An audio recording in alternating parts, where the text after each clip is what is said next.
Welcome to PwC, where we foster a mindset of continuous improvement, innovation, and adaptability. Over 1,100 professionals in Cyprus, backed by a global network of 364,000 experts across 151 countries.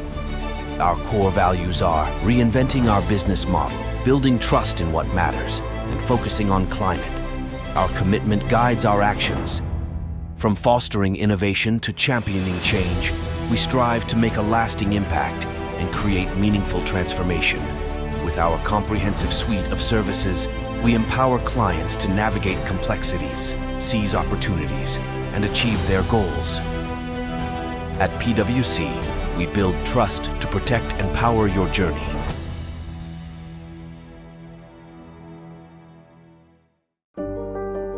Welcome to Onyx, a fully acquired Mediterranean estate, already activated and engineered for scale. At its core, a hospitality backbone, a scalable real estate model, and an agricultural identity that roots the project in place. Shaped by climate, guided by terrain, Onyx integrates into a land of olive trees, pine forests, and emerald seas. Every element is designed to sustain. Geothermal below, solar above. Two clean systems delivering zero-emission energy, major long-term savings, and off-grid autonomy. Modular in form, durable in structure, Onyx delivers yield you can measure and hard assets you can trust. Join the pilot. Shape the prototype, not just a place, but a blueprint. Invest where the Mediterranean evolves.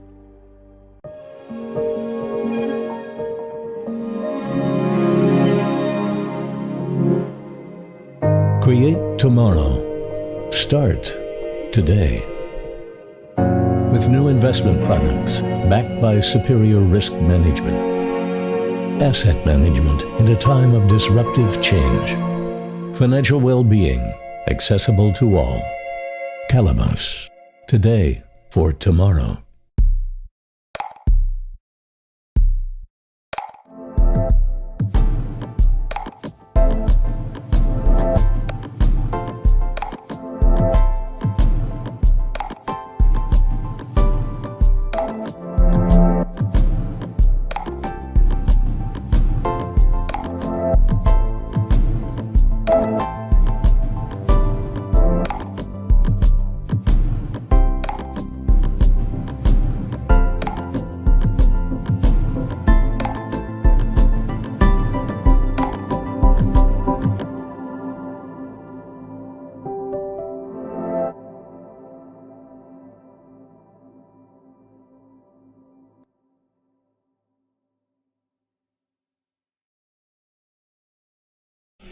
Check this out. It hasn't been such a long time since people first started shopping online, and it was easy to keep up with the clicks. Little by little by little by more, the clicks added up to be more than the stores, and e-tailers worked harder than ever before because they had to keep up with the clicks.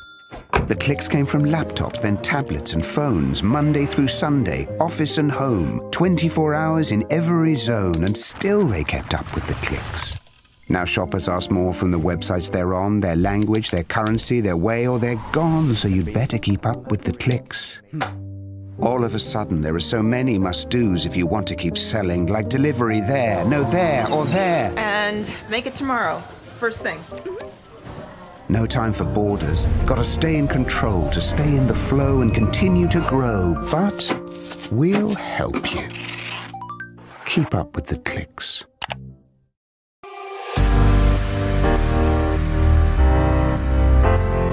You know, this is important for talented professionals can find opportunities quite easily. The incentives offered by the Cypriot governments are key. Regarding the workforce in Cyprus in general, and the level itself is amazing. We do hire locals. We do relocate people from other places. I feel like Cyprus is a great place to live and work in general.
Welcome to PwC, where we foster a mindset of continuous improvement, innovation, and adaptability.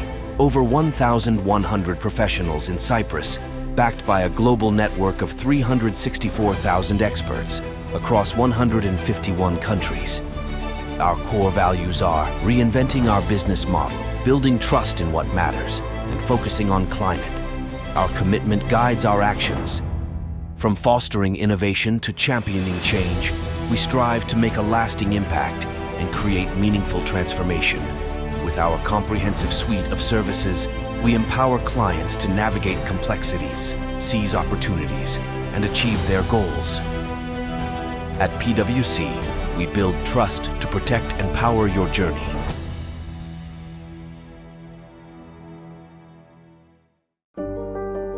Welcome to Onyx, a fully acquired Mediterranean estate, already activated and engineered for scale.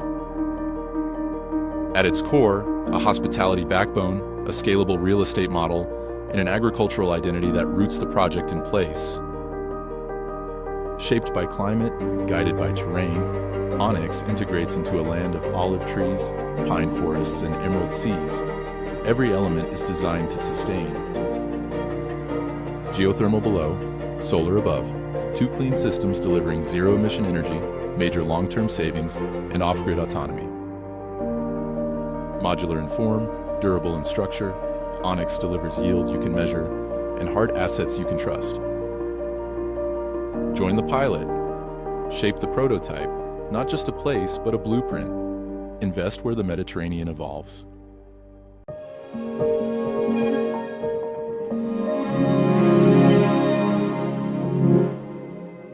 Create tomorrow. Start today. With new investment products backed by superior risk management. Asset management in a time of disruptive change. Financial well-being accessible to all. Calabas. Today for tomorrow.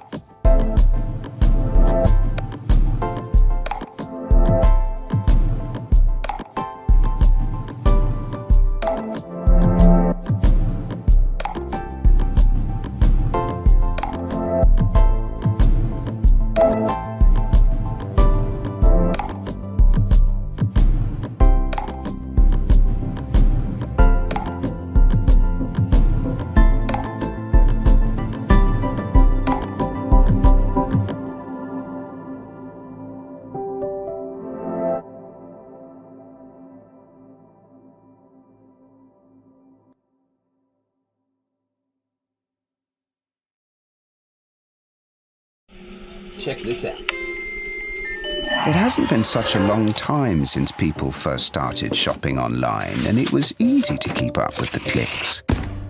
Little by little by little by more, the clicks added up to be more than the stores, and e-tailers worked harder than ever before because they had to keep up with the clicks.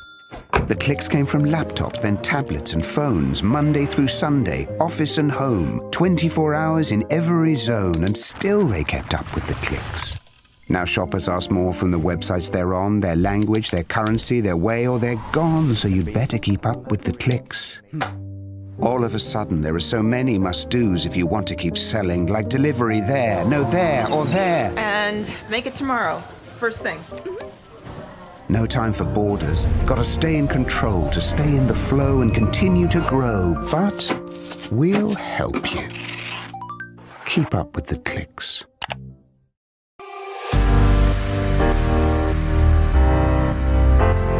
You know, this is important for talented professionals can find opportunities quite easily. The incentives offered by the Cypriot governments are key. Regarding the workforce in Cyprus in general, the level itself is amazing. We do hire locals. We do relocate people from other places. I feel like Cyprus is a great place to live and work in general.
Welcome to PwC, where we foster a mindset of continuous improvement, innovation, and adaptability. Over 1,100 professionals in Cyprus, backed by a global network of 364,000 experts across 151 countries.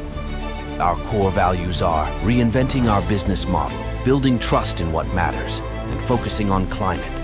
Our commitment guides our actions. From fostering innovation to championing change, we strive to make a lasting impact and create meaningful transformation.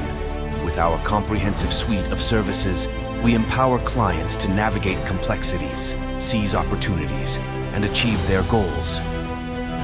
At PwC, we build trust to protect and power your journey.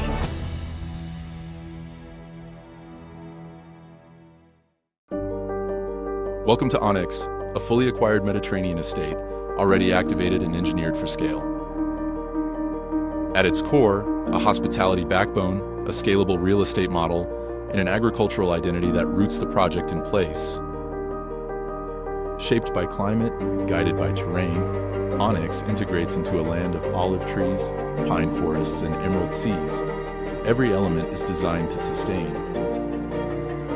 Geothermal below, solar above, two clean systems delivering zero-emission energy, major long-term savings, and off-grid autonomy. Modular in form, durable in structure, Onyx delivers yield you can measure and hard assets you can trust. Join the pilot. Shape the prototype, not just a place, but a blueprint. Invest where the Mediterranean evolves.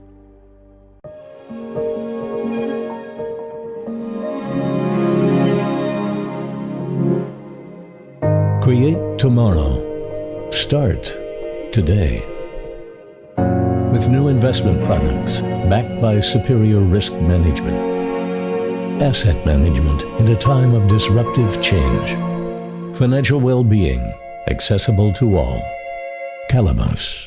Today for tomorrow.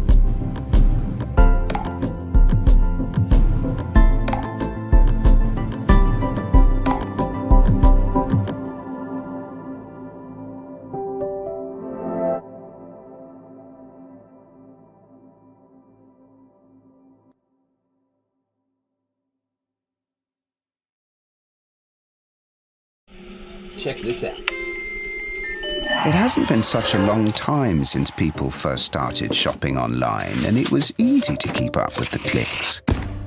Little by little by little by more, the clicks added up to be more than the stores, and e-tailers worked harder than ever before because they had to keep up with the clicks. The clicks came from laptops, then tablets and phones, Monday through Sunday, office and home, 24 hours in every zone, and still they kept up with the clicks. Now shoppers ask more from the websites they're on, their language, their currency, their way, or they're gone, so you'd better keep up with the clicks.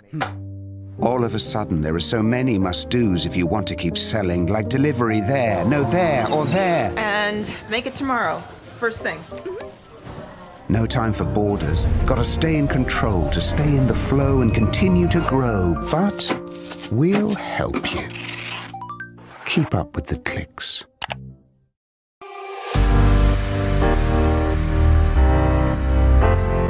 You know, this is important for talented professionals can find opportunities quite easily. The incentives offered by the Cypriot government are key. Regarding the workforce in Cyprus in general, and the level itself is amazing. We do hire locals. We do relocate people from other places. I feel like Cyprus is a great place to live and work in general.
Welcome to PwC, where we foster a mindset of continuous improvement, innovation, and adaptability. Over 1,100 professionals in Cyprus, backed by a global network of 364,000 experts across 151 countries. Our core values are reinventing our business model, building trust in what matters, and focusing on climate. Our commitment guides our actions. From fostering innovation to championing change, we strive to make a lasting impact and create meaningful transformation. With our comprehensive suite of services, we empower clients to navigate complexities, seize opportunities, and achieve their goals. At PwC, we build trust to protect and power your journey. Kindly to please take your seats because we're going to get the proceedings underway in a moment or two. Thank you very much.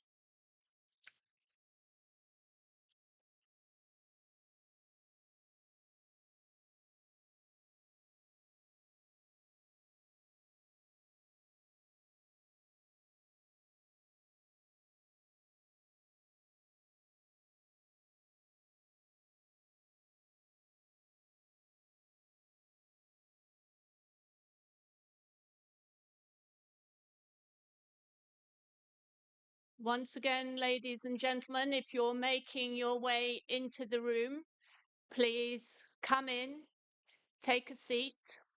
There's plenty of free seats available.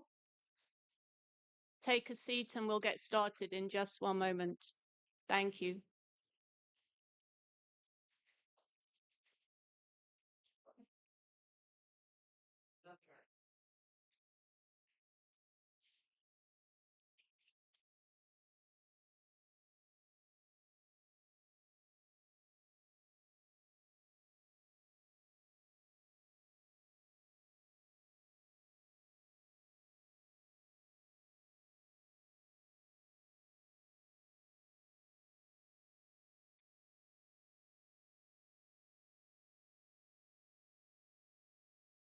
Good morning, Excellencies, ladies and gentlemen. Welcome to our 6th New York Eastern Mediterranean Business Summit, organized by Economist Impact with the support of Invest Cyprus, Enterprise Greece, and the Government of Israel Economic Mission to the US East Coast. My name is Joan Hoey. I've worked for 30 years for the Economist Group, mainly in the country analysis and forecasting division, the Economist Intelligence Unit, and I'm going to be your moderator for today. And I'm very much looking forward to our discussions over the next few hours. Before we start, I would like to thank our sponsors who've helped to make this event possible. Freedom Holding, PwC Cyprus, Onyx Ventures, Calamos Investments, Public Power Corporation, Libra Group, Avarit Global, and Red Apple Group. I had intended to start promptly with our first guest speaker at 9 o'clock, but I do want to say a few words by way of an introduction. Just to set out some of the questions and themes that we want to address during our discussions today. As we've seen from the first 100 days or so, what we're seeing is a man on a mission, a president on a mission in his second term.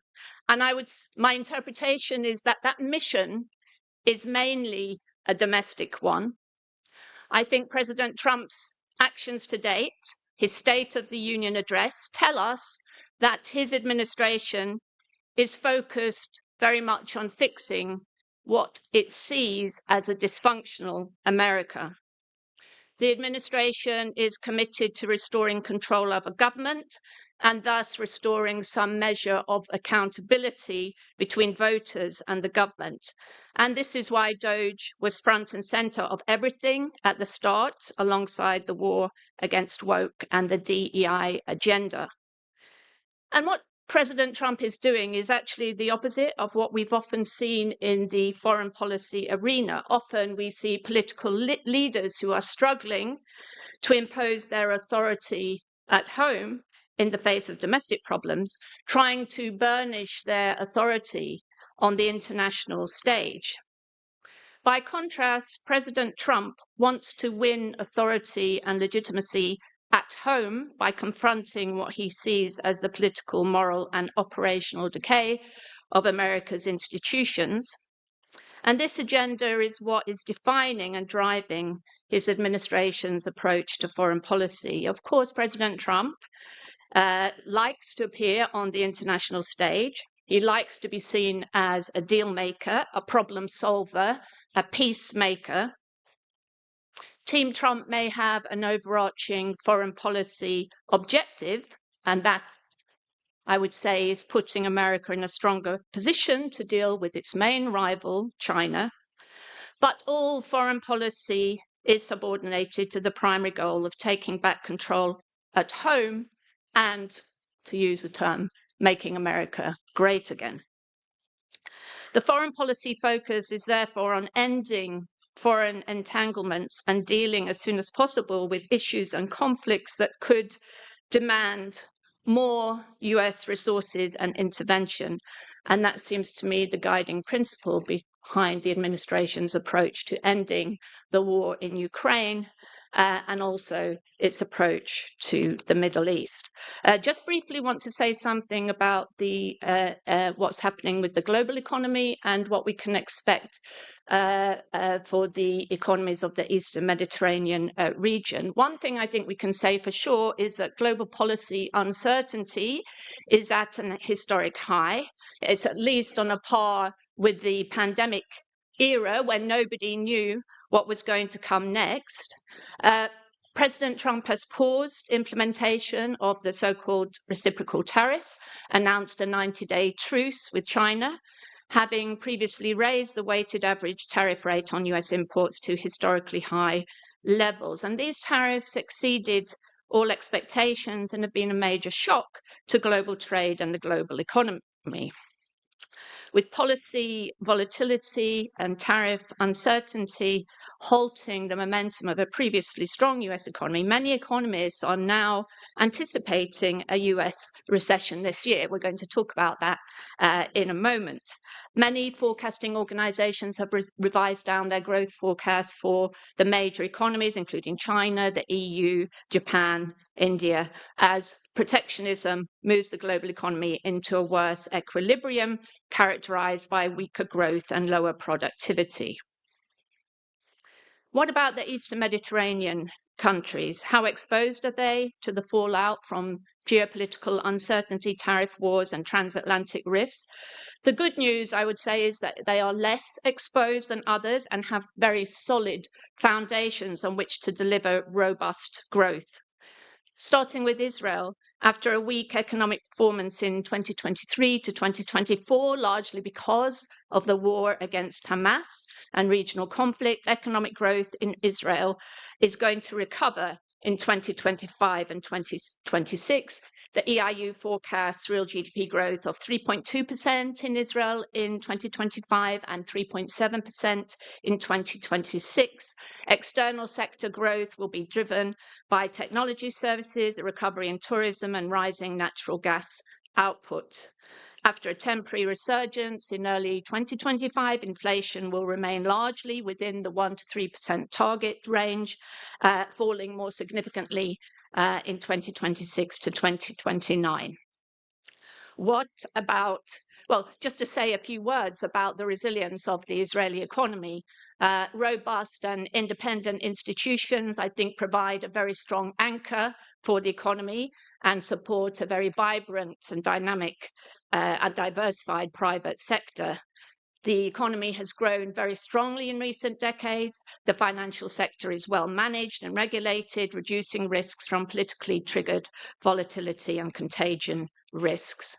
Political instability has been a weakness in the past. We've seen government instability and frequent elections, but this weakness is mitigated by institutional and regulatory robustness and general consensus about the importance of maintaining long-term economic stability. Greece. This economy has been growing above the Eurozone speed limit in recent years at around 2.3% in both 2023 and 2024. That is being driven by investment and private consumption. Unemployment is reduced to single digits. The Mitsotakis government's pro-business, pro-growth agenda, its a record of financial discipline and economic reform has restored investor confidence in the country, with Greece regaining investor grade status last year. Greece's near-term economic outlook remains very favourable, with real GDP sustaining its robust expansion. Investment will continue to be a key driver, supported by the next-gen EU projects and financing. We forecast real GDP growth of around 2.3% in 2025, picking up stronger in 2026 when RRF funds are due to expire, with Greece having absorbed more than 30 billion euros available in grants and loans by the end of the RRF period.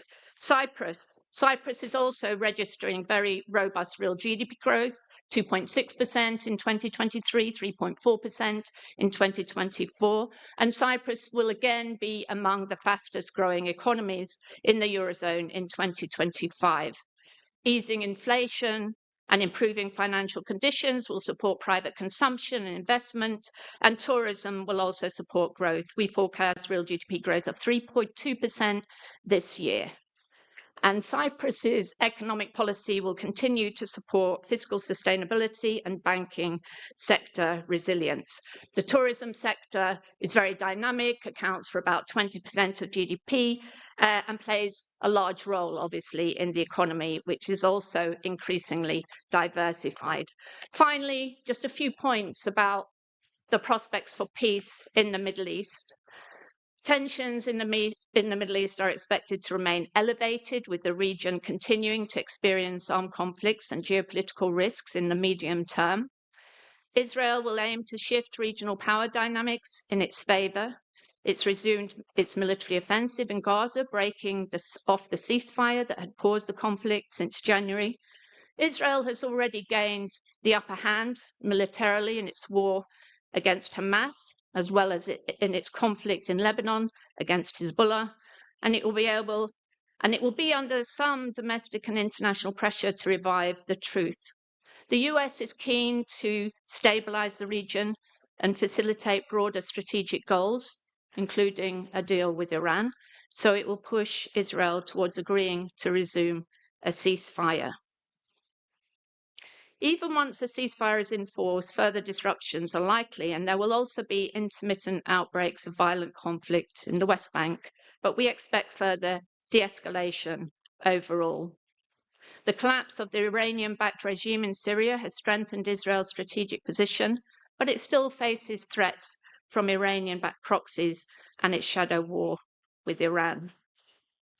77 years ago, yesterday, the State of Israel was founded on May the 14th, 1948. It was one of the most inspiring achievements in human history. On that day, Israel became a sovereign independent state against all the odds. A people who'd been exiled from their own land, who endured endless persecution, innumerable pogroms and expulsions, and then who suffered near annihilation in the Holocaust, had refused to relinquish their identity and their commitment to live. They finally found a home as citizens in the state of Israel.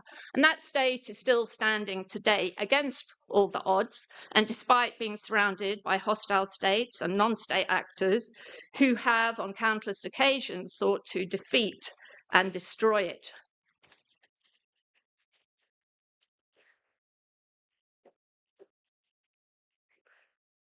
The atrocities carried out by Hamas on October 7th, 2023, a day that one historian described as a complete derailment from civilization, was just the latest attempt to punish the Jews for living in their own state. After that Black Day, one of my Jewish friends in London, whose grandparents survived the Holocaust, said in shock and disbelief at what happened on that day, "I cannot imagine living in a world without Israel." That's a sentiment that everyone who believes in civilization and in Enlightenment values should share. Israel needs all the friends it can get. And in that context, the 3+1 alliance, comprising Cyprus, Greece, Israel, and the US, is one of the most important endeavors of recent years.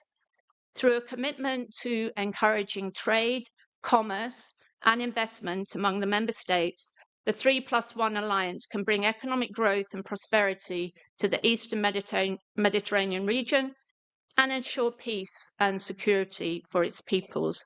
Today, we will be discussing what the 3+1 alliance has achieved so far and what more can be done to amplify its potential. I'm going to stop now. We have a stellar program for you today with an excellent lineup of speakers who will enlighten and inspire us and hopefully stimulate new ideas and encourage new partnerships.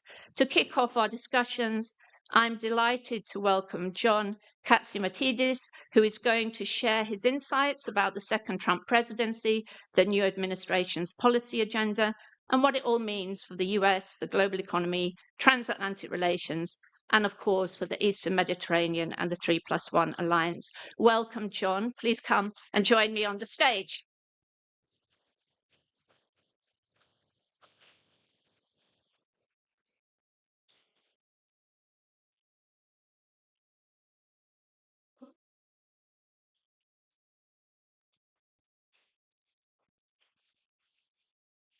See what happens when you get old? You need help. Welcome, sir. Do you want to sit down and we have a conversation? I'll say a few words first. Great. Go ahead. The floor is yours. Hello, all. Thank you for being here today. And fact is, I've been asked to speak and to have a partake in the conference. And many people have asked me about President Trump because I'm a longtime friend of President Trump. And as many of you know, I'm a longtime friend of President Clinton.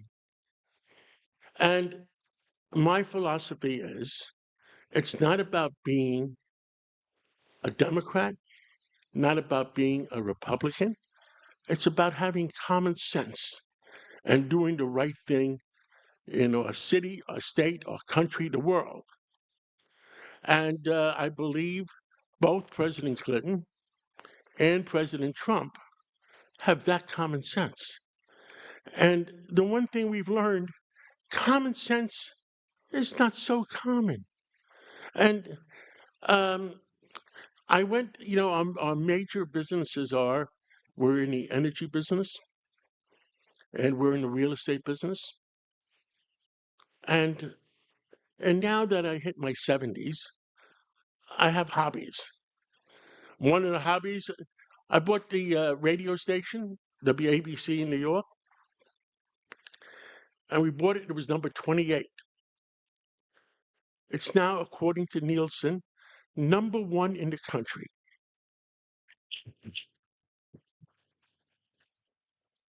And the reason why is we tell the truth.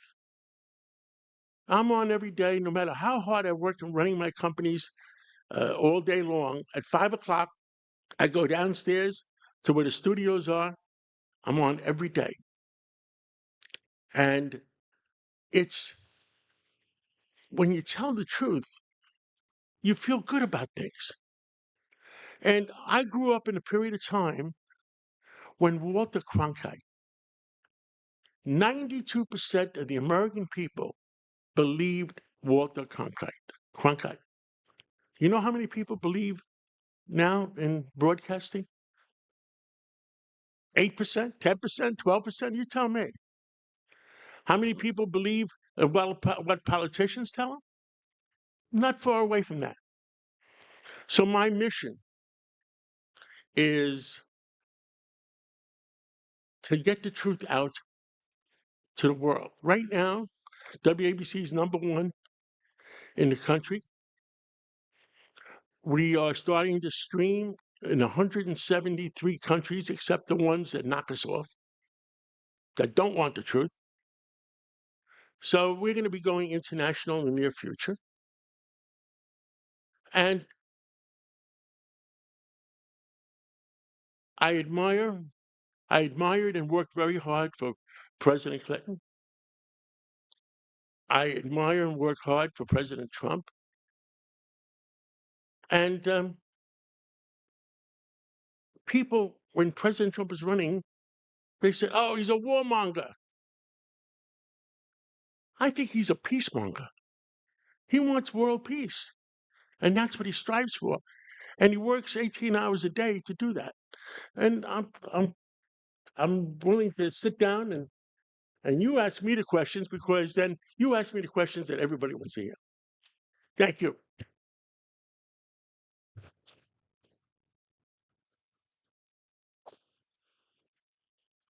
All right.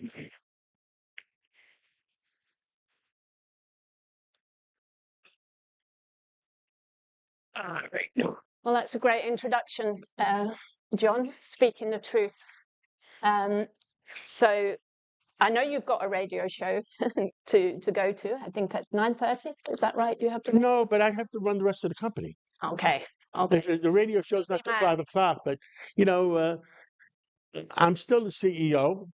My son has become president and COO, so I'm slowly moving more things towards him. But my other object in life, and we talk about it every Sunday when we had Dr. Peter Michalos on the show, and I've nicknamed him Live Long and Prosper, because at our age, what the next objective is, you want to live to 100.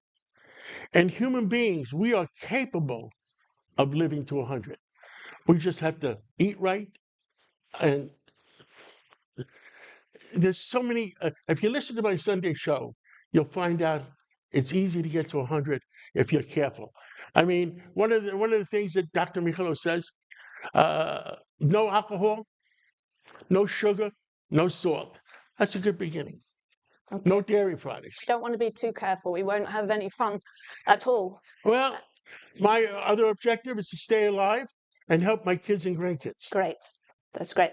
In my introduction, I talked about President Trump being very much a man on a mission in his second term, based on the radical nature of his policies and the speed with which he is trying to implement them. What would you say is his primary mission? His primary mission? He was a good president during his first term. Then he spent 4 years, as the American people say, on the beach. And he observed what happened between 2020 and 2024. That is making him a better president in 2025. His objective is to have world peace. He is more worried about world peace. He's more worried about people dying. I'll give you an example. It pains him. It pains him to see thousands of both Russians and Ukrainians dying every week. Thousands. I mean, he said 5,000. It could be 4,000. It could be 3,000. Nobody knows, but it's a lot. And there's no purpose in the war. I mean, I keep telling the people how the war began. The United States gave up Afghanistan. China took it over.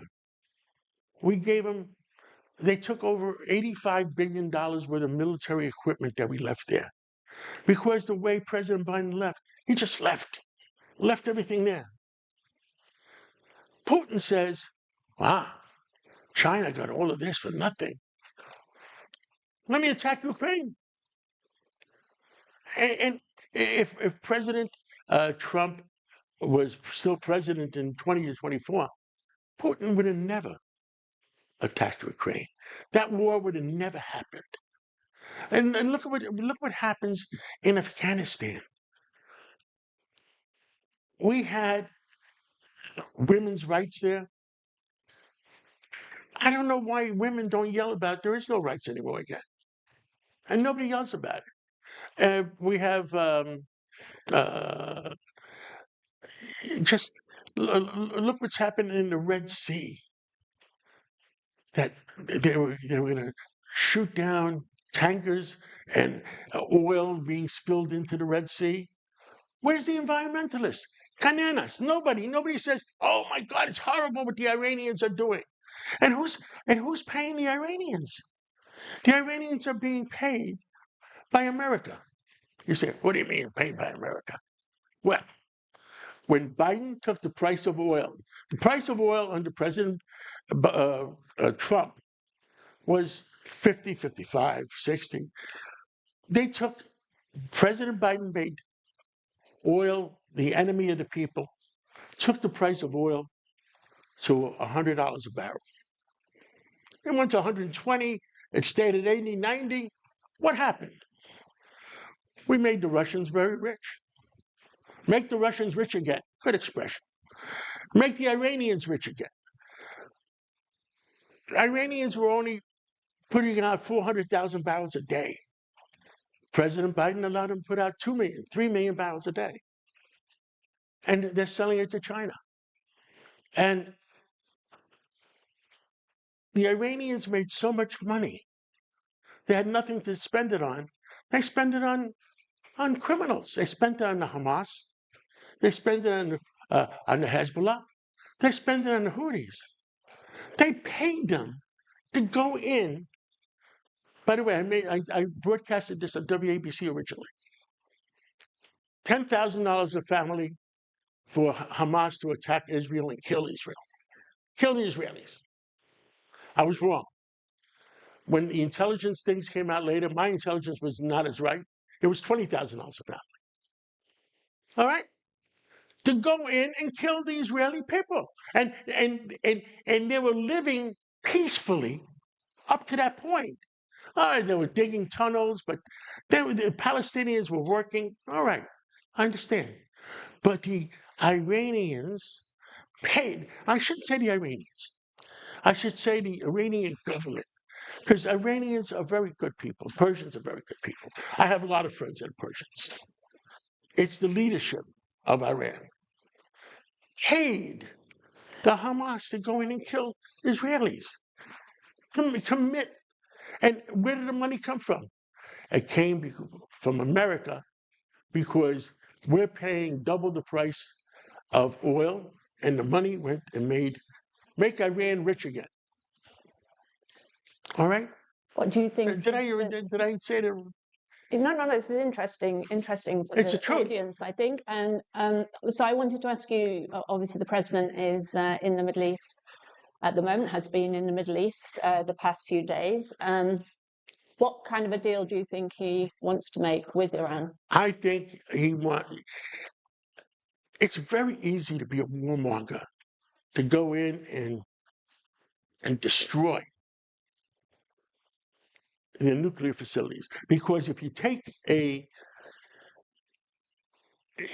survey, or take a poll, and you say about, do you want Iran to have nuclear or atomic bombs? I would say the poll would be 80% of the world would say absolutely not. After all, look what Iran did with the excess money. Again, I use the word Iran. I mean the leadership of Iran. I don't mean the Persian people. If they distributed the money to go and kill Israelis and close down the Red Sea and attack Israel from Hezbollah, can you trust them? Anybody here says, "Oh, I can trust Iran with the atomic bomb"? Anybody here can say yes? I'd love to meet you. I mean, you cannot allow this government to achieve the atomic bombs, because you never know what's going to happen. Great, thank you. I want to bring it back to the economy because some quick fire questions maybe before your time and you have to go. Obviously, you can't have a revolutionary presidency without causing some disruption. Some would say that President Trump's policies are too disruptive. Would you agree with that for the US and global economy? Might business lose faith in President Trump? President Trump is not a politician. He's a businessman. And when you go and say, as a businessman, see my building? I want $1 billion for that building. You don't really want $1 billion for the building, but you started $1 billion. That's just saying the international community, us New Yorkers, know President Trump. So we know what he means. But the international community, shocked, my God. He comes up with numbers, but that's his style. And you know, whether you love him or hate him, that's his style. And I believe he wants to make a deal with every single person, every single country, and he wants to make a fair deal. Because, and the numbers are not necessarily in the financials. I'll explain what I mean. When we run a $2 trillion deficit and we're giving away money, here's $100 million to have better transgender people.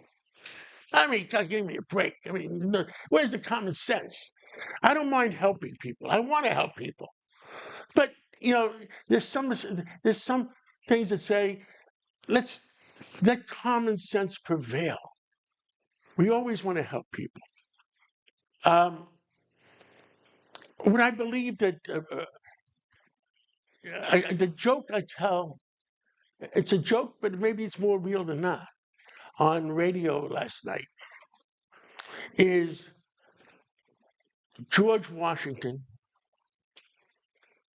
was the father of our country.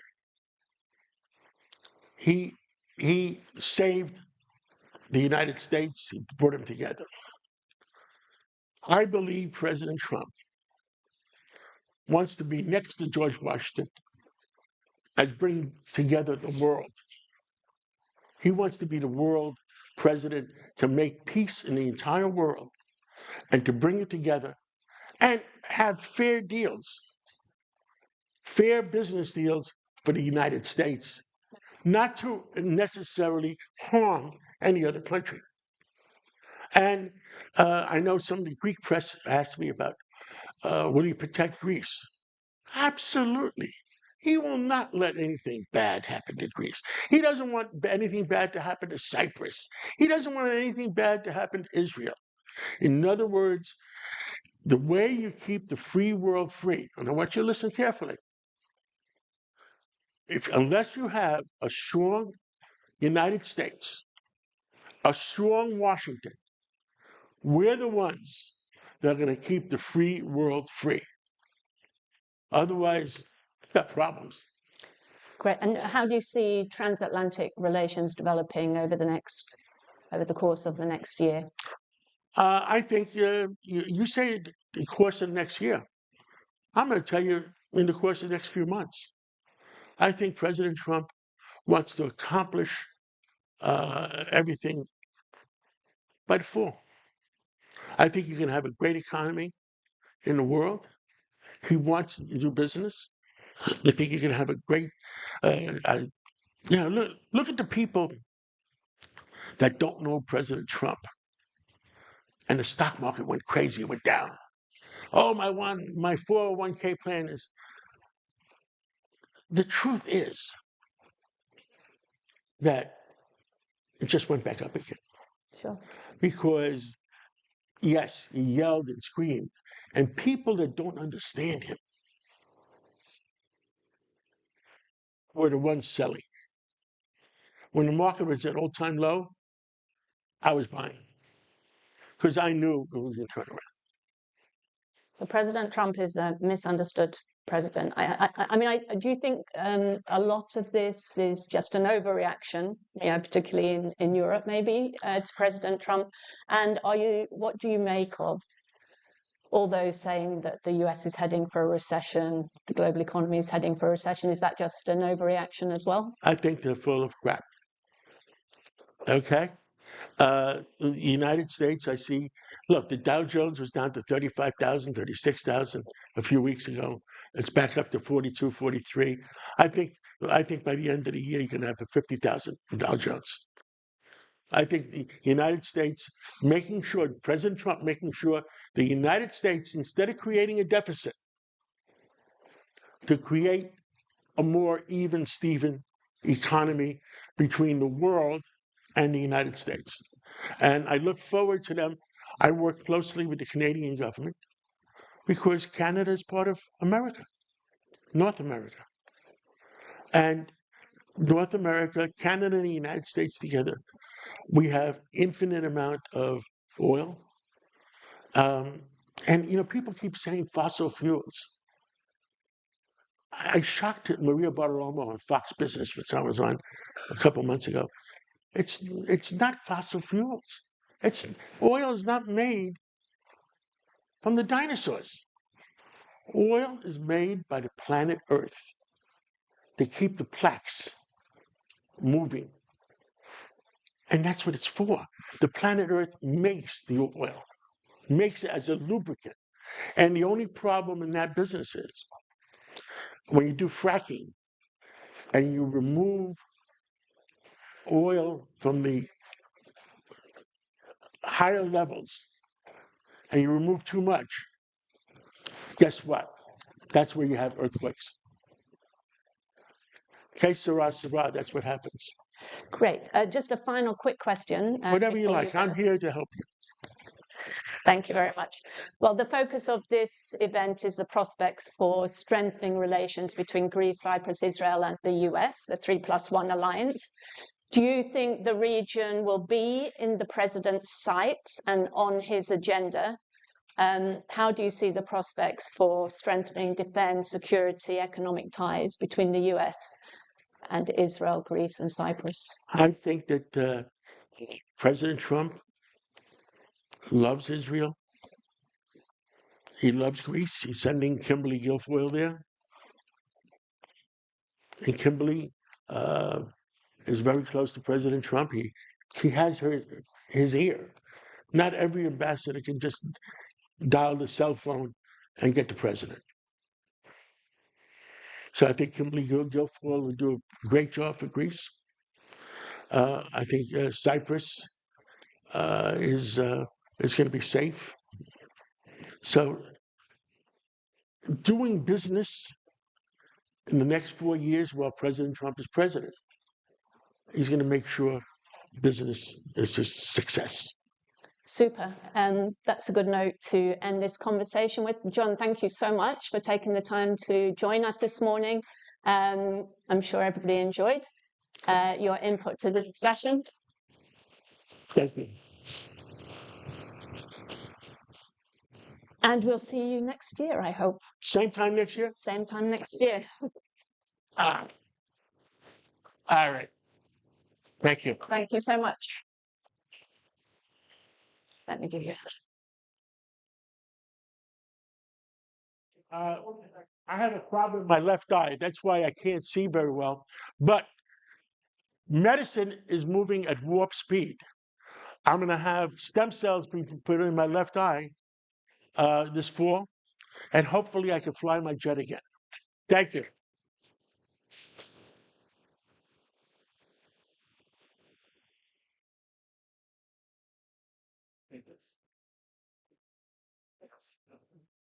Ladies and gentlemen, may I ask you, people at the back, if you can, to take a seat, because we're moving now to the official opening address. And we're honored and delighted to have Nir Barkat, the Minister of Economy and Industry of the State of Israel. The minister has kindly agreed to share his thoughts on the outlook for the Israeli economy and on the prospects for strengthening the economic relationship between Israel and the US. And we'll do that in the format of a fireside chat. Thank you very much indeed, Minister, for joining us today.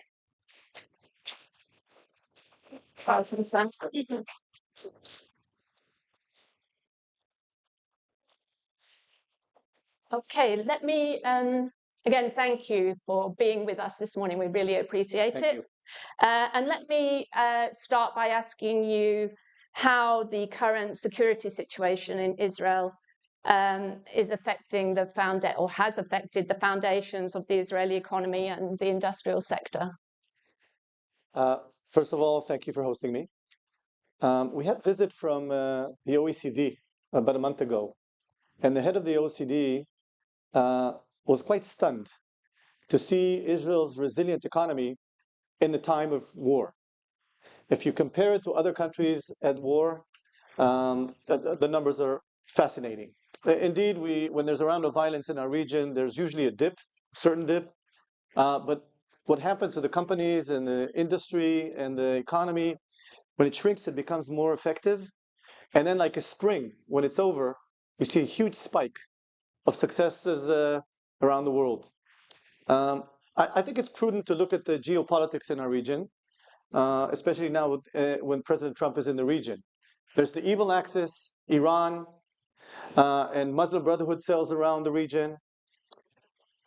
I think they have a huge blow from Israel and from, and you look at the region, Hamas, Hezbollah, and the rest of the terrorist jihadi cells in the region. And then there's the Abraham Accord, the peace accord, that is waiting to expand to the Saudis, to Indonesia, to Azerbaijan. And don't be surprised that you're going to see a number of sheikhs in Judea and Samaria joining the Abraham Accord and seeking peace with Israel. And so when we finish the war, get our hostages, our 58 hostages back, surrender, Hamas must surrender and be replaced with peace-seeking leadership in Gaza. When we do that and expand the Abraham Accords, that, and I believe that's what's going to happen, huge prospect for Israeli economy. We're very export-driven. We do $150 billion export a year, and our goal is to reach $1 trillion in 15 to 20 years. And I believe that you're going to see huge changes in our region with the support of the United States. Thank you. Maybe you can tell us a bit more about that, how you envision the economy recovering in the aftermath of the war.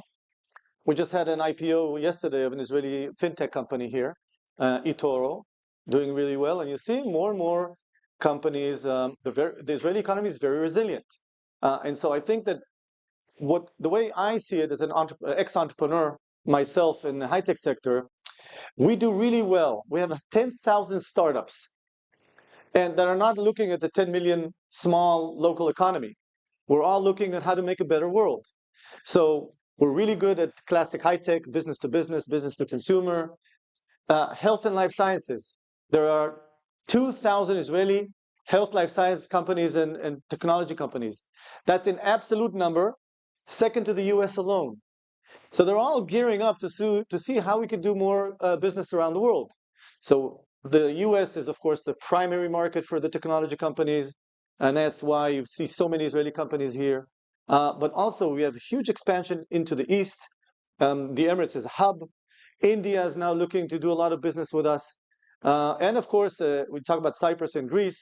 Now that the relationship with Turkey is not existent, a lot of traffic and trade goes through our partners here in the room. And so there's many, many opportunities for Israel to expand into the global marketplace. Me as the Minister of Economy and Industry, I focus on how to help them grow, how to help them scale, how to have good government-to-government relationships, and to develop the good P2P, people-to-people relationship. Great. Can you elaborate on this principle of what's food for Europe and the US is food for Israel? Oh, certainly.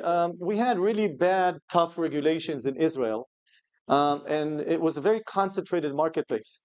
Majority of products that are sold in the United States and Europe could not even enter Israel. And so we have, unfortunately still, strong monopolies, prices are going up, And in order to open up that marketplace, we actually joined the European Union without their permission. What we've done is enabled any product that is sold in Europe to be sold in Israel. And as of January 1st, 25, we've finished our legislation, and now any product that carries EU can enter Israel, which is huge difference on the supply side. By the way, many American companies first market to the 400 million people in Europe before they market to the 10 million people in Israel. So when we open that up, practically all American companies that want to sell to Israel could do that because if they can sell to Europe, they can sell to Israel. But now we're working with the US administration to expand that and to look at other markets that we have a very high interest to open up and expand the products that could be sold in Israel. So we're adopting what's good in America is good for Israel. So we're going to open up more markets and enable our marketplace to be much, much more liberal, much more open. It will affect the cost of living in Israel mid to long term. Yeah, maybe that's a blueprint that others might copy usefully, I think, joining the EU without their permission. And that in particular, how might this approach influence efforts to address the trade deficit with the US? So we're working on it. I had a team here last week. I'm going to be in Washington next week meeting my peers. We're working on it. There's a number of things that we want to adjust. In the old free trade agreement, Israel was first to have a free trade agreement with the United States in the 80s. And many things have changed ever since. I'm sure we'll get to terms with the American administration. Both sides understand some of the challenges, and I'm sure we'll get to terms. Great. Given the growing demand for investment in Israeli industry, what would be the message you'd like to convey to American investors today? If you want to make money, invest in Israel. That's the bottom Short line. and sweet. We're very entrepreneurial. We understand how to scale. The Israeli companies are not really Israeli. They're global in many, many ways. And we know our stuff. And I think that I've seen so many new innovation, especially in challenging times.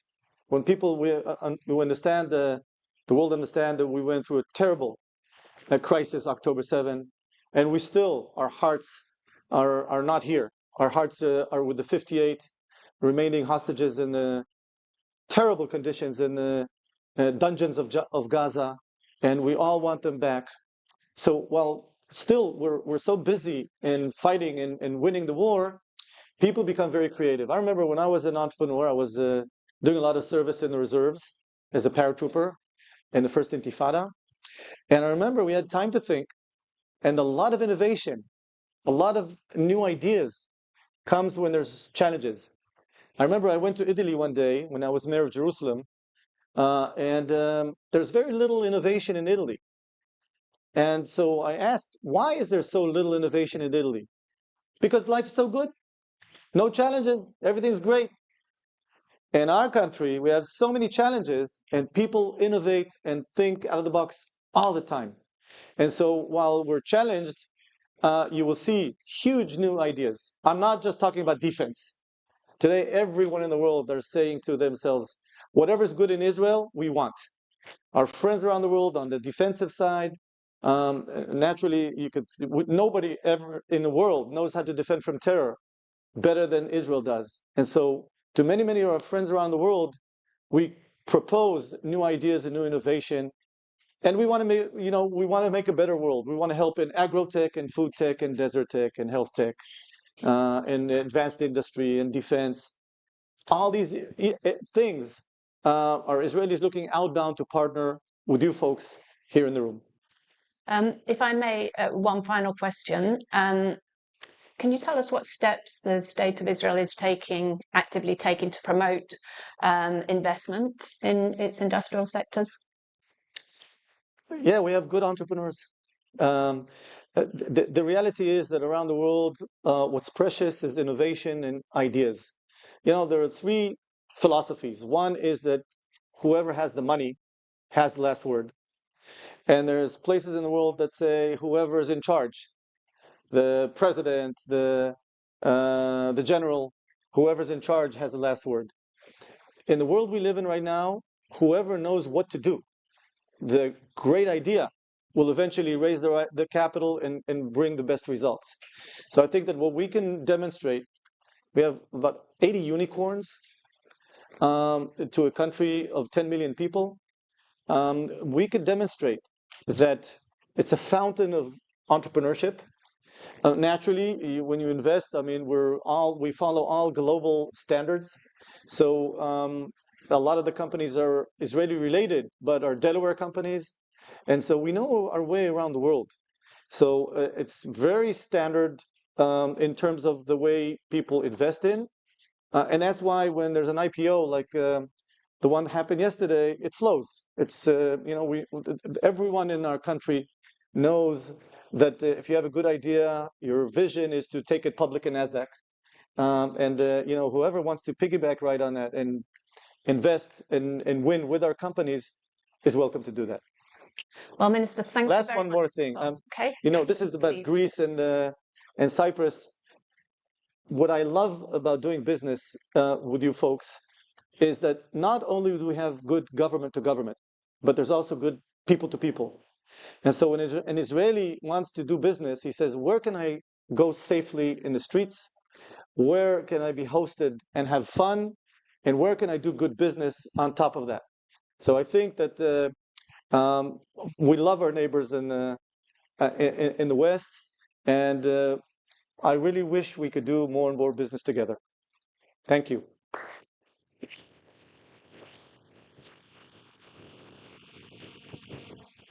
Thank you very much, Minister. It's been a pleasure. Let's have a photograph and we'll move on. Please. Thank you very much. Shalom, shalom.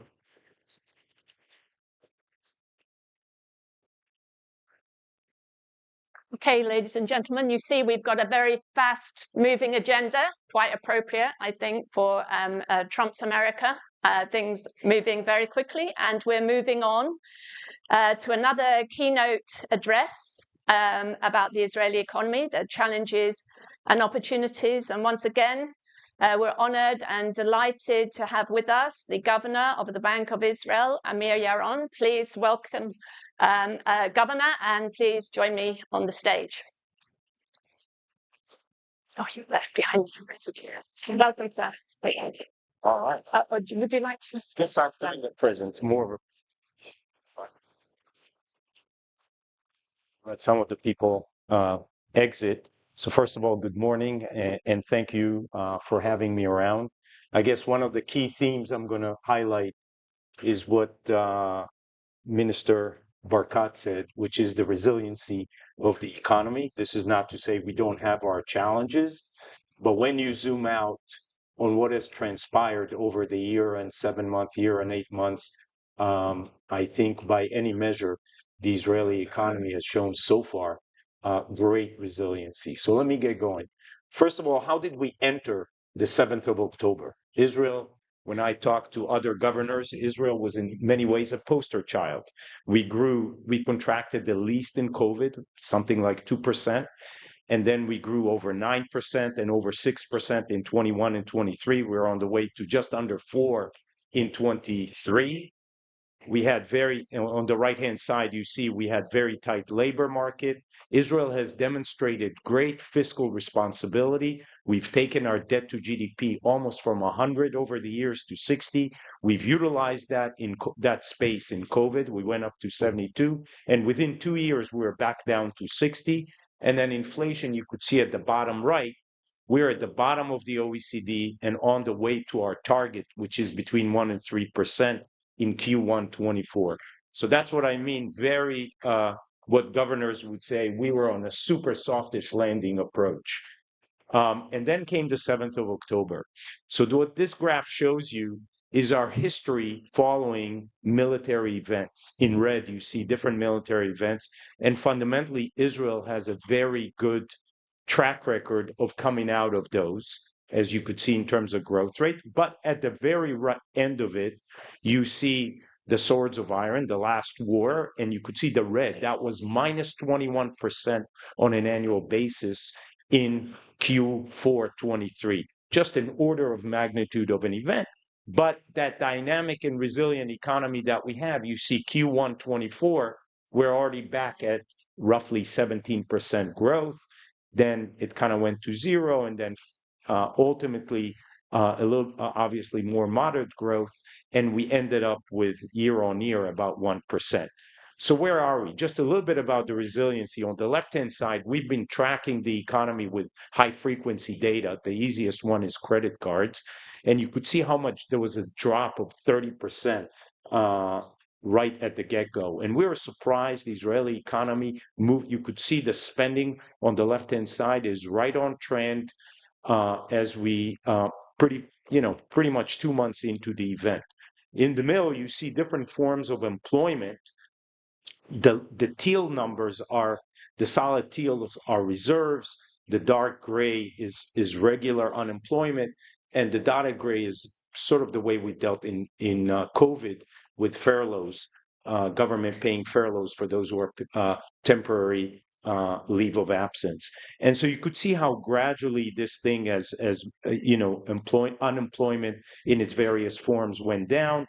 You could see the teal coming up when the intensity in Lebanon went back up. That's around September there, but then come down. So all in all, Israel has grown, basically 2% in 2023 because of the war, about 1% in 24. But we estimate that we'll grow, our current estimate is that we'll grow around 3.5% in 25 and about 4% in 26. This is after taking away about 0.5%, shaving 0.5% due to tariffs. Israel is not exposed directly that much to tariffs. Most of our exports are in the service industry, the high tech. Minister Barkat just mentioned that. We are exposed through global decline in trade, and if there is obviously kind of permanent decline in the stock market, in VC funding, that will come up Israel's way. So you could see that's our expected growth, but nonetheless, you could see in the green line, we're still about 4% away from where we would have been had the war not happened. I'll skip this slide, but basically these are all public, so you can have it in case somebody wants to. But the basic point of the slide, we grew only 2% in the last quarter, even though private consumption was almost double digit. Public consumption was always double digits. Investment was always double digits. So we've seen Israel recover with strong demand. We just couldn't produce it as much because we are missing labor. And that was accompanied at the last line by almost 20% growth in imports. Well, this is a graph that just shows you in orange, for example, we used to have 170,000 Palestinians. We now have close to zero. In the middle, you see the reservists that have been called on. So that is a big chunk of the economy that is missing. And so right now, if I had to characterize the economy, we've seen strong demand, but we have a shortage of labor. So we have kind of excess demand, and that's also a little bit making the pressure on inflation. This is a picture of the housing market in Israel. This is where there's a lot of Palestinian workers. We've saw some entry back into this market, but like the first lesson in economics, most Israelis figured out there aren't as many workers. There's not going to be as much housing. And once that happens, you see on the right-hand side in the dark blue, after prices have gone down, people said there's not going to be as much housing. Prices are going to go up. Enough people think that, they go and purchase the houses, and house prices start rolling up, as you could see on the very bottom there. What has happened to Israeli financial markets? At the outset, you could see on the left-hand side, Israel's risk premium, which amazingly, before the war, the Israeli CDS was the same as the US. You could see the dots of the red and the blue are the same. Obviously, it spiked up, continued to go up with different geopolitical events. But since the ceasefire in Lebanon, you could see it's kind of dropped very significantly went up a little bit in the last month or so. You could see the Israeli stock market on the very right-hand side. It was underperforming, but then once the ceasefire happened, that dark, thick blue sort of caught up with the S&P, and it tells you how important geopolitical events are. I have the supervisors of the Israeli SEC. I'm glad to say we are moving trading from Sunday, Thursday to Monday, Friday, and that will hopefully make Israel even more attractive to international investors once we do that. In terms of our exchange rate, which is very, very important, you could see kind of an interesting phenomena. In blue is the shekel dollar. Until the judicial reform in Israel started, a very simple model just based on NASDAQ. You see the orange line follows the blue line very carefully, but there is a wedge there. Once that happens, why is the orange line so close to the blue line? Because Israel is very dependent on NASDAQ, on VC money, and because of institutional investors abroad. That relationship, in green, you see different correlation measures of Israeli exchange rate and the US stock market broke in 23 and 24. And I'm glad, I don't know if glad, but empirically, that has come back to be a high correlation in the last few months. Just a few words as a governor, what had I had to do at the beginning of the war, just to give you a little bit of sense of what we had to do. On October 7th, that awful, dreadful, horrific attack, we didn't know what was happening at nighttime, but we had to decide whether we opened the banks and the stock exchange the next day. I have to decide that. We decided to open. That was the first decision. We knew on Monday when the FX market opens that the shekel is going to appreciate. If there's one lesson we take from all the way to Friedman and Ben Bernanke, you do not want a crisis to become a financial crisis. Therefore, before trading started, we used our ample reserves. We have over $200 billion of reserves. That's over 40% of GDP. And we put out a plan to sell up to $30 billion of reserves, $15 billion of swap lines. We didn't defend a particular peg. I would call it like a QEFX, okay? And that was enough. The main goal was so markets function. And that had huge effect, all right? The shekel did depreciate, but in an orderly fashion, and that made the stock and bond market also function. That was very, very important. In the middle, I'll just say one more word. What do you do with a whole bunch of people who left the area around Gaza with pajamas? They're in a state of shock. A whole bunch of people who went to the front line to defend. What do you do with their consumer loan, with their mortgages? We had all the CEOs of all the banks in my office, and we agreed to defer these mortgage payments for 3 months. That back then we thought 3 months would suffice. They did it. The banks in Israel are very, very well capitalized. They could do that.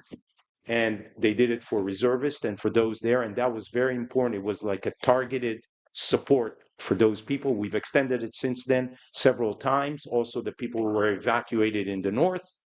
And I'm glad to say pretty much 98% of these people have come back to pay. Governor Barkat mentioned our high tech. This is in one slide. You could see the impact of our locomotive train for our economy. Over 50% of exports, over 1/3 of taxes, very, very important for our economy. In one slide, I want to say, why is it so strong? And why is it so different than 2001 when the dot-com blew and the Intifada merged together to really create a dent in that industry? And we are very different right now than we were in 2001. In 2001, the industry was almost in telecom, with companies without a product, mostly dream companies. You could see on the pie chart at the bottom, this is an extremely diversified area. Everybody knows we're so good in cyber, but you could see we have a lot in medtech, in other areas. That orange in the middle includes security tech, which obviously there's a lot of demand for. And on the top northwest point of that pie chart, You see there's a lot of agrotech and solar tech, and as Minister Barkat mentioned, if the Abraham Accord continued, this would be a natural area for us to expand. I always say Israel can grow a really good-looking tomato out of a rock. So we have a lot to contribute over there. What I want to show you on the left-hand side, this is a very important area for us. We monitor it, and we see a resurgence in funding. You could see in the last few quarters, there's on the left-hand side, there's more funding. I'll just say inflation is at 3.3. We'll learn more today. There's a CPI coming out. But the basic premise is this solid demand that we are seeing versus this labor shortage. We hope that comes into balance towards the second half of the year. We're getting closer there, and these are the expectation of forecasters, that we are going to be somewhere below 3% in the second half of the year, and that's where we believe there'll be more possibilities for being accommodative. This is the elephant of the room. How do you finance a war? So Israel has a challenge. And it's sitting on three legs. On the one hand, it's very, very important, and the Bank of Israel is also the economic advisor to the government. And we want to make sure that debt to GDP, even if it rises due to the war, it has a credible path of an inverted U shape of coming down, just like I showed you on other events. On the other hand, our defense expenditures are large, naturally. They're over 5%. They are the highest in the OECD. What you see here is that also we are low on civilian expenditures relative to the OECD. And Israel, like perhaps many of the countries that are here, we need infrastructure investment, roads, metro, education. This is the key to long-term growth. How to balance all these three? That is the challenge. Our debt to GDP is now just edging 68%. I'll just say the war has cost us so far around $250 billion shekels. That's about 13% of GDP. This includes a whole bunch of things that you see in the table. And what you see here right now, the graph on the left, our debt to GDP is going to go up to 69% next year, but then it's supposed to subside in year 26, and we will roughly be between the red line and the yellow line. And if we want to go back to a complete declining debt to GDP, this is, I think, very important. We will have to do more fiscal adjustments than we've done so far. But I would say the government has done fiscal adjustment on the order of 1% in the 2024 budget and in the 2025 budget. This is non-trivial to do during a war, and to project to the markets that we continue to have this responsible fiscal stance. In other words, you could see debt to GDP is not rising in a permanent way, and this is very, very important. Because of time, I'll just say a few of our long-term challenges. As much as our education system, universities, we have some top researchers, the high tech. Overall, we need to boost up our education. You could see there are some overall exams here. We need public capital to GDP. We're low. I talked about metro. Those things affect the growth rate in the future. The other big thing in Israel, we are a very heterogeneous society. Some of you heard about the ultra-Orthodox participation in the military and participation in the workforce. Right now, two groups are lacking participation in the workforce. It's the ultra-Orthodox and male and female Arabs. You have a graph here that shows you they have low participation, relatively low skill, and yet in orange here, over time, you could see the ultra-Orthodox are going to grow over time.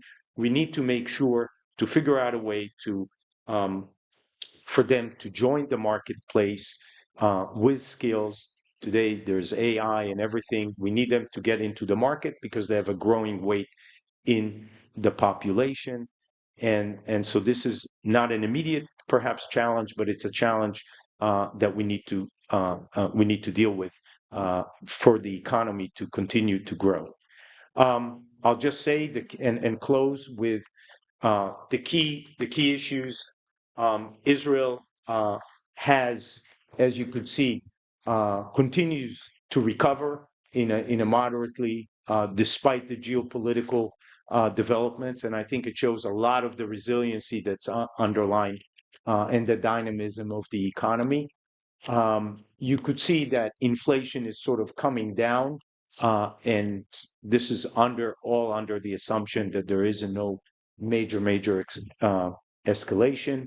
Risk premia has gone down importantly in the last few months. It's still higher than where we were before. We expect growth to be 3.5% to 4%. That's a non-trivial growth. And there are some of these long-term challenges that we will need to deal.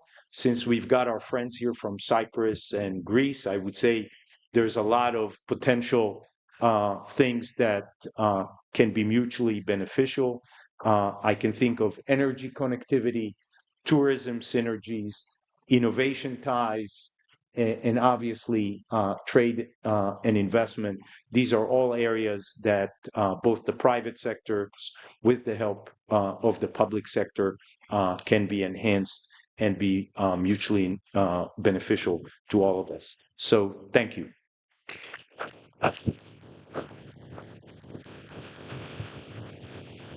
Thank you very much, Governor, for that really excellent overview and presentation. Maybe we can have a photo. We're out of time, but actually you anticipated every single question. I was going to... I've been doing it so many times, and so... I can see. But if you have one burning question, I can always Well, my main answer. question was about the long-term growth and challenges, and you just covered that. So all right. Thank you very much indeed. Thank you.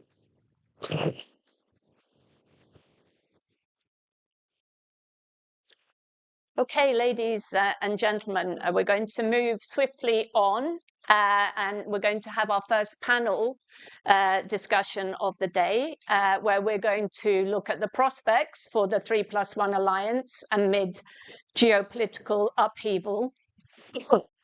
I'd like to introduce our panelists one by one and ask them to join me on the stage. So first of all, let me welcome Chad Wolf, founder, Wolf Global Advisors, Executive Vice President, America First Policy Institute, and former Secretary of Homeland Security. Welcome. Please take a seat.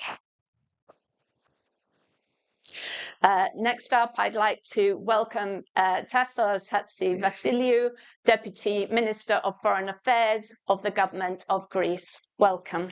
Lovely to see you.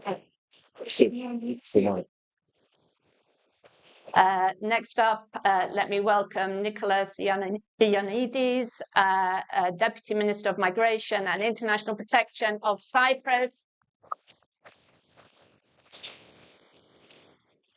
Good to see you. Ted Deutsch, Chief Executive, America Jewish Committee.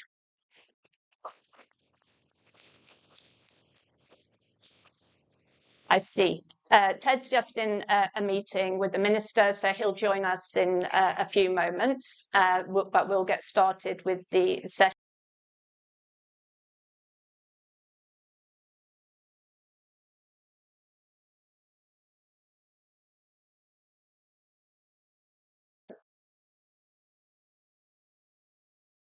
I'm going to be a stickler for time, so we are going to get started, and Ted Deutsch will join us very shortly.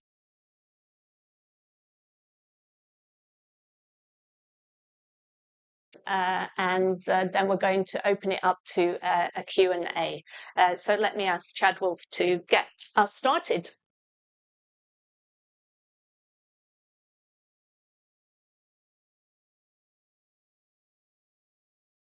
As the acting secretary for the Department of Homeland Security. So when I think about this alliance and the region of the world, I think about security.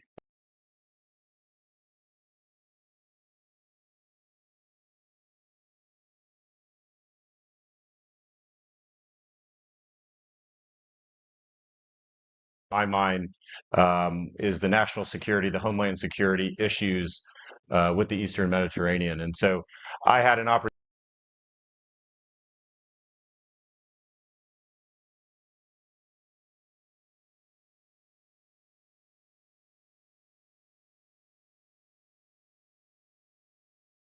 in Cyprus for port security, for counterterrorism, for a variety of different things that the U.S. State Department helps fund.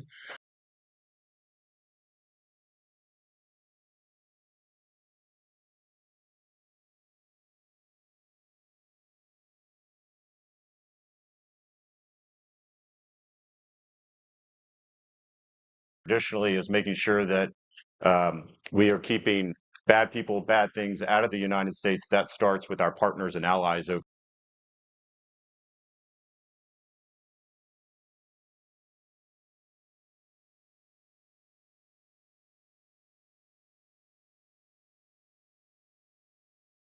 Talk in more detail as we go through some of the questions, but I think as we look at, Trump administration 2.0, as I like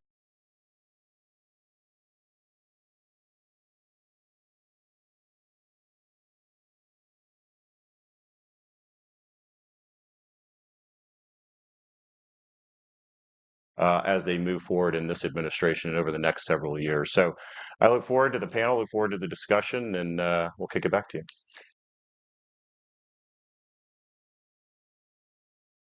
Thank you very much indeed, Chad. Over to you, Tassos.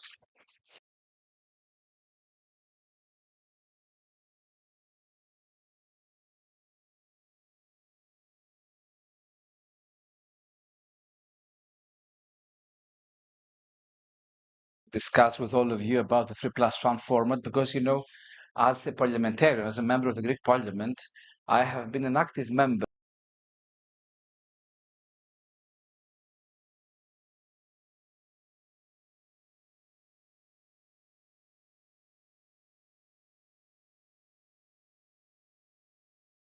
in a volatile region that, allow me to tell you, it has produced a lot of story, a lot of history, more than it can consume. A multifaceted, let's say, project of cooperation as 3+1 countries, namely Greece, Cyprus, Israel,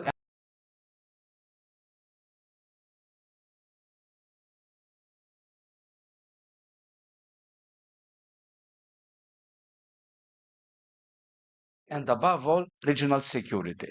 This is why the Greek government pays a special attention to the 3+1 format, and Foreign Minister Gerapetros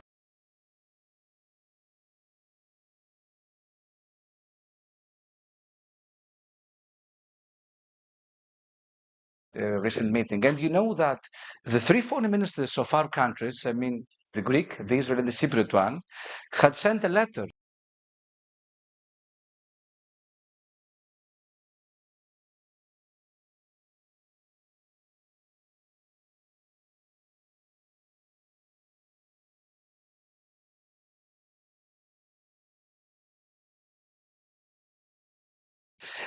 the US is one of our closest strategic partners in the region. Of course, we have a very good and fruitful strategic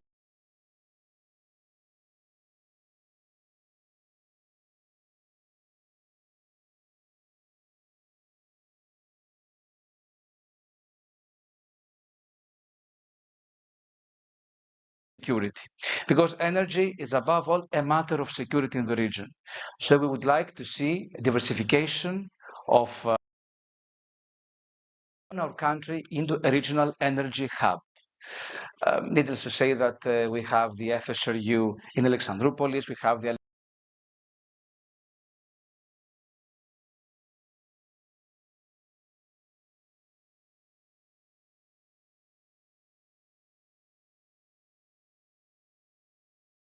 and the Israelis with the new cable that we try to build, and of course the Greek-Egyptian electric cable that will bring green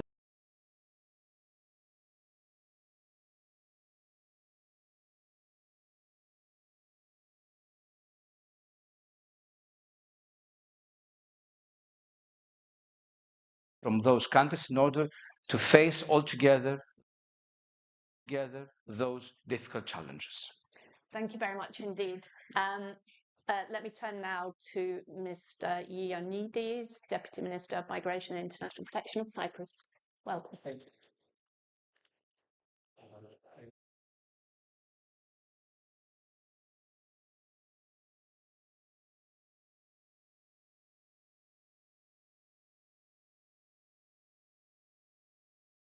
It is an honor and pleasure to be here with you. Of course, the Eastern Mediterranean is not immune to the consequences of geopolitical upheaval.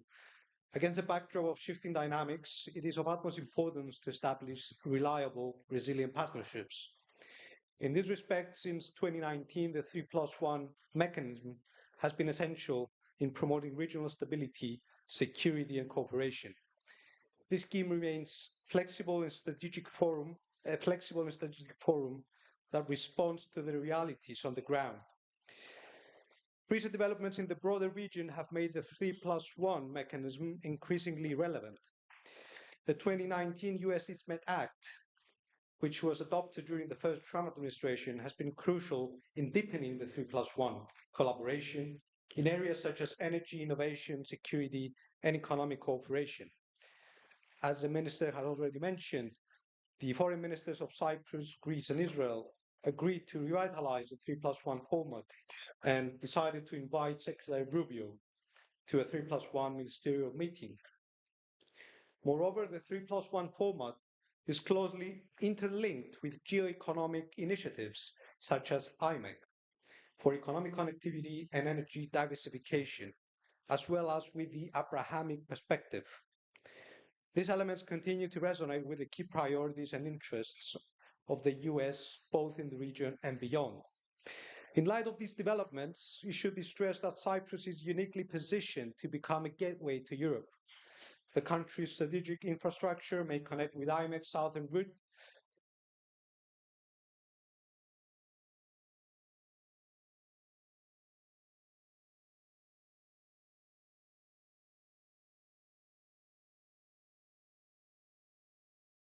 serve as critical vectors in this framework, also within the revamped 3+1 format.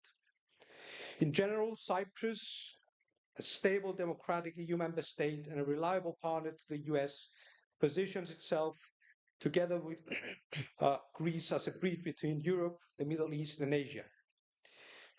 As Cyprus is set to assume the presidency of the Council of the European Union in January 2026, it stands ready to act as a regional facilitator, offering solutions and to further advance EU ties with the Middle East region and beyond.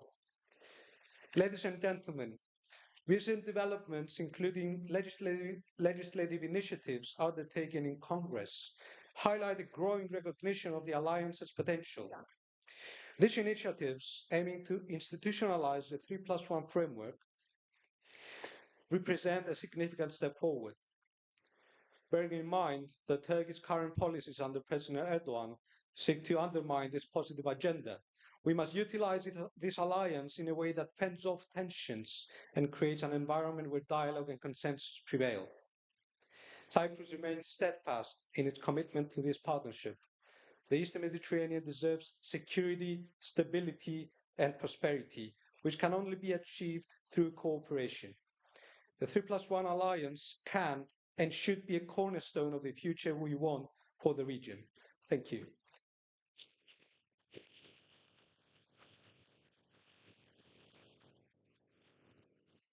Thank you very much. And now I would just like to welcome Ted Deutsch, who's now joined us on the stage.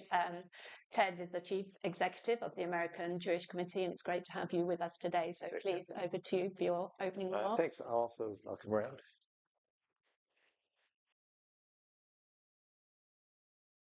Thank you very much. All right. Thanks so much. Before I begin, I'd just like to extend my thanks to The Economist 6th New York East Med Summit for hosting us here today. It's an important conversation. I am honored to be joined by my colleagues on the stage, Mr. Wolf, Ministers Chotzi Vasiliou and Ioannidis, and Secretary General Mabaris. It's a privilege to be here with all of you. I've had the privilege of witnessing and participating in the growth of the 3+1 framework firsthand. In my former role as a member of Congress, I was a co-founder of the Congressional Hellenic Israel Alliance and introduced the East Med Act, the Eastern Mediterranean Partnership Act, legislation alongside my Senate lead, then Senator Marco Rubio, that established the U.S. Eastern Mediterranean Energy Center, ended the prohibition on the arms sale to Cyprus, and supported the Israel, Greece, Cyprus, U.S. relationship. And now, in my current role as CEO of AJC, I am proud to continue this work by being at the forefront of strengthening these ties, the trilateral relationship, and expanding it to new heights. At AJC, we have long supported the trilateral partnership among Greece, Cyprus, and Israel, together with the United States, because we believe that it offers something rare in today's world, a strategic and values-based alliance between like-minded democracies with shared interests, regional influence, and global relevance. The alliance was on full display just a few weeks ago when Greece and Cyprus, as well as many other countries, sent firefighting aircraft to help extinguish the wildfires that were blazing across Israel at the time. And on behalf of the global Jewish community, I wanted to thank everyone, all of the Greek and Cypriot officials who were in the room today for that assistance. During President Trump's first term and in President Biden's administration, there were concerted efforts to deepen ties to the top levels of our governments on the technical level and at the grassroots level of Greece, Cyprus, and Israel. At AJC, we have been working to strengthen the 3+1 framework, both through our diplomatic work and our work on Capitol Hill. We are proud to be deeply involved in advancing these relationships so that we can jointly tackle the issues that matter to Israel, Greece, and Cyprus. We know that this alliance is crucial, really at a myriad of levels, from diplomacy and economy to energy and security. We understand that interlinking the Eastern Mediterranean across so many different sectors creates more economic opportunity, more stability. That's good for everyone in the region, especially Israel. And I want to run through just a few ways quickly that AJC believes this alliance benefits Israel specifically. Diplomatically, first, Greece and Cyprus serve as bridges between Israel and the European Union, and importantly, are crucial voices of moral clarity in the EU and at the UN. From an economic perspective, Israel, Greece, and Cyprus each bring unique economic strengths to the fore. Israel in tech and innovation, Greece in shipping and tourism, Cyprus in financial services and energy infrastructure. And bringing these countries together means further opportunities for everyone across the region. AJC sees energy collaboration as a critical mechanism for wider Middle East regional engagement and a way to facilitate Arabs and Israelis working together, especially through the East Med Gas Forum, which brings Israelis and Arabs together in ways that would have previously been difficult to consider. And the framework enhances security coordination between the countries' militaries, improving their ability to respond to potential threats and crises. That especially benefits Israel as it confronts Iran and its proxies. The alliance benefits significantly from U.S. support and involvement. The U.S. benefits, in turn, from the 3+1 partnership, especially around efforts to advance economic prosperity. Add to that energy security and stability in the region, and it's clear why this is so important. President Trump's support for the 3+1 alliance in his first term was critical. We are working with Senator, now Secretary Rubio, who I know understands these issues and the importance of the Eastern Mediterranean closely, as does the rest of the Trump administration. And we want to ensure that that support continues, just as we are working to support the East Med Gateway Act in Congress. But we don't just advocate for the 3+1. We helped build it. My first international trip at AJC was to Greece. I look forward to returning there and Cyprus again soon. We consistently have regular meetings with the highest levels of Greece and Cyprus to bolster the 3+1 alliance. And we are bringing Greek and Cypriot leaders to Israel as well, including the former Cypriot Foreign Minister Kasselidis through our Project Interchange program, so that they can see up close what the Eastern Mediterranean what their neighbors are up to, and how they can work together to build a brighter future for everyone across the region. We do all this work because not only do we know how crucial it has already been for the U.S., Greece, Cyprus, and Israel, but because we believe that this alliance represents a model for how democracies can work together to advance diplomacy, economic cooperation, energy collaboration, and security coordination. At AJC, we launched our Center for New Middle East envisioning and working toward a Middle East that thrives, where a region where Israel is fully integrated into the full Middle East. And what's happening in the 3+1, what's happening in the Eastern Mediterranean provides a framework that is critical for all of this region to succeed. And in a region that is too often defined by instability, the 3+1 framework offers a vision of what's possible, collaboration over conflict, partnership and strategic alignment rooted in shared democratic values. It is a vision that AJC is proud to support and is one that I believe we must all work to strengthen in the months and years ahead. And I'm really grateful to be a part of this panel today. Thanks so much. Thank you very much, Ted. Over now to Osama Mabaris of the Eastern Mediterranean Gas Forum. Welcome. Thank you.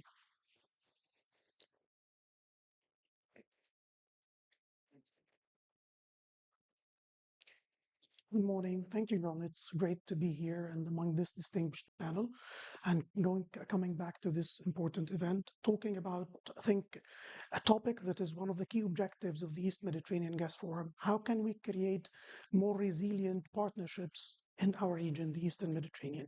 So in the Eastern Mediterranean, there are a lot of alliances. One of them is the 3+1, the trilateral summit between Egypt, Greece, Cyprus. And also a broader one, but focusing more on energy, is the Eastern Mediterranean Gas Forum. And I believe it is quite important to have close collaboration and coordination between these partnerships and alliances so that we can make sure that no one is left behind. And also we have more resilient partnerships and projects. So last year, I was talking about the EMGF, its objectives, its long-term strategy, and how it is a successful example of bringing stakeholders together for energy security and more integration in a region that is very geopolitically, let's say, sensitive. So today, I'm happy to share some concrete examples of agreements and projects that, in spite of the geopolitical turmoil, especially after October 7th, we were able to do few things on the ground. As you know, the Eastern Mediterranean is rich with energy resources, but for these resources to have any value, it has to be brought on surface. It has to be monetized. And how can these resources and this value shared between the different stakeholders? And I think one of the things that we have been working on is leveraging on the convening power of the Eastern Mediterranean Gas Forum, bringing together the governments, the private sector, the technology companies, and the investors.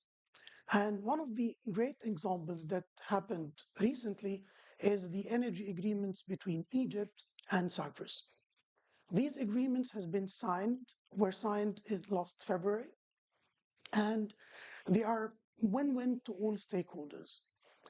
They are definitely beneficial to Cyprus because it will allow Cyprus to monetize the gas resources that has been discovered for some time. It will generate significant revenues. It will also encourage investments to discover more gas resources. It is significant for Egypt because it will provide gas resources, some of it for the domestic market. It will allow Egypt to utilize underutilized significant infrastructure. Again, it will generate significant revenues for the government. For the potential markets, mainly Europe, it will provide a significant source of not just energy security, but also of energy diversification. And I think Greece is going to play a significant role in this regard. Talking about the infrastructure of the FSRUs, the vertical corridor, the different interconnectors between Greece and Southeastern Europe, this is going to be also important to the neighboring countries. And also these agreements are important to the companies. The companies will be able to achieve returns on their investments that has been there for some time. And we're not talking about one or two companies. In the Eastern Mediterranean, there are several European and American companies operating there. I'm not talking only about oil and gas producers, giant producers like ExxonMobil and Chevron, but we're talking about EPC contractors, about technology companies, about service providers. So it's a huge, not just projects, but it's bringing all the stakeholders and adding value to each of these people. And this recent agreements and project is adding to what already has been a success. Gas continues to flow from Israel to Egypt, some of it through Jordan, and it's beneficial to the companies and also to these governments as well. The question here is, can these projects be replicated? And I think the simple answer is yes. And I think we need to do our best to replicate this within our region.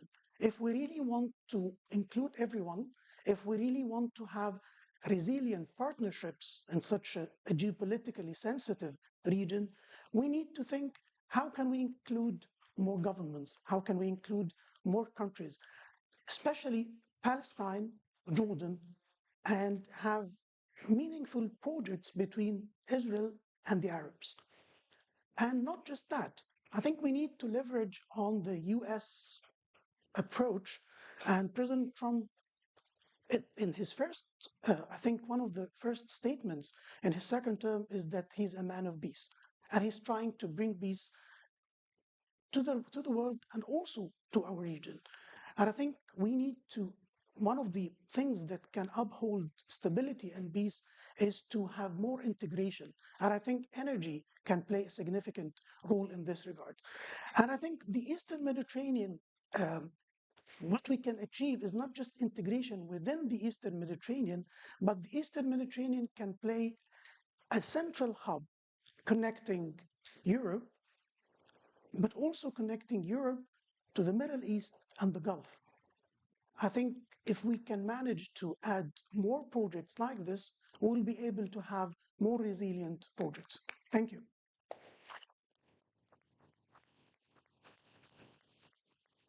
Thank you very much, Osama. Very useful. Okay, we're going to get straight into the discussion. We've got half an hour before we go for a coffee break, proper coffee break.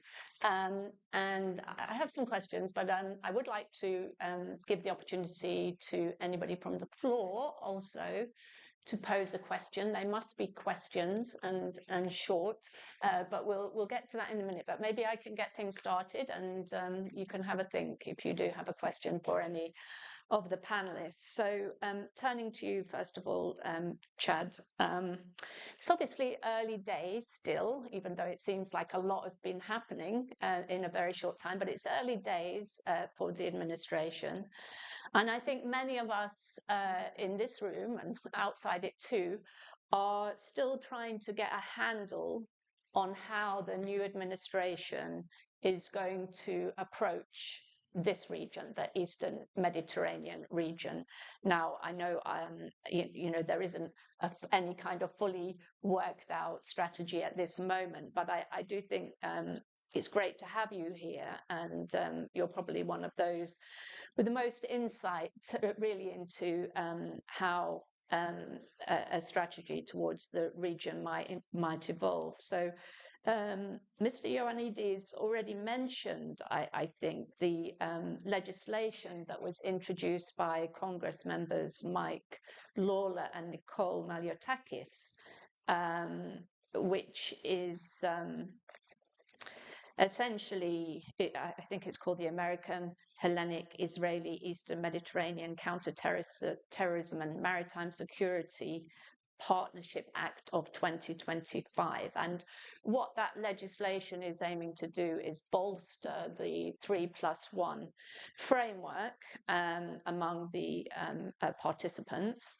And there's also been calls for this arrangement to be made, not just to be formalized, but to be made permanent. Do you think that is something that the Trump administration would support, given the benefits of having reliable allies in this region who can assume and have demonstrated already that they can assume responsibility for regional security and defense? So yeah, just it might be putting you on the spot, but just to say a little bit about where you think the focus is for the administration. Well, normally with a question like that, I always preference my answer to say I don't speak for the Trump administration. The president does that, and he's a very good spokesperson, so he'll do that. As far as I don't believe that they've commented specifically on this legislation, but again, we've talked about this. It builds off of the legislation that was signed in 2019. So my guess, both from Secretary of State, but also the White House, the NSC team, and the president himself will likely be.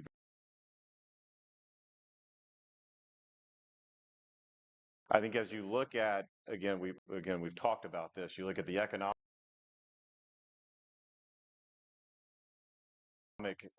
security issues, you look at the energy security issues, you look at the regional security issues that we're talking about here with this alliance, it all feeds into what the Trump administration in 2.0 has been talking about.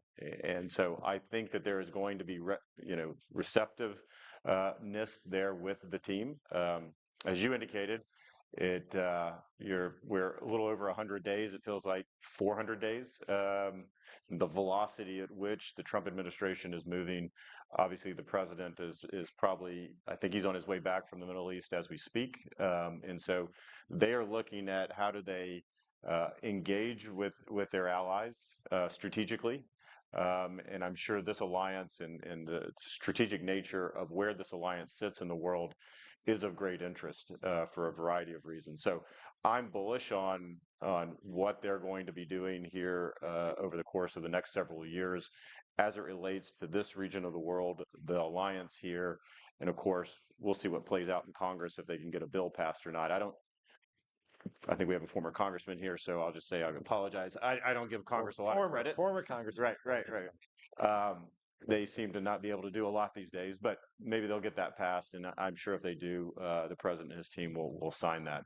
So I think, this alliance, this region of the world is well positioned within the larger, sort of world outlook that President Trump and his team at the National Security Council and others have. So I think there are good things to come over the next several years. And like you said, they have a lot to get to.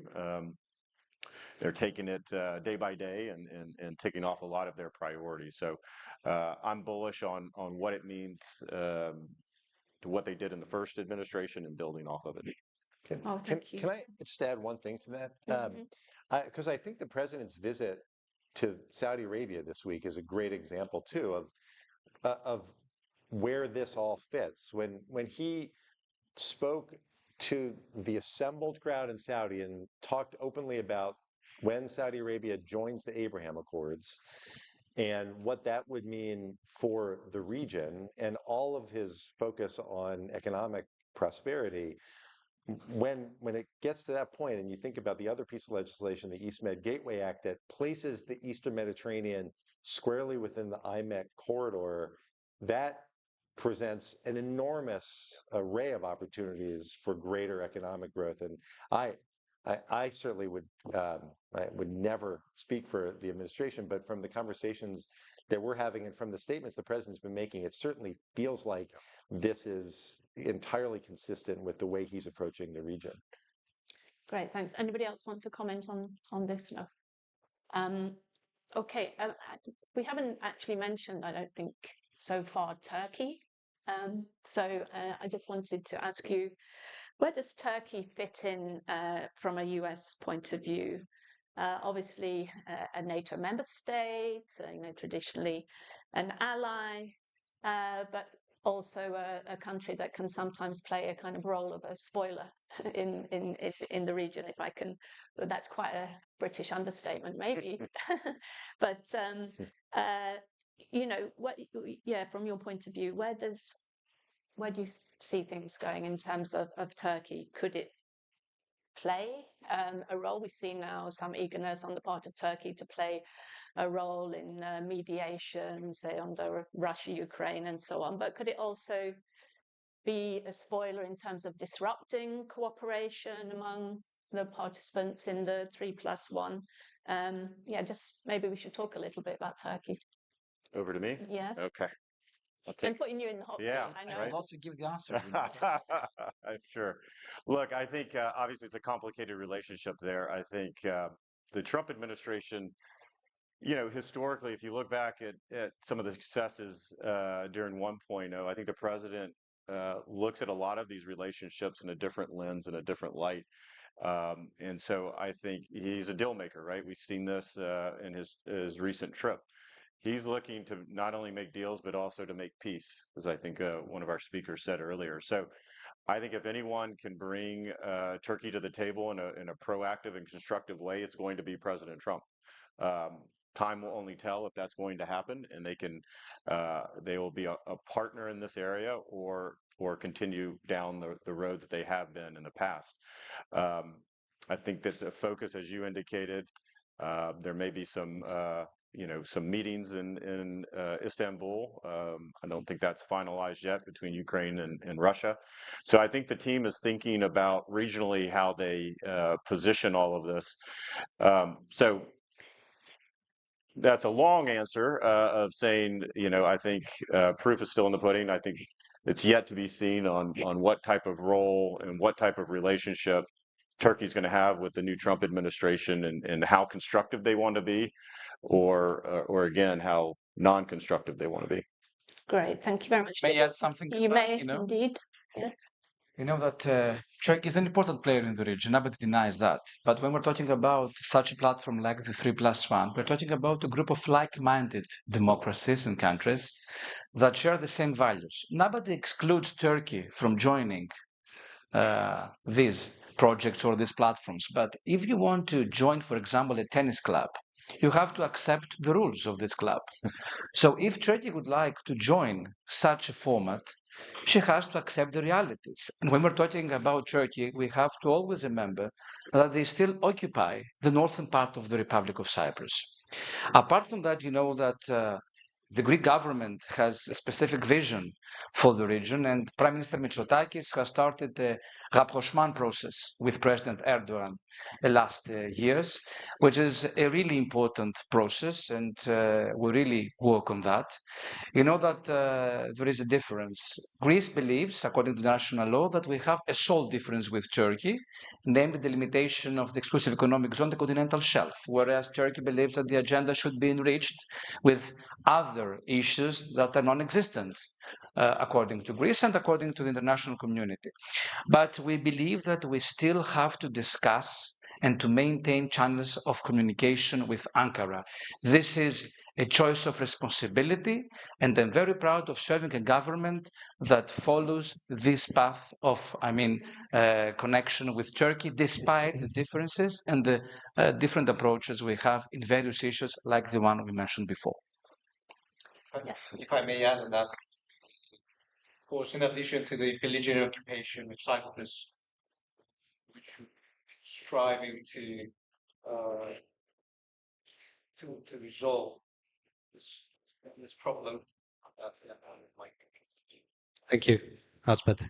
So, in addition to the belligerent occupation of Cyprus, of course, as the minister mentioned, for nearly 51 years now, in violation of international law, fortunately, Turkey plays a destabilizing role in the region in general.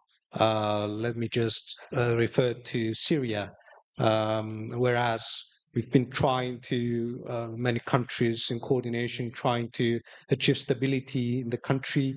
Turkey aims to intervene in the internal affairs of the country, and this is quite concerning, given that we wouldn't like to see Syria becoming an extremist hub or see new migratory flows from Syria. So this is quite problematic, and we need to act in coordination with other like-minded states in order to stem this destabilizing role. Thank you. Okay, let's move on. And I'm going to come to the audience soon in good time. But let me just follow up with you, Tassos, and ask you to tell us just a little bit more about how Greece is promoting energy security and diversification in the Eastern Med at this time. It was something that you mentioned in your opening remarks, but maybe just to hear a bit more on this. First of all, for the Greek government, there is a magic word, interconnectivity. This is what we work for, and we truly believe that we have to build the missing links, the energy links that we should need in the broader region in the near future. As you know, the Eastern Mediterranean basin is rich in natural gas reserves. We all know what's happening in Cyprus and Israel, and we're really happy with this.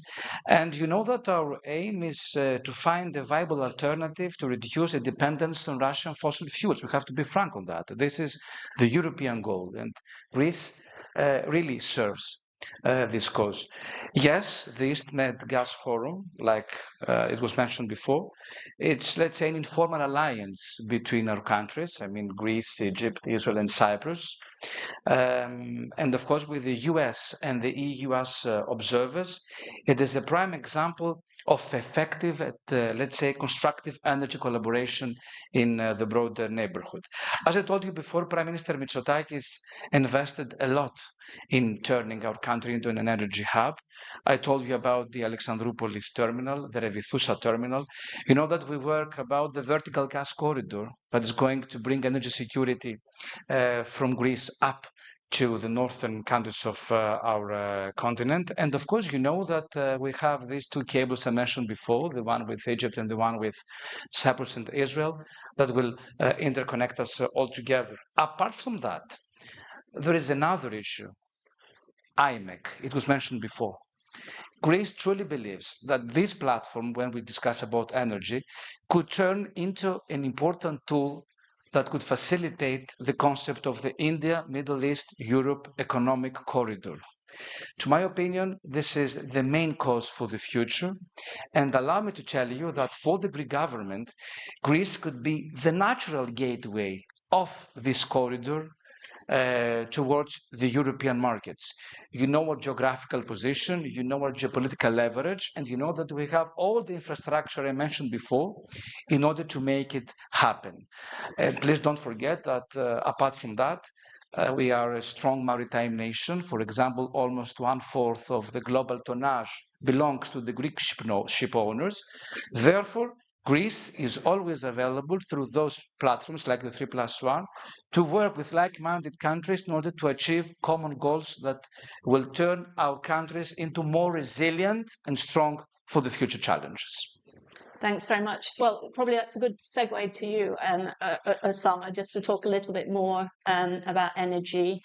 I mean, in your introduction, you did make a point, well, very good example, obviously, of maintaining and expanding actually cooperation during very difficult times, the Eastern Med Gas Forum. And you also mentioned that, you know, the importance of expanding it, you know, and expanding the role of some of the existing members as well. I saw that you recently had this workshop, which was called Re-Energizing the Eastern Med, which was all about turning strategy into action. So I just wanted to ask you what came out of that in terms of the roadmap for 2025 to 2026. You know, what are the main challenges and opportunities for the coming year?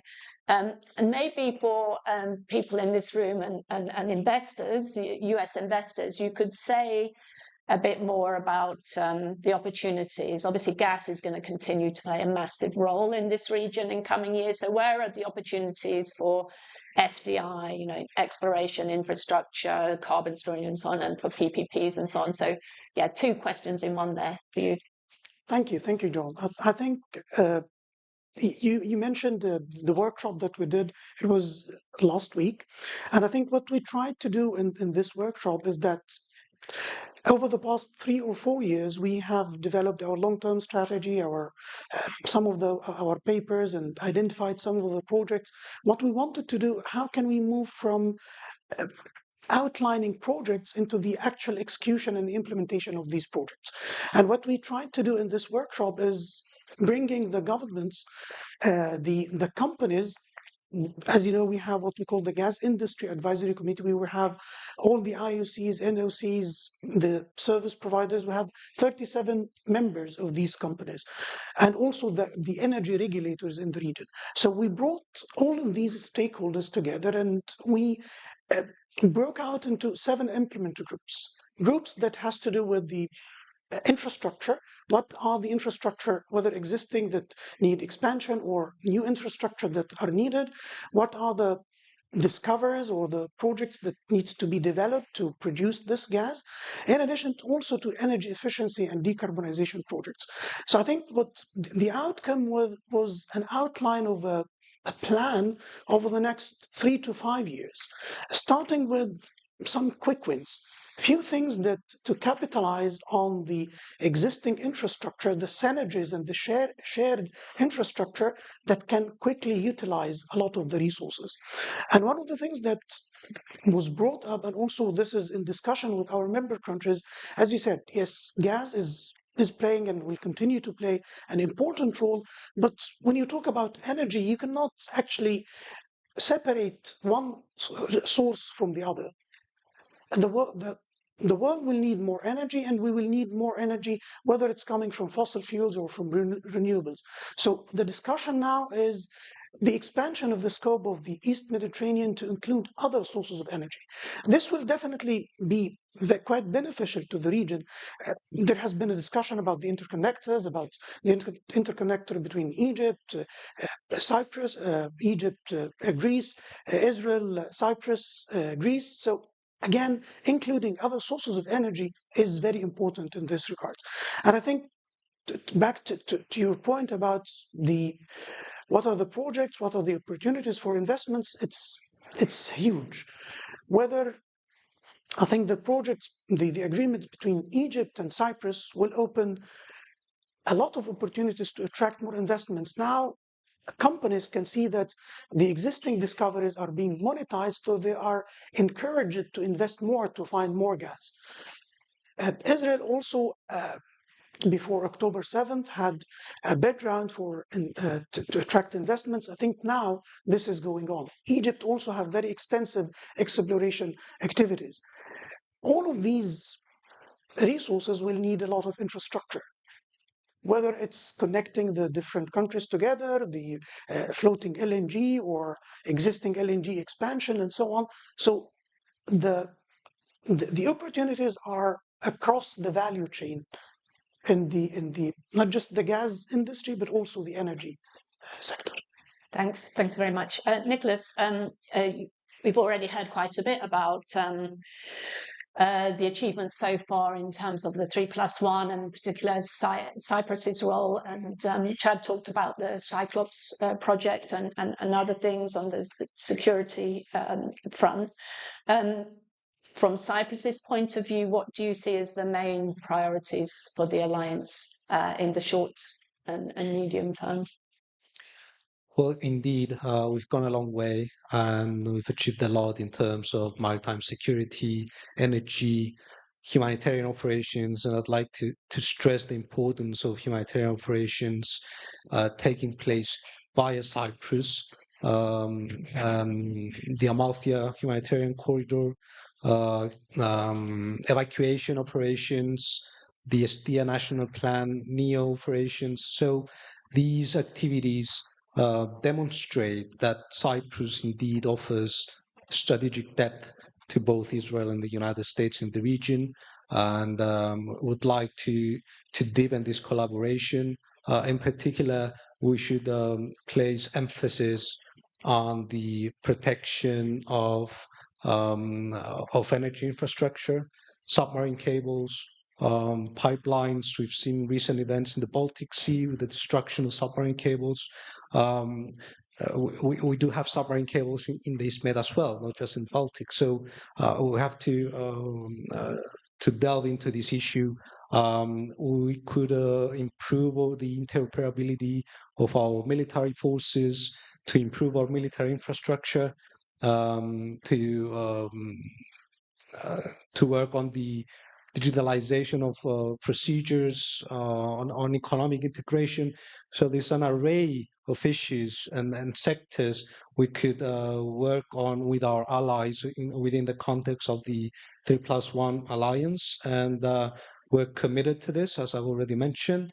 We should also address the matter of the protection of religious minorities in the region. The Republic of Cyprus, the president has appointed a special envoy for the protection of religious minorities. So we can. There's a lot of opportunity to widen the spectrum of activities and issues we can work on with our partners, and would like to see that happening shortly within the revitalized process 3+1 mechanism. Thanks.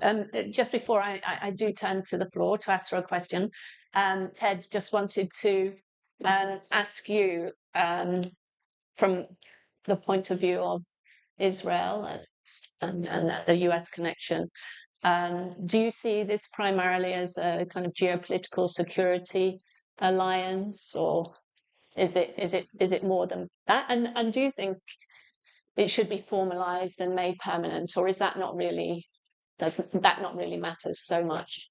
Oh, I think formalizing it is critical, and there's a security component, but economic opportunity and economic integration contributes dramatically to security as well. That's the really important thing to remember here. And when you have the 3+1 and there is a commitment to it, and you demonstrate that commitment at the highest levels, and you bring together foreign ministers from all of the countries to really make clear how important this is to each of the countries. And then you zoom out to think about what it means when the other entities like the East Med Gas Forum that provide an opportunity to bring in additional countries and expand further. And then you zoom out further to IMEC and what it means when the East Med becomes an important hub in this new way to think about this entire part of the world, with India and the opportunities stretching from India all the way through the Middle East, through Israel, Saudi Arabia, Israel, into Cyprus and Greece, and what that can mean. All of it becomes so critically important. And the best way, the most significant way to demonstrate that, the easiest way, frankly, to demonstrate that early in the new Trump administration is to bring together the Secretary of State with the foreign ministers to really drive home that point and show the world that this is something that will be a priority and will benefit the entire region, especially the United States. Thank you. Okay, I'm going to ask, have we got a question? I see we've got one hand there. Please say your name and who you represent, if anybody, and make your question to the point. Thank you. Thank you, Madam Moderator. Thank you for bringing up that very important legislation. I'm Nick Larigakis, president of the American Atlantic Institute, and our organization spearheaded that legislation on Capitol Hill. It took us 6 to 8 months to garner the support we need on a bipartisan basis, and a lot of consensus amongst the ethnic communities represent the three countries that are up on stage here today. My question, though, is this. Greece, Cyprus, and Israel rely heavily, and always have, regarding these ethnic communities who live here in the United States. To what degree do you place the importance on the 3+1 in terms of the work that we do here, and what more can we do to continue to increase that and strengthen this relationship? Nice question, thank you. Okay, we haven't got a great deal of time, and I can't see any other hands. So, who wants to respond to this? I'll quickly you can jump kick in. off, and we'll Nick, come along. it's good to see you. There is, from a political standpoint, there's nothing that can highlight the importance of everything we've been talking about here than for the communities here in the United States to stand together to encourage their elected officials, their members of Congress and senators, the administration, the businesses who are here, the businesses in the communities, to understand what this will mean in the region and how important it is to those of us who care deeply about the Hellenic community and how much they care about Greece and Cyprus and for all of us who care so deeply about Israel and what it means to bring those communities to the table to really help push this forward domestically. I think it's critically important. Thanks. Yeah, I'll just build on that. I agree 100%. I think the individuals and the groups here representing these three countries that are in the United States that have a political voice, that get in front of the administration, whether it's inside the White House, at the Department of State and elsewhere, I think they're going to be critical in getting that legislation moving forward, right? You got to prioritize. There's a lot facing the Trump team at the moment, and it's about how do you elevate issues for them to take action on. And so it's great that they're hearing from their counterparts, folks on this stage and elsewhere, but when they hear domestically as well from groups that care really, really important about these issues, it helps to elevate these issues within the White House, within the priority list of what they're going to work on in any given day and week and month. So I would just build on what the former congressman said, that it is critically important to have support here at home for the alliance and for the legislation. And yes, I also agree with whatever it was mentioned. The Hellenic diaspora here in the United States is the strongest bridge to us. And we're really proud of the Greek Americans that have played a pivotal role in the amelioration of the relationship between Greece and the US, but also I know that they have done a lot in order to support formats like the 3+1. I'm a proud friend of Greek American congressmen that made a significant contribution to whatever we discuss here today.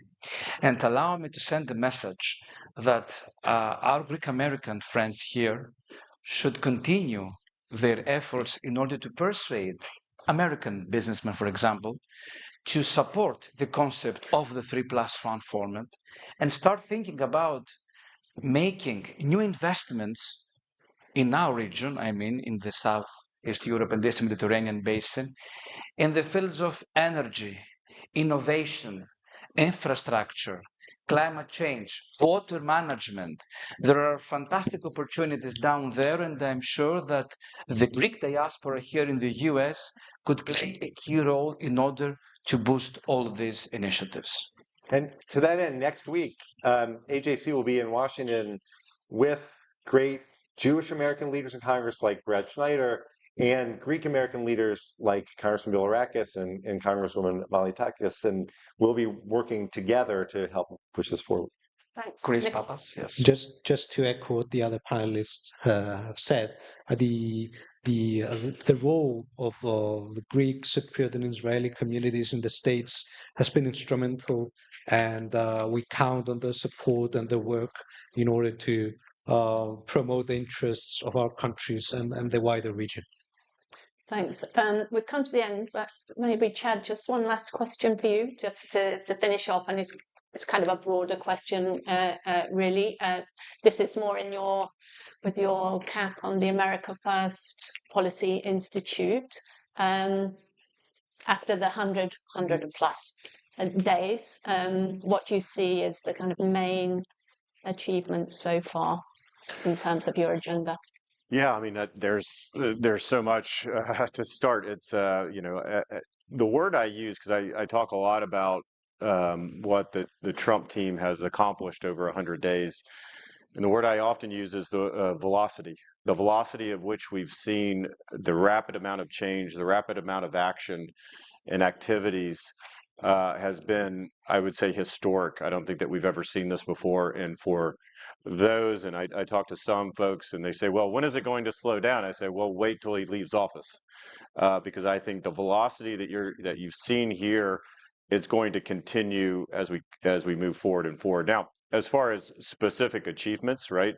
Obviously, you look at what President Trump ran on and got elected on last year, and a variety of different issues. I think he has made historic gains in all of those, whether it's from the economy and understanding that the trade and the tariffs continue to be an ongoing issue that we all watch here pretty closely, but certainly on border security and immigration, particularly along the southern border, great gains, a lot of progress made there, and then on some of what I like to say are some of the cultural issues that are facing Americans and American communities, such as transgender sports and other things. I think there's a lot of progress the Trump team has made. When President Trump talks about America first, he talks about, and it pertains to the conversation here today. When we talk about the alliance, for all the things that we have talked about, it's important to the United States. But as President Trump, at least in my experience, is what's in it for the United States? What does the United States get out of this alliance? Regional security, economic security, energy security, all the things we've talked about. So again, I think the President Trump and the team will continue their velocity that we've seen over these last over the first 100+ days, and we'll see that throughout the term. Well, thanks very much for that, and please join me in thanking all our wonderful panelists for this discussion. Let's have a photograph, and we're going to have half an hour coffee break, reconvening at 11:30.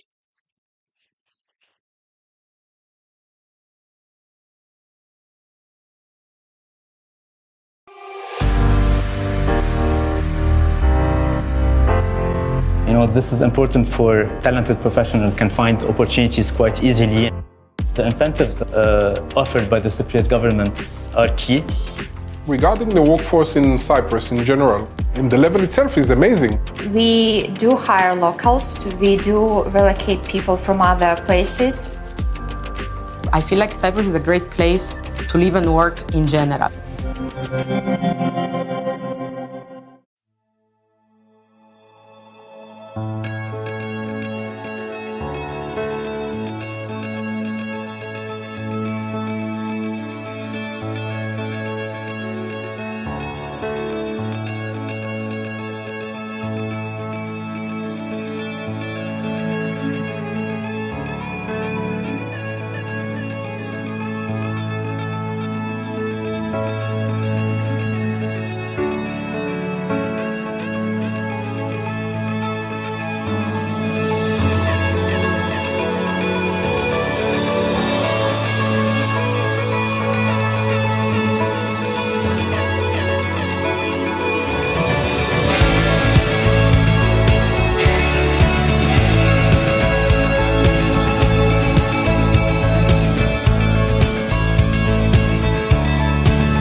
Welcome to PwC, where we foster a mindset of continuous improvement, innovation, and adaptability. Over 1,100 professionals in Cyprus, backed by a global network of 364,000 experts, across 151 countries. Our core values are reinventing our business model, building trust in what matters, and focusing on climate. Our commitment guides our actions. From fostering innovation to championing change, we strive to make a lasting impact and create meaningful transformation. With our comprehensive suite of services, we empower clients to navigate complexities, seize opportunities, and achieve their goals. At PwC, we build trust to protect and power your journey.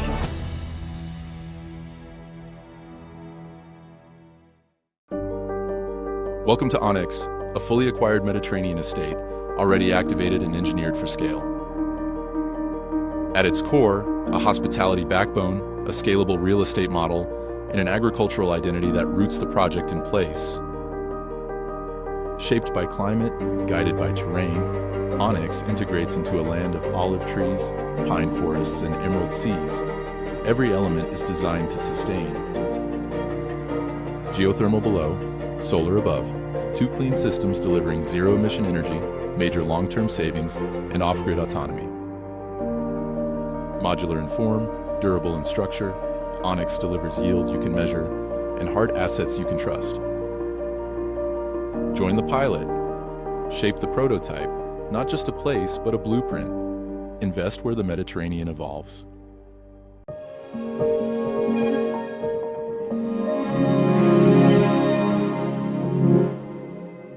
Create tomorrow. Start today. With new investment products backed by superior risk management. Asset management in a time of disruptive change. Financial well-being accessible to all. Calabas. Today for tomorrow.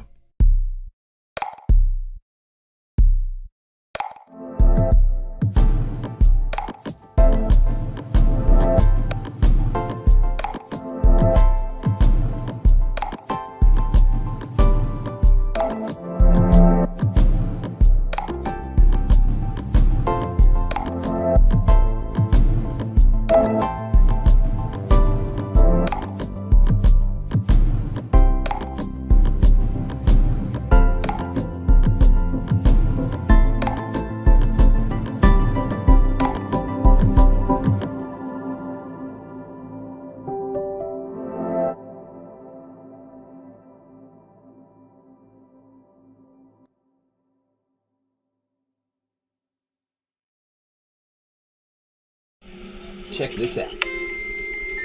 It hasn't been such a long time since people first started shopping online, and it was easy to keep up with the clicks.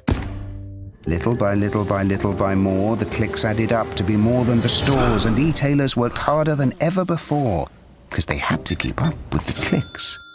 The clicks came from laptops, then tablets and phones, Monday through Sunday, office and home, 24 hours in every zone, and still they kept up with the clicks. Now shoppers ask more from the websites they're on, their language, their currency, their way, or they're gone, so you'd better keep up with the clicks. All of a sudden, there are so many must-dos if you want to keep selling, like delivery there, no there, or there. And make it tomorrow, first thing. No time for borders. Gotta stay in control to stay in the flow and continue to grow. But we'll help you. Keep up with the clicks.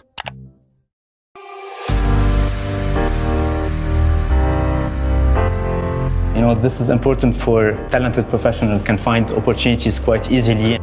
The incentives offered by the Cypriot governments are key. Regarding the workforce in Cyprus in general, and the level itself is amazing. We do hire locals. We do relocate people from other places.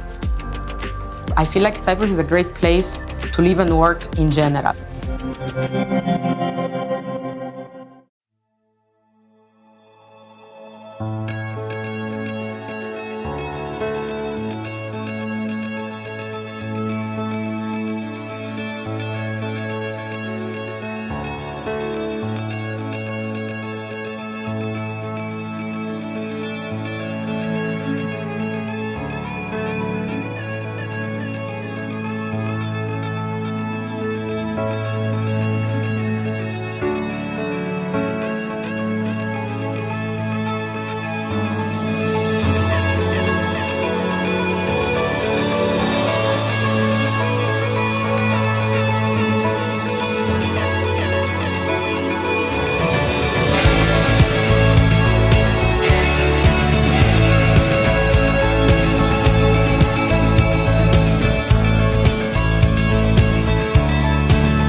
Welcome to PwC, where we foster a mindset of continuous improvement, innovation, and adaptability.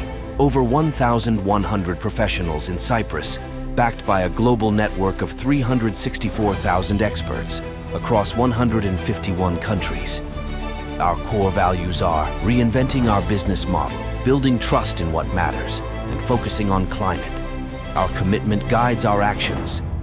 From fostering innovation to championing change, we strive to make a lasting impact and create meaningful transformation. With our comprehensive suite of services, we empower clients to navigate complexities, seize opportunities, and achieve their goals. At PwC, we build trust to protect and power your journey.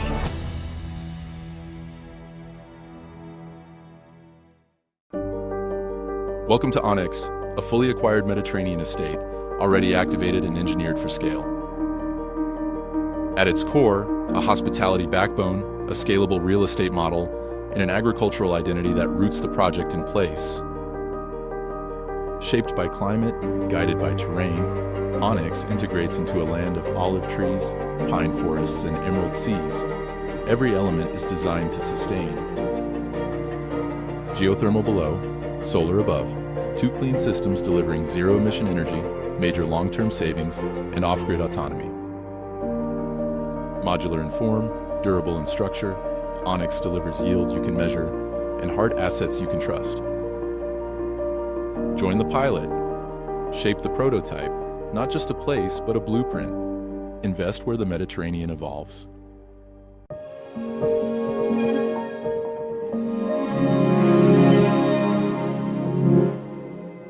Create tomorrow. Start today. With new investment products backed by superior risk management. Asset management in a time of disruptive change. Financial well-being accessible to all. Calabas. Today for tomorrow.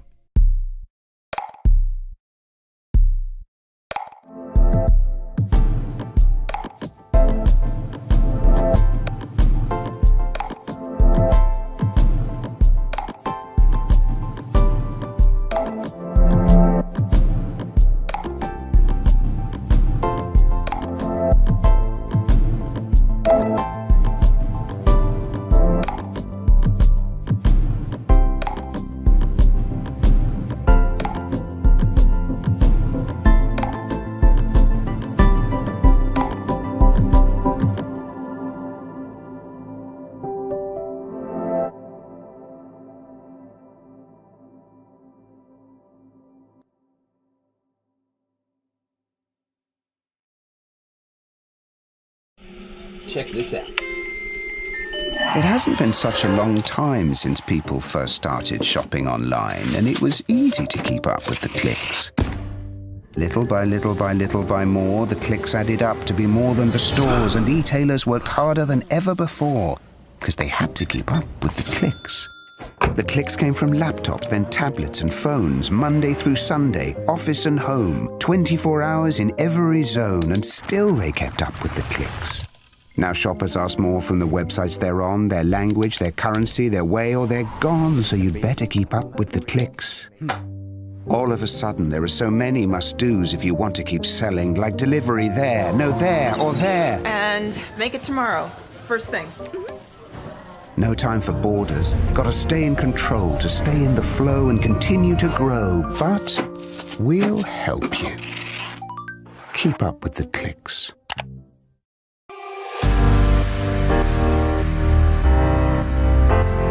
You know, this is important for talented professionals can find opportunities quite easily. The incentives offered by the Cypriot governments are key. Regarding the workforce in Cyprus in general, the level itself is amazing. We do hire locals. We do relocate people from other places. I feel like Cyprus is a great place to live and work in general.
Welcome to PwC, where we foster a mindset of continuous improvement, innovation, and adaptability.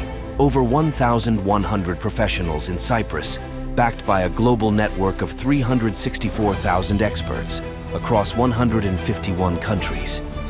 Our core values are reinventing our business model, building trust in what matters, and focusing on climate. Our commitment guides our actions. From fostering innovation to championing change, we strive to make a lasting impact and create meaningful transformation. With our comprehensive suite of services, we empower clients to navigate complexities, seize opportunities, and achieve their goals. At PwC, we build trust to protect and power your journey.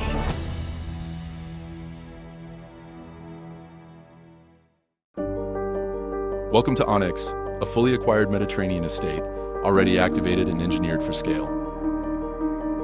At its core, a hospitality backbone, a scalable real estate model, and an agricultural identity that roots the project in place. Shaped by climate, guided by terrain, Onyx integrates into a land of olive trees, pine forests, and emerald seas. Every element is designed to sustain.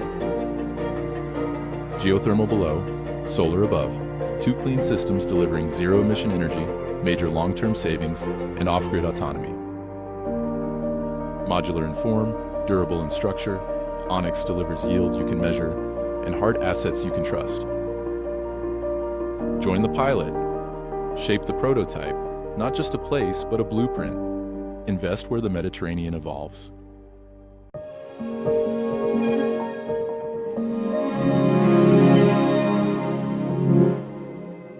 Create tomorrow. Start today. With new investment products backed by superior risk management. Asset management in a time of disruptive change. Financial well-being accessible to all. Calabas. Today for tomorrow.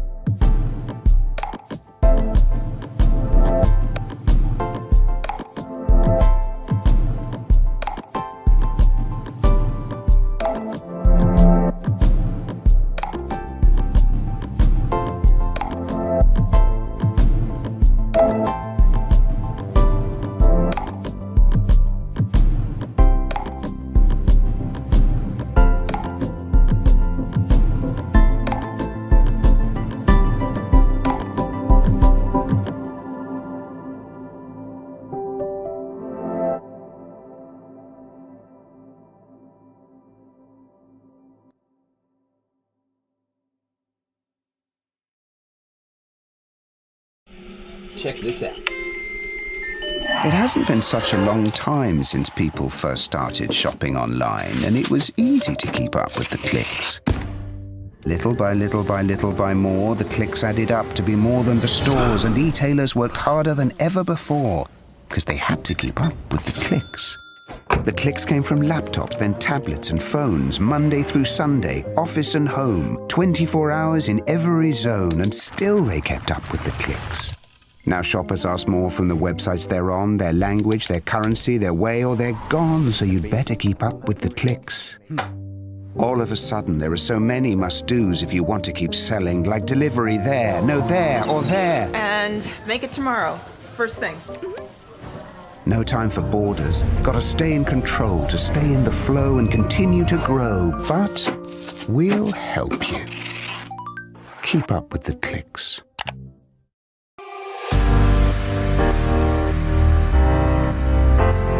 You know, this is important for talented professionals can find opportunities quite easily.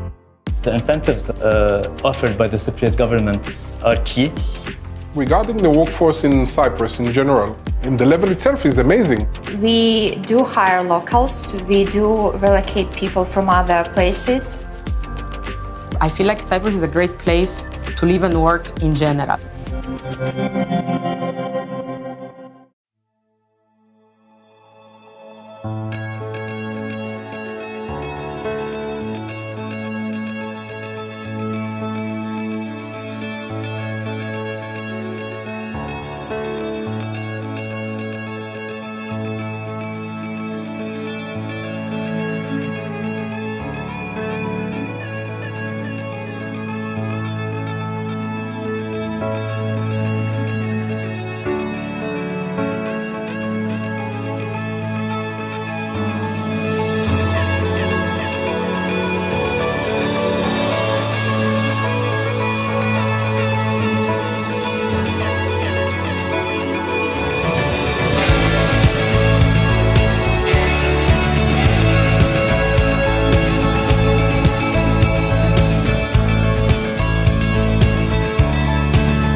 Welcome to PwC, where we foster a mindset of continuous improvement, innovation, and adaptability.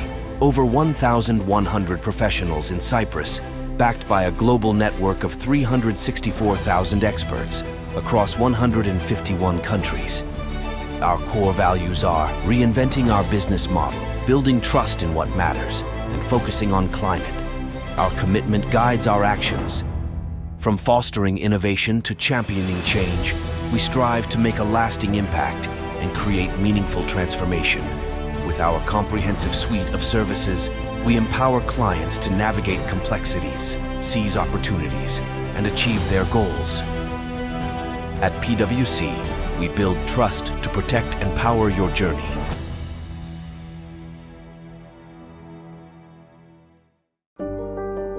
Welcome to Onyx, a fully acquired Mediterranean estate, already activated and engineered for scale. At its core, a hospitality backbone, a scalable real estate model, and an agricultural identity that roots the project in place. Shaped by climate, guided by terrain, Onyx integrates into a land of olive trees, pine forests, and emerald seas. Every element is designed to sustain. Geothermal below, solar above, two clean systems delivering zero-emission energy, major long-term savings, and off-grid autonomy. Modular in form, durable in structure, Onyx delivers yield you can measure and hard assets you can trust. Join the pilot. Shape the prototype, not just a place, but a blueprint. Invest where the Mediterranean evolves.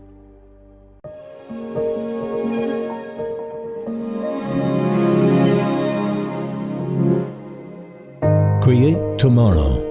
Start today. With new investment products backed by superior risk management. Asset management in a time of disruptive change. Financial well-being accessible to all. Calabas. Today for tomorrow.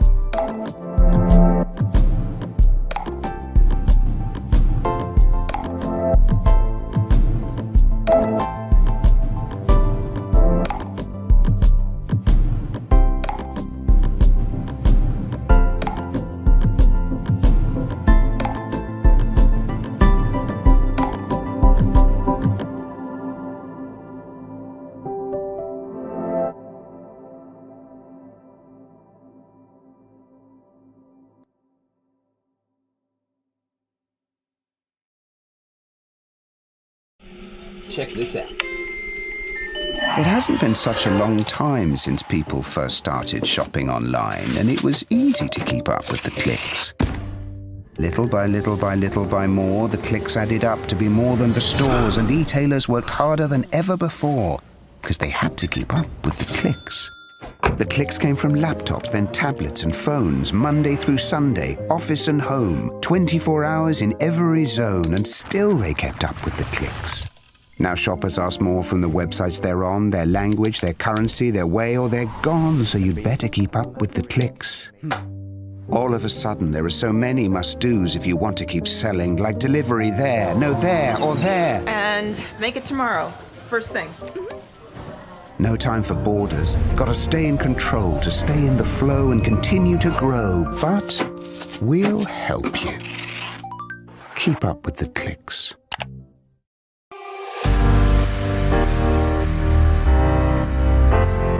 You know, this is important for talented professionals can find opportunities quite easily. The incentives offered by the Cypriot governments are key. Regarding the workforce in Cyprus in general, the level itself is amazing. We do hire locals. We do relocate people from other places. I feel like Cyprus is a great place to live and work in general.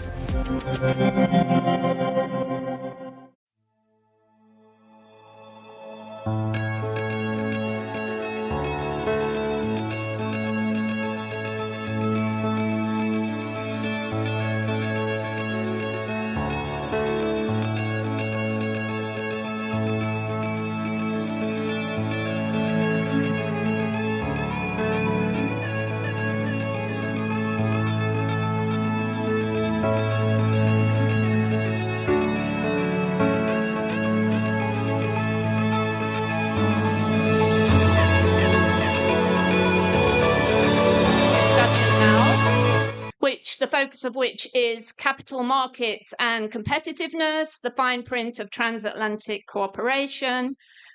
We've got two great speakers for you on this panel. Let me introduce both of them and invite them to join me on the stage. First of all, Timur Turlov, Chief Executive of Freedom Holding Corporation. Welcome, sir. Please join me.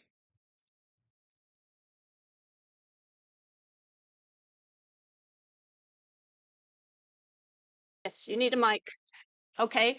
Let me invite our second speaker, Evan Williams, Vice President of the U.S. Chambers Center for Capital Markets Competitiveness, to join me. Welcome, Evan. Thank you.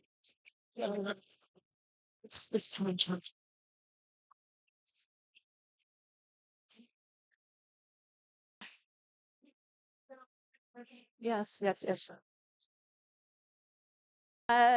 There are people standing at the back of the room, and we'd prefer if everybody would sit down, take a seat. There's plenty of chairs, there's plenty of tables. If you need help finding a seat, our staff will direct you to a table. Thank you very much.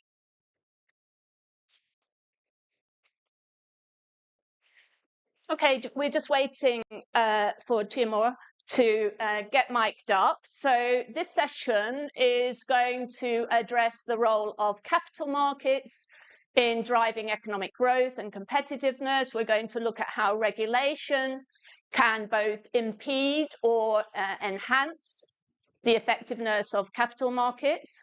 We're also going to talk a little bit, I think, about the hot topic of EU extraterritoriality.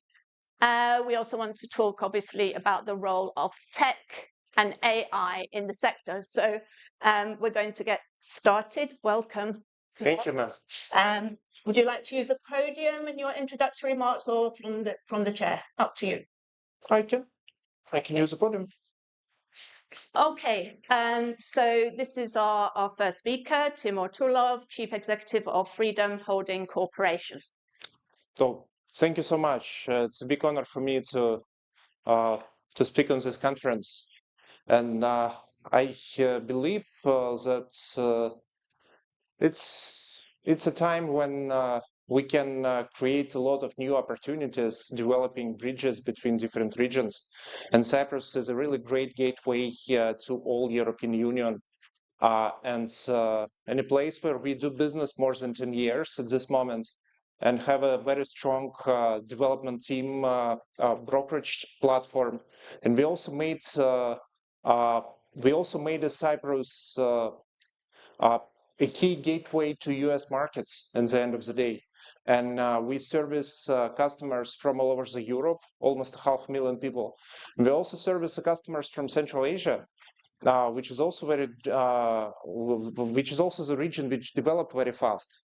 And I believe that the further development, Cyprus has a role of European gateway between key markets is a great competitive advantage, which will help to globalize talents across the globe and globalize access and make markets more affordable, and also contribute for development of fintech products, because I think, especially in both Central Asia and Cyprus, we have a great teams of very bright people who develop one of the most tech advanced solutions, fintech products, digital ecosystems, stock brokerage platforms, digital banking solutions, e-commerce solutions, all this integration between different government services and different commercial services. And I believe that it's still a lot of expertise, a lot of knowledge, a lot of talents who works on development of this ecosystem all over the Europe, all over the Central Asia. And I believe that building and securing these gateways and securing the role of Cyprus as a key European, as one of the leading European gateway to the market, with very favorable tax regime, with very favorable migration regime, which attract a lot of very well qualified professionals across the globe will continue. Still the similarity in regulation, still a similarity in business culture. So English language as one of the main languages in Cyprus is definitely helps to this contribution, and we'll be happy to discuss it further. Thank you so much.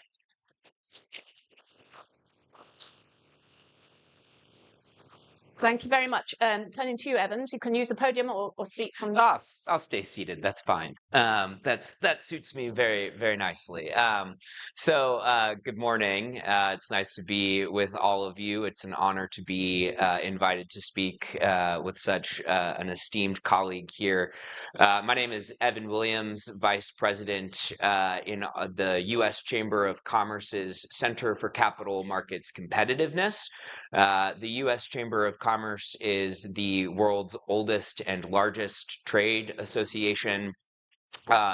We represent well over 300,000 businesses before the U.S. government, including policymakers of all stripes, and anyone who's interested in Washington, D.C., in prosperity and the growth of the United States, and in the growth of global relationships.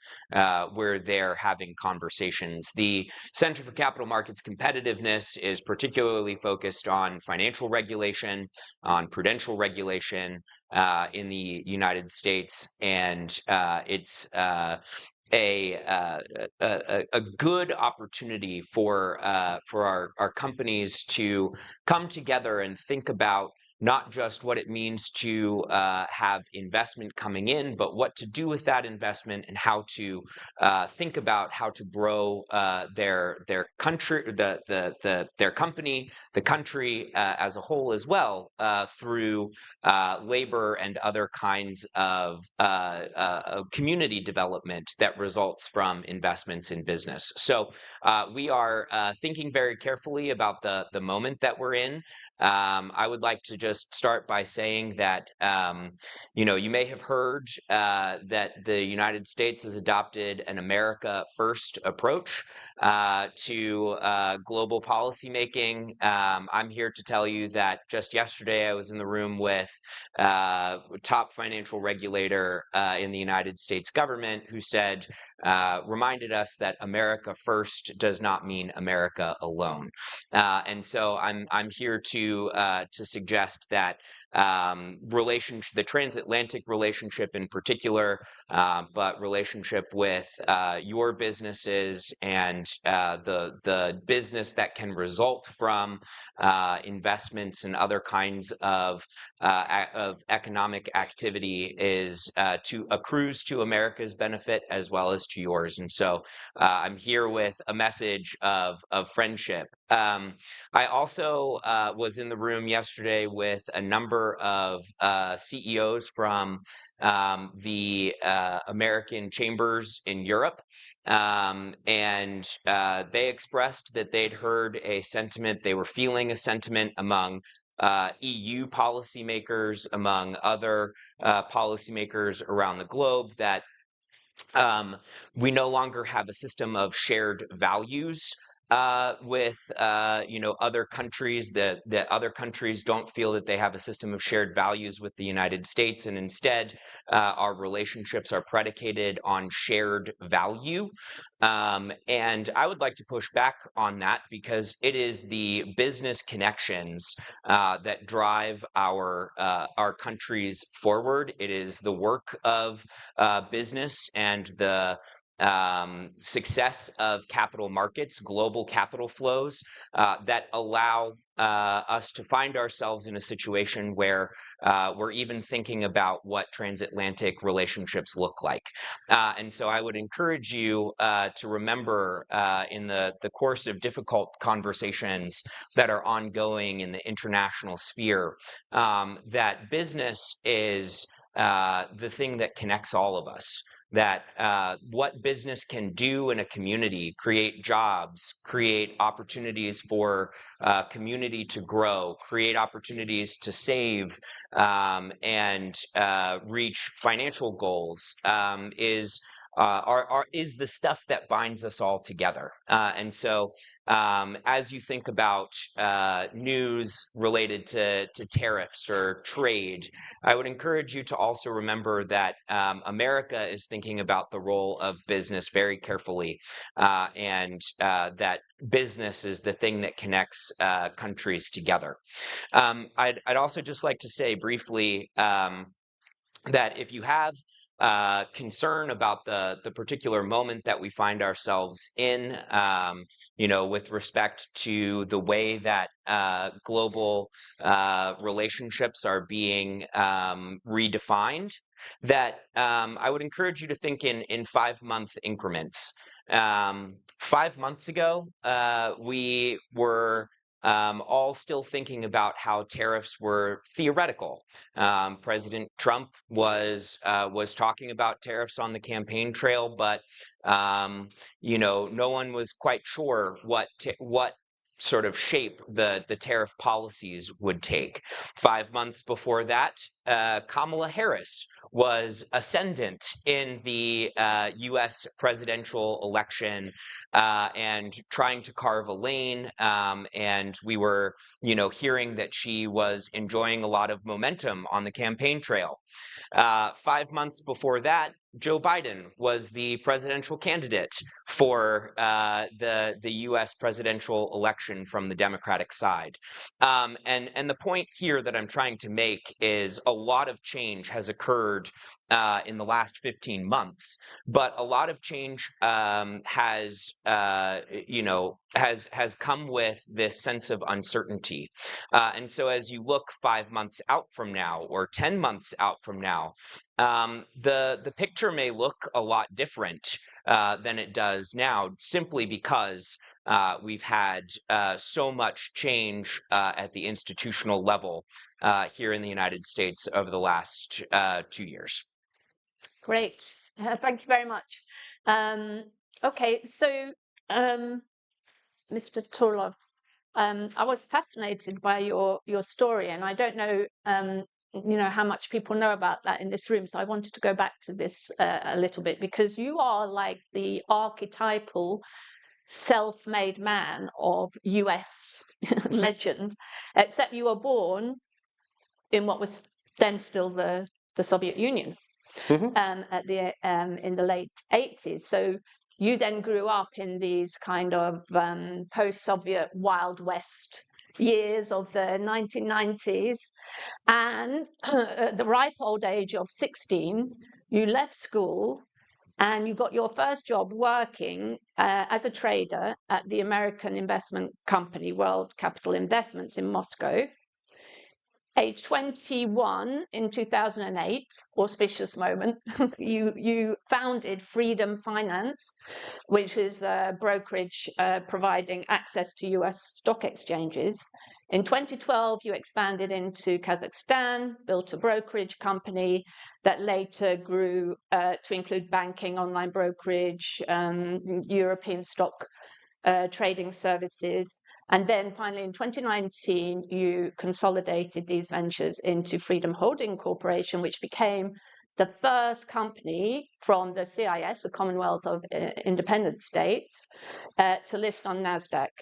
And today, Freedom Holding operates as a global financial services company with offices in 22 countries and a strong financial ecosystem in Kazakhstan. So that's quite a story. So I wanted just to ask you, what inspired you at such a young age in that particular context of late Soviet Union to do this? And why did you call your company Freedom Finance, your first company, and then Freedom Holding? What's in the name?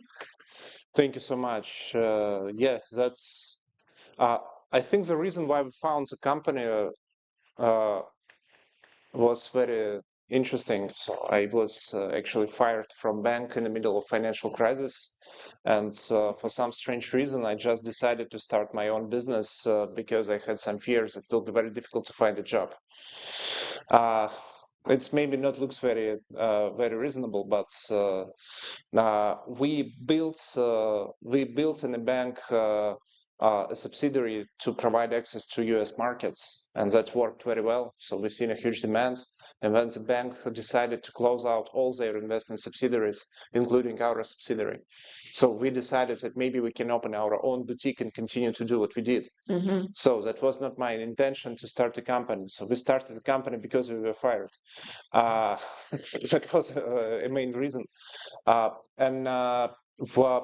And then all the rest of the steps, I think we just tried to survive at the end of the day. It was difficult to do. We started, I think, in 2008, we was the almost unique company who provided access to European and US markets almost exclusively, so we not provided access to local markets. And most of our competitors were focused on local markets, and we was focused on US markets.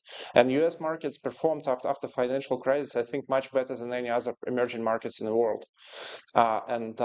That's also helped and provided some growth. But to survive, we started to develop technology because we realized that the margin is not such high in our business, and we're still facing a lot of we still faced a lot of competition. Mm-hmm. And we worked and spent a lot of resources to educate people, to build some trust, to build some confidence about investing into securities, which is a quite which has a in both in Europe and in the United States, of course, it's a great big industry with a lot of confidence, which was built over the last 200 years and secured last century.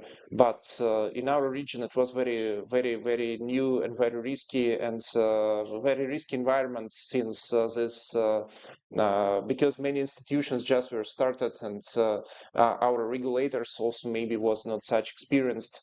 When we just started our business, it was very few regulation of providing access to global markets. Mm. It was some regulations to provide access to national markets, but very few regulation on accessing global markets, and a lot of differences in regulation between local markets in Kazakhstan, for example, and markets in Europe and in the United States. And that's why we came to Cyprus in the end of the day, because we found we looked for some gateway who can translate from American regulation language to finally our Kazakhstan language. And Cyprus fits as well because we actually built a relationship between our Cyprus firm and US firms. It was easier to build a relationship between European firm and US firms. And more or less the same regulation, more or less the same common law principles, and the very different continental law in Kazakhstan, for example, and different approach to regulation. And Cyprus acted as a translator on the very first time to translate regulation from one language to another language to make it possible, to make this connectivity possible. It was like an adapter of regulation. And then we realized that to survive in this environment, we need to build not just a brokerage business. So in 2019, we were a first broker listed on Nasdaq from CIS. So it's not the only firm, but the first stockbroker. But we realized that we will cease our existence if and we will lose competition if we will not become if we will not build an ecosystem, financial and e-commerce ecosystem. We will just lose the competition to other firms who did that, because we realized that even a big bank can build a very efficient digital platforms And when they introduce brokerage services to their digital platforms, they already have a lot of trust, they already have a lot of frequency, a lot of retention. And when they just introduce a new service, they can convert much more people that we theoretically can do, and much cheaper, much faster. And that's why we started in Kazakhstan to touch other business lines with the same approach, because to survive, we built a digital platform. Otherwise, it was very difficult to manage expenses. And this digital platform was the only way to service hundreds of thousands of customers. Yeah. Let's come back to that in a minute, but you very nicely introduced the subject of regulation. I mean, this is a very interesting point about, how trust is established, kind of organically in institutions usually over a very long period of time, to kind of institutionalize that, relationship, institution-customer relationship, and build trust usually takes a long time. So we're now in an era where we have all these new kind of startups, fintech companies, who are kind of, leapfrogging that. So we're going to come back to that. But so we need to talk about regulation. And I guess I have a few questions here, and it's again a hot topic in the US, so and in Europe, of course, it's favorite subject in Europe. But how do we get the right balance on regulation and ensure that we don't stifle innovation and instead foster a dynamic economy? So what are the kind of key principles do you think that to consider when it comes to government intervention and regulation? And I'm going to mix in a few questions here. So the second question, which we as businesses, we know that businesses like predictability. So that's important for businesses, for capital markets. So is there going to be a push for deregulation of financial services industry in the US under the new administration? And then this is the regulation bits. And if you want to talk about the kind of extraterritoriality issue, that's good as well. We don't have much time, so let's talk about that and then just come back to AI and tech. Sure. Yeah. Fortunately, I can kind of sum all of those questions up in one nice package. The European Sustainability Omnibus that's moving forward certainly contains all of those pieces, all of those threads. And to borrow a term from the Europeans, I'm not expecting deregulation from the United States. I'm expecting simplification in financial regulation. And what I mean by that is, if you're a large bank in the United States, you have potentially 3 different regulators before you even get to a securities consideration, right? You have the OCC, the FDIC, and the Federal Reserve all maybe barking at your door, asking you for regulatory information. And what I think the perspective of the current administration is that there is a real opportunity to streamline the approach to regulation and who regulates which banks, which financial services entities, who has purview over financial technology, who has purview over cryptocurrency. That's a hot button issue here in the United States between the Commodities Future Trading Corporation and the Securities and Exchange Commission. There's sort of back and forth in the dialogue. So what I mean by simplification in the United States context is that I expect that the U.S. federal government will look for every and any opportunity to narrow the application of regulation so that it's clear which regulator is your regulator within an industry. I also think that there will be more of a push toward pragmatic regulation.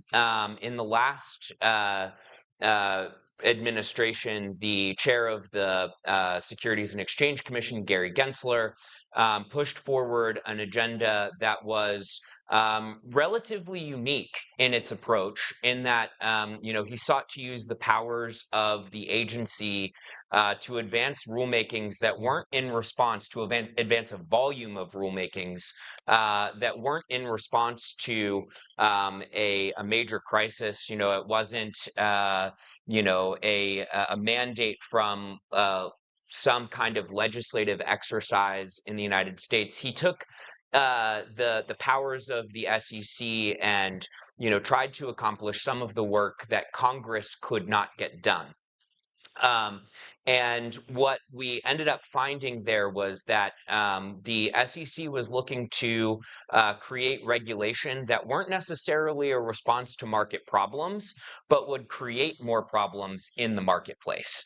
And so, I think the approach of the new SEC will be to say, where are the market failures? What are the justifications for regulating something? How do we approach regulation in a manner that is predicated from solving a market failure and moving on from there? So you'll find much more sort of cost-benefit analysis being used in the creation of regulation, and you'll also find, I think, that the outcome will be lighter touch. Just one more point here. I also expect in the approach to enforcement to change. Not that the enforcement of regulation will wane in the new sort of regime, but the kinds of things, the kinds of novel theories that the administration previously advanced, the Biden administration advanced, will not be the kinds of priorities that the new regulatory structure will pursue. Great, thanks for that. Before I come back to Timur about the AI issue, I just wanted again to ask you the implications of, so we hear all this about transformative potential of AI. Well, it's happening in the financial sector, improving operational efficiency, risk management, customer experience, everything, all these things. So just wanted to ask you, what are the kind of risks there, or if there are regulatory implications of that, the data privacy, model risk, all those sorts of things that get highlighted? Yeah, so you look back at where we were in the 90s with respect to the internet and how we were going to approach regulating the internet.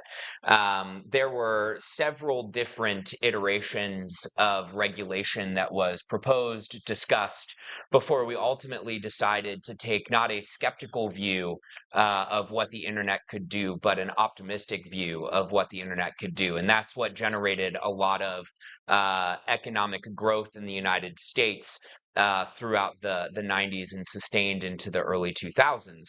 And I think that we're sort of at the same inflection point with respect to AI, right? AI is just as revolutionary in its potential as the internet itself is. And so the question becomes, how do you pursue regulation that allows that innovation to move forward, allows a new marketplace to develop, to come into being without stifling it, but also providing clear rules of the road. And I think that the policymaking pattern that we saw in the 90s with respect to the internet will ultimately be the thing that gets replicated with respect to AI in the United States. I will note there's one particular issue in the United States with respect to AI regulation, and that is that we have a host of states that are individual states in the United States that are interested in sort of advancing AI regulation of their own, and sort of getting ahead of the federal government in its approach to AI, and ultimately that potentially presents a fragmentation in approach to AI development that we hope to avoid. So we at the Chamber are advocates for a light touch approach at the federal level that supersedes the individual state laws that have cropped up, and that provides a pathway forward that helps the economy to grow as AI continues to grow as well. Great, thank you. So just kind of out of time already, but I'm going to give you a chance to talk about AI. Tech and digital have clearly played a massive role in the expansion of your business, your various businesses, and in their success. So you're offering digital mortgages through your Freedom Bank. You've got this Freedom Super app, which is this one-stop platform for doing all sorts of things, from managing your finances to booking your trips and so on and so forth. So, but is it a case of we ain't seen nothing yet? Are we just at the start of seeing the transformative potential of digital technologies and AI on not just financial services sector, but every other sector, retail, leisure sector, and so on, tourism? And how do you see this going forward, not just in terms of at a national level, but kind of international in terms of capital markets and how they're going to operate in future? It's a very big question. You've got about 2 minutes. I think the key fuel for any AI engine is the clean data. So if you have a lot of clean data that can empower your AI models to create a lot of value at the end of the day. And we started to collect data on this big data approach. It was popular even 10 years ago, but just now we found a way how to analyze this data, how to monetize this data, because this development of AI here. So we're not participating directly into development of generative AI. And it's very expensive. It's still a very high competition already. But I'm sure that the most of the value in the world will be created because of implementation of that approaches. And we try to use AI and the products of big corporations to analyze our data and to create great use cases of that. We try to use generative AI to better understand our customers and better explain to our customers.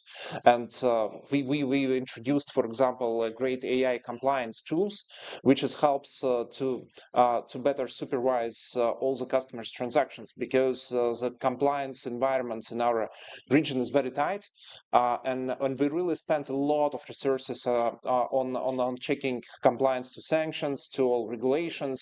And we actually, based on many open source models, we created a very great engine to automate this process of checking these compliance issues, for example, which accelerated very much and lowered our cost for this compliance.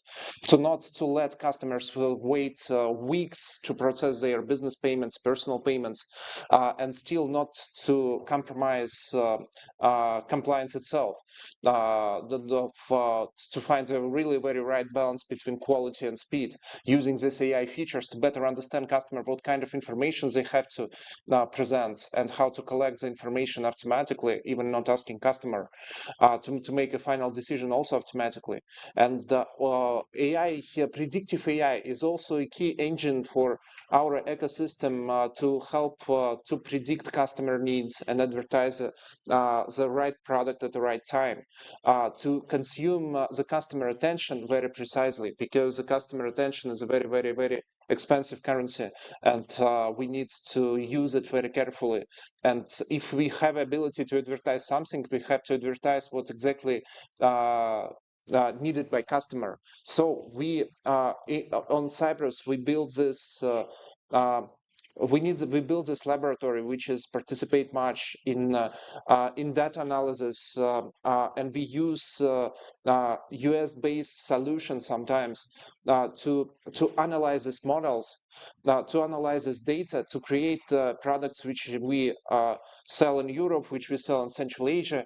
And in my opinion, AI also unlock a lot of human potential for cooperation, because with this you can rewrite stories, you can translate, you can help people to understand each other better. You can access much more knowledge on any language you want, and find any answers for any questions.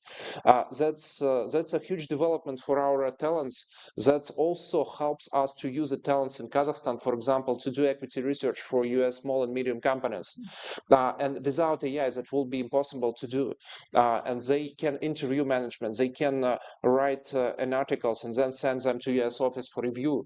And that helped us to dramatically decrease the cost of production of this research and democratize market, and still use this potential of AI, still use the supervising potential, and bring high standards from US to Europe and to Central Asia at the end of the day.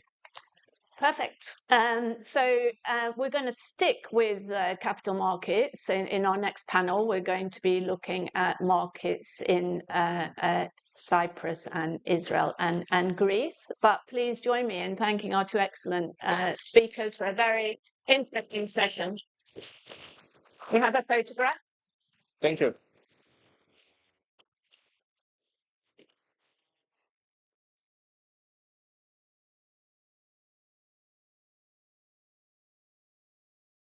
Okay, thank you.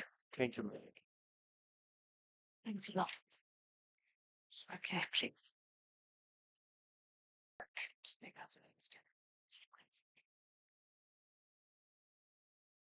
Okay, ladies and gentlemen, as I said, we're sticking with this topic, a new era for global capital markets and financial services. So let me introduce our three speakers to join me on the stage now.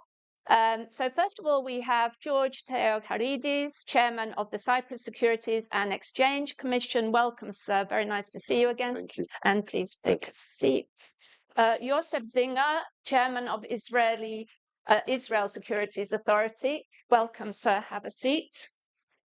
And Michael Fekas, a Vice Chancellor, Hellenic Capital Markets Commission. Welcome, sir.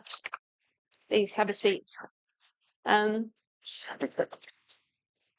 Okay, as you see, we're always in this race against time, but I'm going to invite each of you to give some opening remarks, and then hopefully we've got a bit of time for a Q&A. So you can stay in your seats or you can use the podium, whichever is your preference. So George, over to you. Sure. Maybe I should choose. Oh, thank you. So first of all, good morning, everyone, and let me thank the organizers for this invitation to attend this very interesting conference. So let me just say that say a few things first. I should say for the market in Cyprus, of what we regulate in Cyprus under Cyprus Securities and Exchange Commission. So we have a thriving and large market in Cyprus that is under the supervision of CySEC. One of the main industries that we regulate is the investment firm services industry, which are governed under the MiFID directions and regulations of the European Union. Actually, we are the largest market in Europe in terms of the cross-border of provision of investment firm services. We have about 250 firms. Some of those firms, I would say 60% of those firms are what we call the fintech firms. They're using a lot of technology in order to offer their services to clients in Europe and in third countries. And the majority of their clients are retail clients. And they can offer all types of products and services to their clients. So, and the rest of the market under the investment firms are mainly the more traditional investment firms, where basically they are offering their services to institutional clients, high net worth individuals, and so on. Then we have also a market for funds, which are governed under the European, again, regulations and directives, which is the IFMD and the UCITS directives. Under this industry, we have about 10 billion of assets under management, which is growing. Majority of those funds are alternative investment funds. So basically, they invest in alternative investment in alternative investment asset classes, for example, real estate, private equity, and so on. And their clients are they collect money basically from institutions and professional clients, and they invest a majority, or not a majority, but 30% of the assets under management are actually investments in Cyprus, which is a good thing for the economy because it offers an alternative financing opportunity and investment opportunity for the island.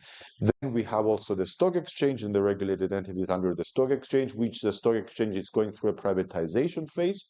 And then we have also a small sector of administrative service providers, corporate service providers, and finally the new industry, which is the hot topic in Europe right now, and not only in Europe, is the cryptos. So we have the crypto industry. We have a European regulation that has already been put into force since January 1st of this year, which is called the Markets in Crypto Assets Regulation, which will be governing the whole spectrum of the services offered by crypto asset service providers. And CySEC, to a large extent, it's the regulator that will supervise and regulate this industry in Cyprus, and to a lesser extent the central bank. So this is just a very brief overview of the industry. Now let me say a few things about in general regulation and what's happening at the European and global level. Obviously, one major impact that we have in the financial services industry in the last, I would say, 2 decades, it's probably the digital transformation, right? So everything now is becoming digitalized. The offering of services is becoming digitalized. And obviously that's a good thing because it brings a lot of opportunities to the markets. I would think the number one advantage is the financial inclusion, right? So it allows more participants to enter the market and to invest in the market and to bring more financing to the companies that they want to get financing from the market. So we have more retail participation, and then obviously other advantages is the transparency, the lower cost and fees that we observe in the market, the speed of execution that we see, and so on. However, as any type of technology, together with the opportunities, there'll come the risks, right? So, and the major risks that we see here, it's not about so much about financial stability, but it's more about investor protection. How do we protect the investor, and especially the retail investor, which is not a sophisticated investor, in understanding basically the risks involved from the products and services offered? So there it's a major issue, and I would say that both at the CySEC level and at the ESMA level, there is a lot of attention to this matter. There's a lot of scrutiny in terms of how these firms operate, in terms of how they approach the customer, the information that they give to the customers, the way they onboard the customer, and so on. And other issues, obviously, apart from investor protection, it's cybersecurity issues, it's operational resilience issues, and so on. AI, just very briefly, AI, yes, it was talked earlier. It's a new innovative technology which is here to stay. It will certainly affect the markets and the way that the services will be offered in the future. Now we are at the early stages of that. I think now we're in the process of understanding AI, basically, of understanding how the companies are actually using AI in their practices. But there's a lot of work to do in that respect.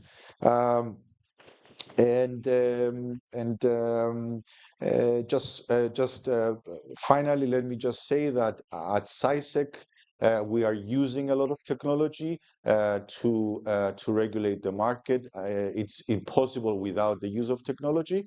We're using sophisticated tools, whether it's about understanding, examining the materials of the marketing materials of entities, the way that they promote their services to investors, if there's any mis-selling, if there's any incomplete information given to clients.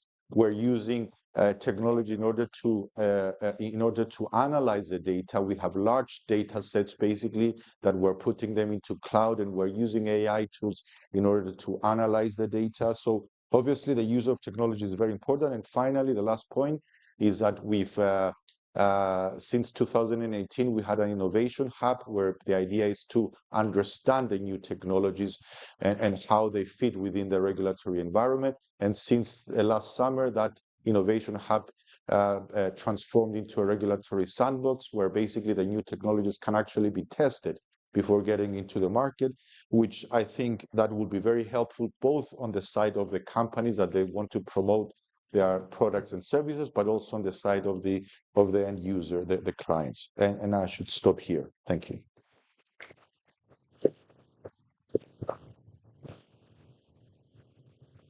Thank you very much, George. Over to Josef Singer. Great to have you with us. Thank you. Okay, so thank you for having me, and it's a great honor to be here. I want to talk a little bit about the capital markets in Israel. The Ministry of Economy and the governor spoke a little bit about it earlier, but I would like to focus on the capital markets. So I will start with the end. In 2024, the Israeli leading index called Tel Aviv 125 did better than the S&P 500.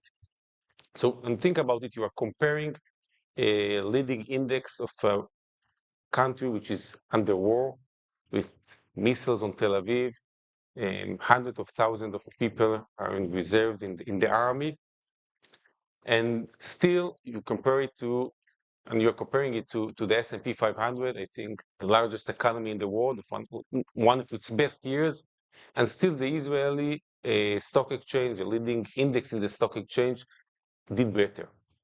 And I think that reflects the resilience of the Israeli market. And what we saw all over the year is resilience, a very non-panic behavior, and a very calculated behavior. And I would like to reflect it with an episode. In the April 14th in 2024, the night between the 13th and the 14th, Iran attacked Israel. And they fired hundreds of missiles to Israel. We had few hours between the time they launched the missiles until the time they reached Israel. And during that time, I got, I think, dozens of calls and messages from mostly all of the leaders of the investment houses in Israel. They all warned me that tomorrow there's going to be a bloodbath in the markets. Some of them even urged me not to open the stock exchange tomorrow. But surprisingly, the next day came, people went to work, children went to school, and what we saw on the screens in the end of that day in the stock exchange, we saw green screens. I think this is something that reflects more than anything else the resilience of the Israeli market. And I'm saying I'm surprised because this is what happened to us, the regulators, throughout the whole year. Throughout the whole year, I think we prepared ourselves again and again to collapse in the markets, to disasters, to dramatic events. And believe me, I think every dramatic event that could have happened in Israel during last year. But again and again, we found ourselves that we were wrong. Again and again, we found a market which is very resilient, and as I said, with great results. And I'm talking about the capital market, but it's the same with the shekel. We had a very strong shekel. The tech industry just a few months ago Google bought one of the largest acquisitions in the last few years, bought a company named Wiz in $32 billion. And also, I think, everywhere in the Israeli economy. And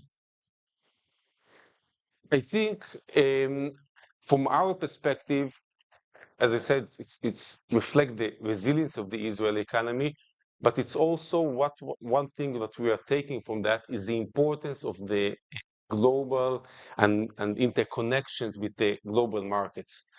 When I came into office, that was one of my main roles, to deepen and strengthen the interconnections between the Israeli market, capital market, and global markets. And I think the war just strengthened the understanding that this is a very important thing to do to the Israeli capital market. And to start with, it is not such a hard mission, because we have a very strong capital market. Israel, we have a very developed economy, advanced legal system, very advanced regulatory regime.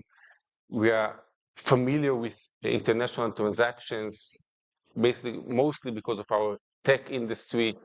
We have good law firms, accountant firms that know how to deal with cross-border transactions, but there are still few areas that we need to deepen the interconnections between us and the global world. And I want just to say just one example for that, and the governor mentioned it before, and this is the trading days. The trading days in the stock exchange in Israel are, as of today, they are Sunday to Thursday. And this is the same as the working days in Israel. But we understood that if we want to deepen the connection between the Israel and the global markets, we have to adjust our trading days to what is common in the global markets. So we started a process to change the trading days and move them to Monday until Friday. It's not an easy movement, because you understand if the whole working days in Israel are Sunday to Thursday, it's hard to move whole industry to different day working. But we understand that it is important, and it is something that we need to do if we want to be part of the global market. And this is a process we started. I believe that we will finalize it in the end of this year. So hopefully in the beginning of 2026, the stock exchange in Israel will start working Monday till Friday. And as I said, this is just one example for our goal to be more connected and more aligned with best practice in the global markets.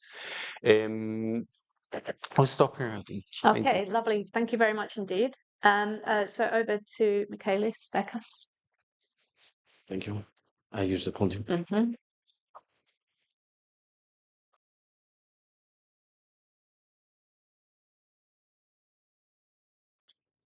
Ladies and gentlemen, it's an honor to be here today representing the Hellenic Capital Market Commission in this important dialogue alongside our counterparts from Cyprus and Israel.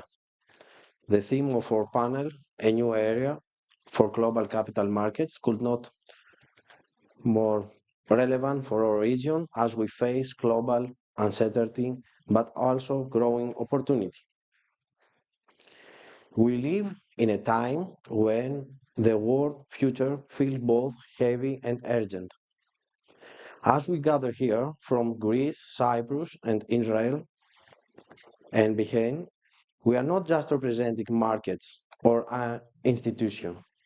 We represent people who trust that the systems we oversee will protect their savings, reward their risk, and finance the world they want to live in. The Eastern Mediterranean may have been a cradle of civilization, but today it can also become a cradle of financial innovation, regional trust, and shared prosperity. Imagine this: a young entrepreneur in Tel Aviv raising capital on the Athens Exchange, a sustainable energy project in Nicosia financed by green bonds issued in Greece. Retail investors from all three countries accessing the same tokenized products under clear and common rules. This is not a utopia, it is a choice. A regulatory and political choice to treat capital market not as a national fortresses, but as bridge between our people. We, the regulators, can lead this with interoperability, with trust, and with courage. Technology. Technology is rewriting the rules of finance. Artificial intelligence does not sleep. Blockchain does not forget. And algorithms don't compromise. But innovation without human values is a shortcut to chaos. In the Hellenic Capital Market Commission, we see technology as a tool, not a master. We are building the frameworks that allow innovation to thrive responsibly. And we know we are not alone. Together with our colleague in Cyprus, Israel, we can create a regional ecosystem where startups, fintechs, and investors don't ask, is it allowed, but is it possible? Let me end with this. No matter how complex our systems become, capital markets only work when people believe in them. That belief starts with education, with transparency, with access. Let's give every young woman, every small business, every saver in our region a reason to believe that investing is not a game of chance, but a path to dignity, freedom, and legacy. We owe it to the next generation to build capital markets that are worthy of their dreams, markets that finance hope, that reward resilience, and that make our regions not just geopolitically important, but globally inspiring. Thank you. Thank you very much, Michaelis.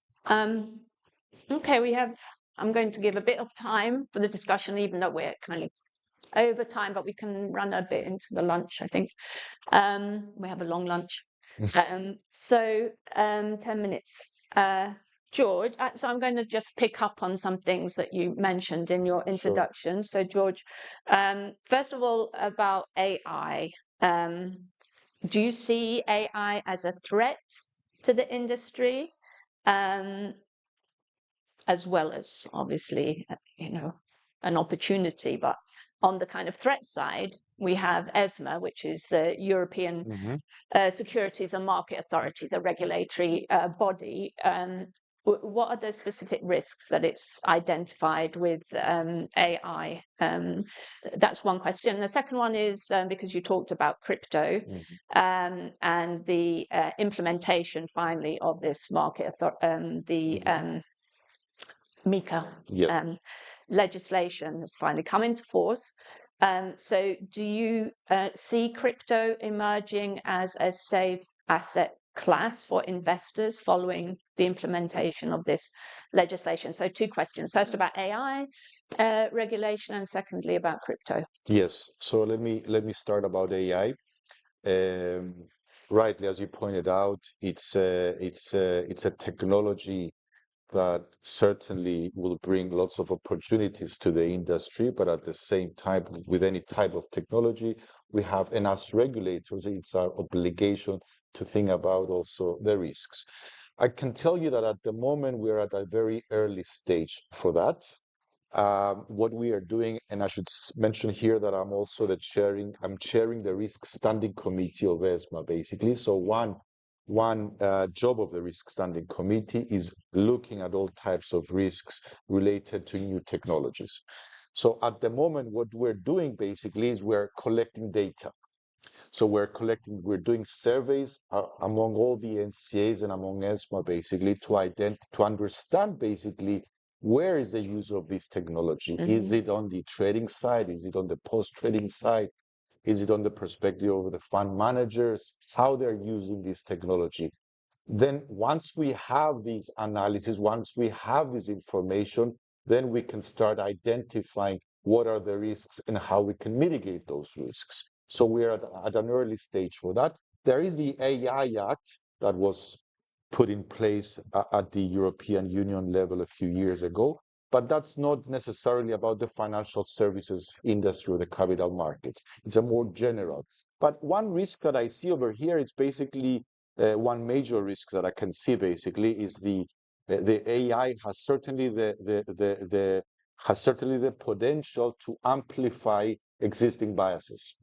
So it's based on the data that you feed the particular model. So if the data that you're feeding it's not reliable data, it's actually biased data, then AI will amplify those biases, right? So that's a danger basically, right? So, but that's just one of the dangers that we see basically. And obviously, you know, there's also the dangers related to scams and frauds and investor protection issues. Now, when it comes to cryptos, first of all, I think it's a very good thing that European Union decided that this market needs to be regulated. And this is a process that started many years ago with the writing up of the markets in crypto asset regulation, with the trilogues, with the voting at the European Parliament in the summer of 2023. There was an 18-month period for all of us to get ready for that, for all the NCAs, for ESMA. There has been a lot of work, a lot of training, a lot of internal training, and a lot of training at the European level to be ready for the introduction of this regulation. The introduction started in January 1st. There is a lot of effort at the European level to make sure that we get it right from the beginning. So there's a lot of scrutiny on the authorization process to get it right at the authorization level, because that's the key, basically, to get it right at the authorization level. And whether it will be a safe asset, no, it will never be a safe asset. It will be a volatile asset, basically. But the important thing is, but it could be an alternative asset class. It can actually bring diversification benefits to a portfolio. But the important thing is to make sure that investors are protected. And this is the idea of the regulation, that it puts in place a very tough regulatory regime where basically all the areas where there is conduct of business, prudential governance, market abuse, AML practices, everything will be scrutinized and regulated, which is a good thing for the industry. Okay, thank you. Joseph, you can respond to any of these things on AI if you want to as well. Yeah. So maybe first, and then I'll ask you a question. Okay, yeah. So I also like to say a few words about the AI, because I think we all understand that AI is here to stay. There is a revolution in the financial world, and the AI is bringing a revolution to the AI world, and it is here to stay. And I think the one that will lead this revolution, of course, is the industry. It's not the regulators, but there is a very important role of the regulators. And I want to talk a little bit about the way we see it. So regulators, I think we're always in between, because from one side, of course, we want innovation, new technologies to come. But on the other hand, regulators are more conservative, think about, of course, client protections, customers protections, hesitate from the unknown things. And this is particularly very sharp when we are talking about AI, because there are great opportunities in AI. Take just, for example, the opportunity to retail investors to get a very good and expert advisory, which is not open to them today, and with very low costs. Is something that I think we could never think about it 2 or 3 years ago. This is from one hand, but on the other hand, of course, it challenged some core assumptions and method of the regulation that makes us we have to think about new ways how we are doing our regulation. And what we did in Israel, we nominated a task force with all of the relevant, all of the financial regulators, and we just published an inter-report few months ago, I think a few weeks ago. The main goal that we had and in this task force, the main goal of this task force was how to promote innovation and try to make Israel a place, a hub for innovation for AI in the financial tools, financial services. And I want to explain our way of thinking through maybe one example, one recommendation, example of one recommendation. There is one big issue in the AI is the question of explainability, which means create demand from the AI tool to explain every single decision that it takes, or gives or advice or whatever. And I think this is something that reflects the dilemma I was just talking about, because from one side, of course, if you're looking from the investor's point of view, they would like more explainability. It will help them to understand, help them to appeal if they want. But on the other hand, the core characteristic of AI is the black box, which is not coming together with explainability. So what we decided, or the recommendation we had, is that we will limit the demand of explainability only to major decisions and leave the day-to-day business of the AI tool to be with demand for a general explainability, but not specific explainability to every decision or advice the AI tool is giving. And I think that reflects the way of thinking or the way we look at the innovation and promoting innovation in AI tools in Israel. And I think together in Israel, we also have very good ecosystem. We have very strong tech industry in Israel. We're very early adapters of technology, and I think all this together can make Israel, and should make Israel, a hub for innovation in the AI field. Great, thanks, very helpful. Well, just one quick question because we are up against time. I think your main message about the resilience of the Israeli market came through loud and clear. But I wanted to ask you what you expect for the remainder of the year. I mean, there seems to be this wave of IPOs in Israel, in the Israeli market. Is that the case? What's yeah? So just in one word, because we're out of time. So we do see in Israel some kind of wave of IPOs. The capital market is, as I said, is strong. And we see from the beginning of the year, a lot of companies are coming to, some of them huge, some of them from the real estate, but not only from the real estate, from all over. And of course, this is something we expect that will continue during the year. Okay, thank you.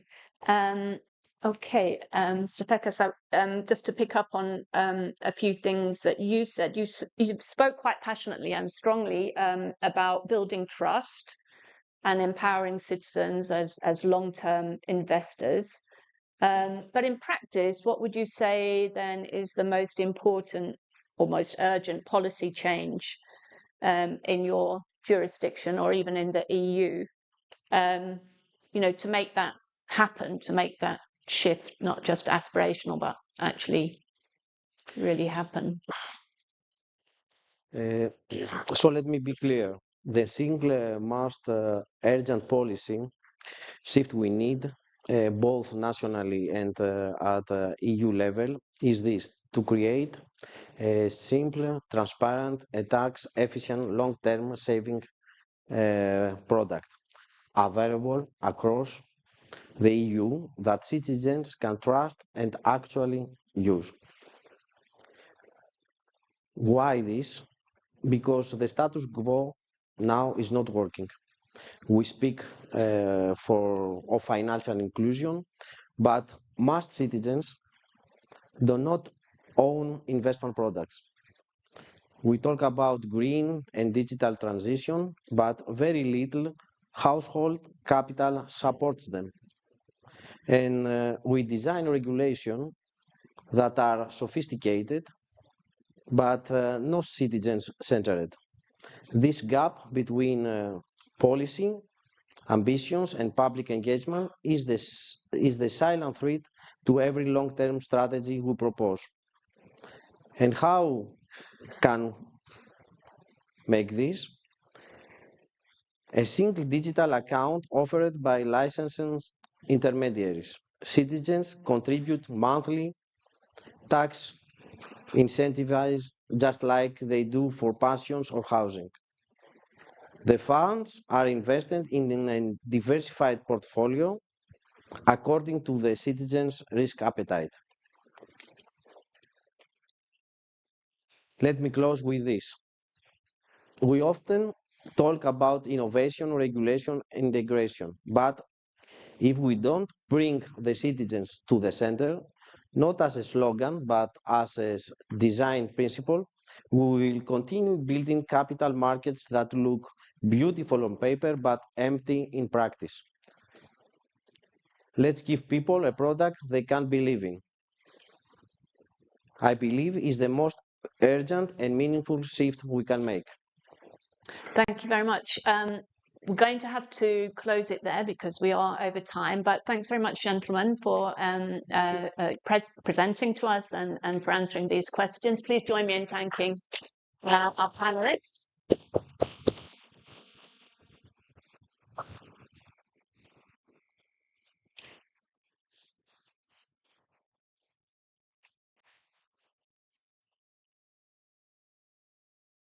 Thank you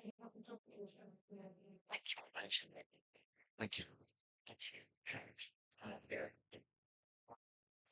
Thank you so much. Okay, ladies and gentlemen, don't go anywhere. Please sit down.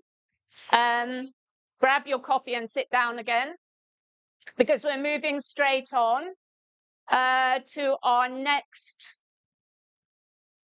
session. So,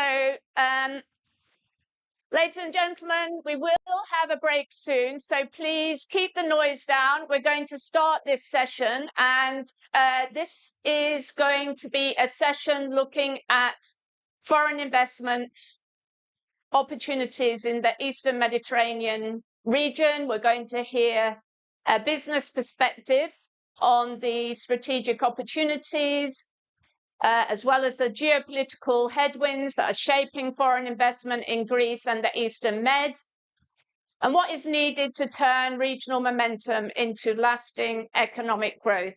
I'm delighted to welcome to join me on the stage Nicholas Logothetis, who is the Vice Chairman of Libra Group.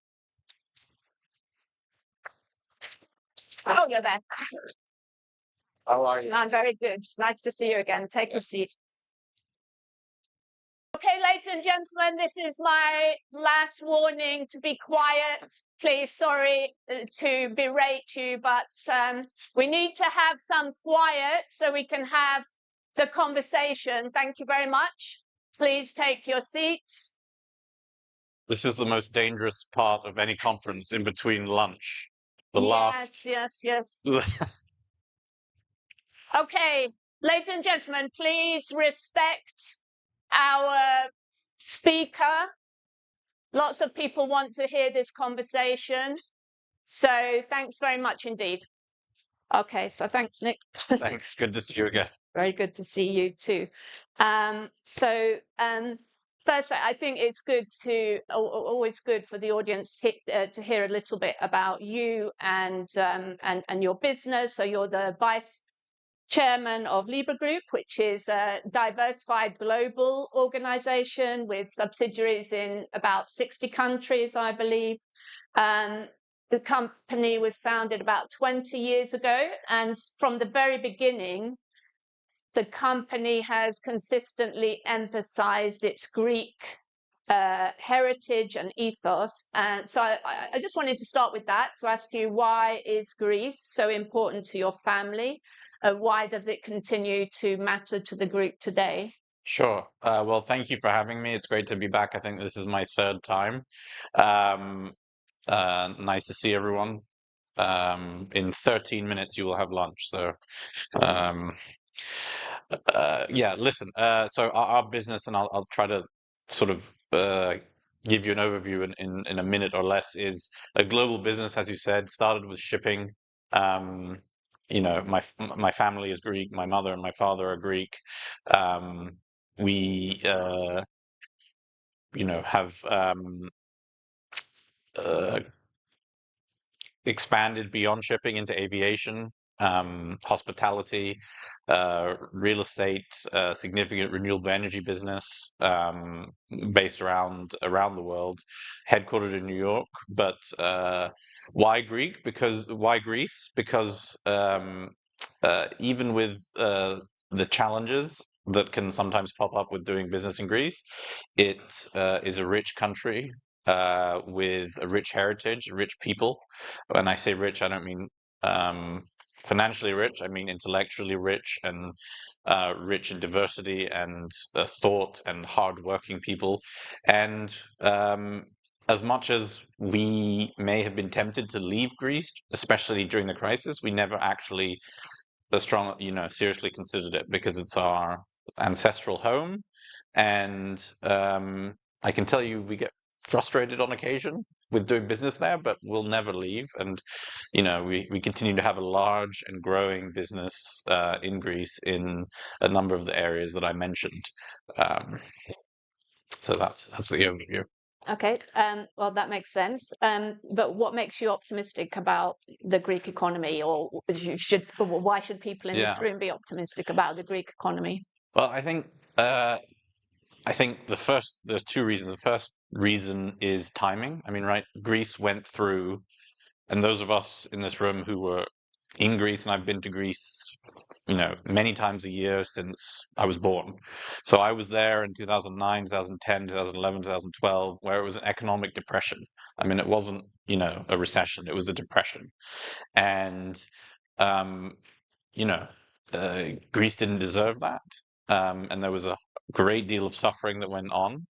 But the fundamentals that make Greece an attractive destination for investment never changed. And so after that depression, there was always going to be a significant rebound. It took some time, politics got in the way, but it's finally happening, and it has been happening for the past couple of years. And so I think that's why you see some of the strongest numbers of economic growth in Europe and in many cases in the world coming out of Greece. It is the brand of Greece is one of the best in the world. There are so many people who want to go there, and so many people who do go there. Some would say too many people. But we have 60 to 70 hotels that we operate in Greece, and it's just I don't know how much better it can get in terms of the hospitality business. And then the second reason why I'm optimistic is why we remained optimistic during the crisis, which was the people, the hard work, the dedication to excellence that sort of goes against what was a very unfortunate and incorrect stereotype of Greeks being lazy. The opposite is true. And I think people have now seen that. And I would say the third reason is there is more and more, there is the traditional investment opportunities in Greece. You can go buy a hotel, you can go, renewable energy, but there's, especially in the last couple of years, there's underground that is now above ground tech, AI, sort of younger generation of Greeks who are not leaving Greece, who are staying there, and it's very exciting. So, okay. In the last few years, this is something I've kind of followed over a long period.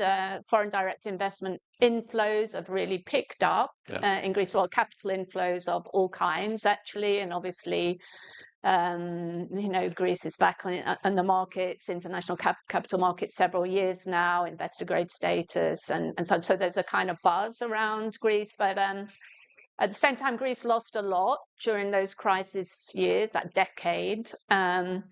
um, which has consequences over the long term. So do you think it's enough? Is there enough? I would say it needs to pick up more. And do you see that happening? Yeah, I mean, I think it is picking up more. I think, don't quote me on this, but I think I read the other day that Greece's pre-crisis GDP per capita will achieve what it was in 2027, which is, pretty amazing considering the depth of the destruction of the economy. So I think, like all of these, like in every country in the world, as I mentioned before, politics was a significant issue and could be a significant issue again in the future, but isn't right now. That was what was holding the gates of the horses back. But at least for the time being, that is not something that people are worried about. I think, in a sense, the stability of Greece is very much looked favorably upon by the European Union, by NATO, by the United States, and so everything is there. I personally think that the numbers you'll continue to see the numbers increase. You'll continue to see more investment into the country.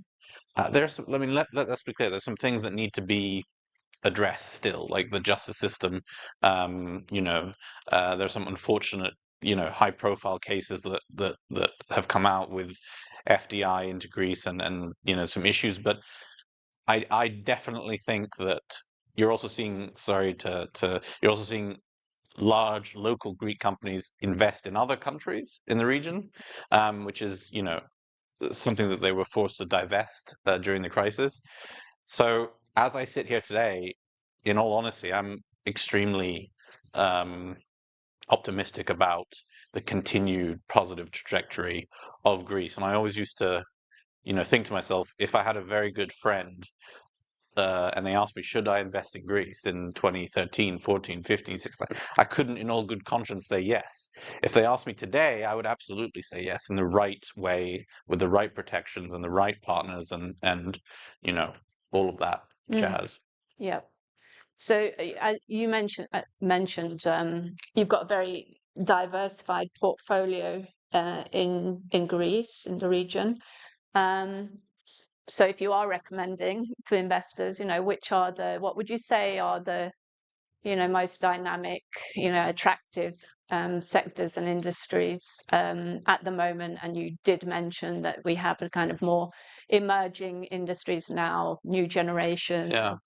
I mean, there are some exciting opportunities in tech, in venture capital and tech investing. One of the charities that we have in Greece is called We Lead, and it's a organization that we founded that helps female founders of technology firms.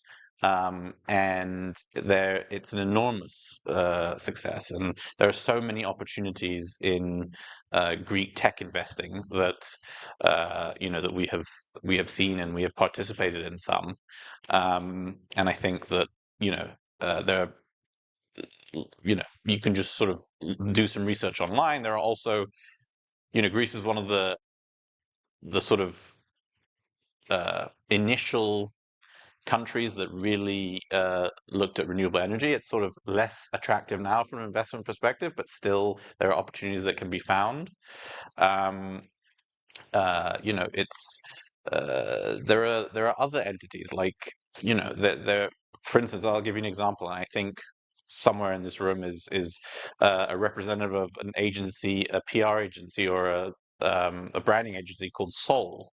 And we use them for our business globally, right? So, and them. Sorry to any American branding firms, but they're, we've had a fantastic experience with them. There are opportunities to invest in companies like that wouldn't necessarily be at the forefront of people's minds. So I would, people think, oh, Greece, hotels and other things, and yeah, there are opportunities there, but wide-ranging. Invest in people, I'd say, first over anything, and then the product will you know, the opportunities will come from there. Okay, final question, just to shift the focus a bit. I know you've always had a very keen interest in geopolitics, and you know, so I'm going to put you on the spot now about politics, I guess. Well, not really. I just wanted to ask you, you know, what sort of a world order you see emerging, and what does that mean for the global economy, for the Eastern Mediterranean region? Of course, you know, we've had over the past 6 months or so, you know, a lot of talk about the death of the West, the end of globalization, demise of the rules-based order, and so on and so forth. And you know, we obviously are moving into a more kind of regionalized global economy. But how do you see things? And is there always, you know, we're always seeing this maybe exaggeration, the end of this, the end of that, and it doesn't usually happen like that. Old and new usually coexist together, and it takes a long time. I mean, globalization, you know, we're not going to end global trade flows. We're not going to end investment flows, but things are changing, that's for sure. So how do you see it? Yeah, no, I mean, first of all, I don't know, in the sense of no one knows. But I do agree with you. I would say two things. You know, this statement of the West is dead and all of this is overreacting. The globalization is here to stay, and that's just a fact, right? The world economy cannot operate without what has been developed over the past decades. I would also say what has been will not be in the future, and I don't know how much things are going to change. I think the only person who really knows sits at 1600 Pennsylvania Avenue, and you know, we can interpret his truth socials and look for tea leaves, but ultimately, I think that one thing is for sure: he wants a strong U.S. economy, and he's not going to sacrifice that pretty much for anything. And I think you saw that with the reversals of the tariffs and all of that. And so beyond that, I think, you know, he has a pretty transactional approach to the world. As it relates to Greece, I know there's a lot of heartburn that he has a good relationship with President Erdogan. It just is what it is. And you know, his new ambassador to Greece is a close associate of his, and that's a positive. But prepare for targeted chaos, I would say, is what, you know, his way of conducting business is. And it's going to be an up and down ride.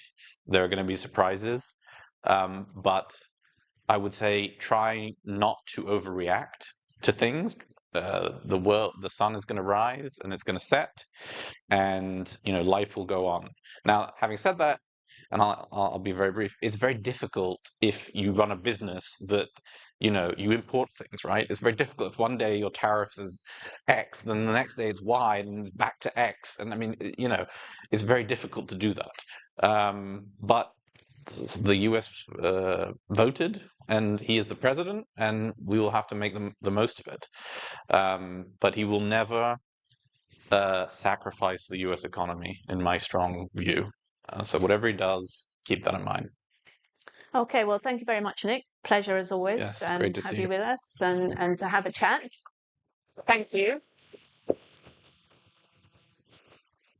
We're going to have a photograph, but just to keep you posted, we're going to have another now little fireside chat, another interesting one, and a final brief panel, and then we're on to lunch. So stick with us, stay in the room, don't make noise now, or grab coffee. Sorry. And I promise you lunch when thanks a lot. Yeah, they've got to wait a bit longer. Sorry. Thanks. Thanks. Okay, so let me invite our next speaker. So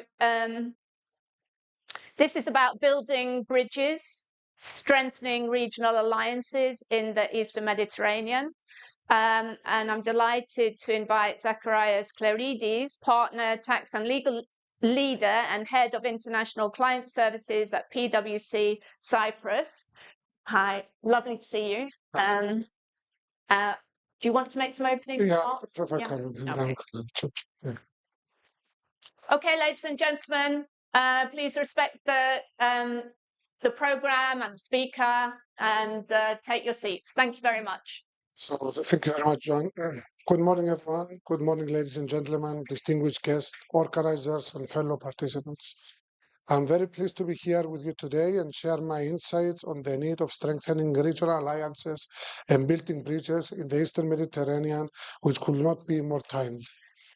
Given the current geopolitical turmoil from conflicts between Russia and Ukraine, Israel and Palestine, India and Pakistan, as well as the current tariff disputes and the global economic instability, has elevated the need to build bridges among countries of a paramount importance. In this aspect, Cyprus historically played and will continue to play an even more critical role in fostering dialogue and stability in the region. Regarding Cyprus and Israel, over the years, Israelis have made Cyprus one of their preferred locations. For Israeli investors and businesses, Cyprus offers a unique blend of opportunities, both due to its close proximity to Israel, its business ecosystem, which I delve into more detail shortly, but also due to the high standards of living and quality of life.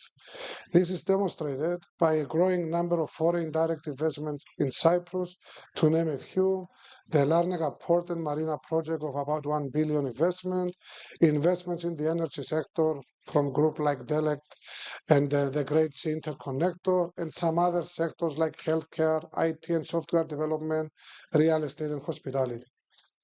These developments highlight the expanding economic ties and tremendous potential for continued collaboration between Cyprus and Israel.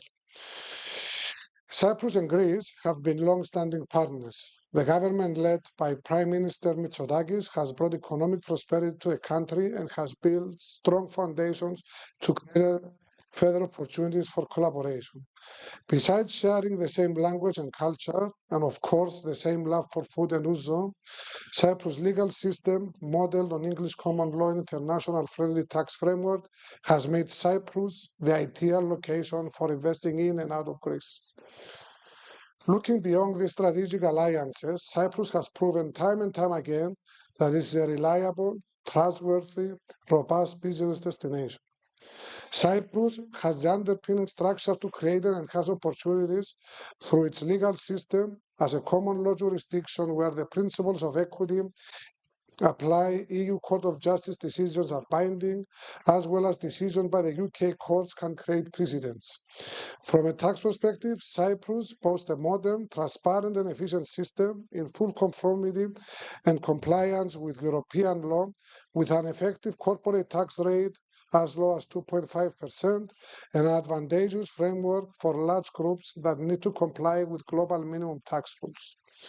This, together with Cyprus' attractive personal tax regime, employment income tax as low as 17.5%, and a very generous non-domicile regime, has made Cyprus the preferred location for high net worth individuals and high pay executives.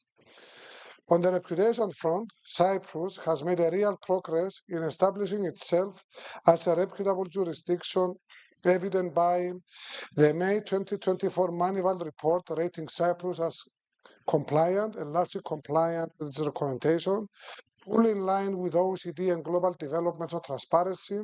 Cyprus is a signatory to the Council of Europe and OECD Multilateral Convention on MAP and was early adopter of various BEPS and EU tax-related directives. Finally, Cyprus is investment graded by all three major credit rating agencies. Additionally, Cyprus is actively investing in modernizing its financial services sector, infrastructure, and fostering climate on innovation and sustainable. In the context of strengthening strategic alliances in the Eastern Mediterranean, Cyprus has also looked across the Atlantic, setting as priority cooperation with the United States. The past year was one of many firsts. Towards the end of 2024, the first strategic dialogue between the United States and Cyprus was launched, reaffirming the shared commitment to regional security and stability. More recently, the President of the Republic of Cyprus carried out visits across the United States to promote Cyprus' offering. Cyprus has made notable headway joining the United States Visa Waiver Program, and more recently, the legislative initiative to establish and institutionalize the Eastern Mediterranean as a strategic hub with the framework of the India, Middle East, Europe Economic Corridor, IMEC, which is currently advancing in the US Congress with the introduction of the Eastern Mediterranean Act, a bill that seeks to deepen US energy and defense cooperation with key partners such as Greece, Cyprus, Israel, and Egypt. All the above has raised confidence in Cyprus with various US investments across sectors, such as energy, notably the gas exploitation sector by ExxonMobil and Chevron, technology. Recently, we had Testorent, a tech giant specialized in AI, showing interest in establishing Cyprus, financial services with Cerberus Capital Management acquiring more than 2.4 billion on non-performing loans, and healthcare through the investment of CVC Capital.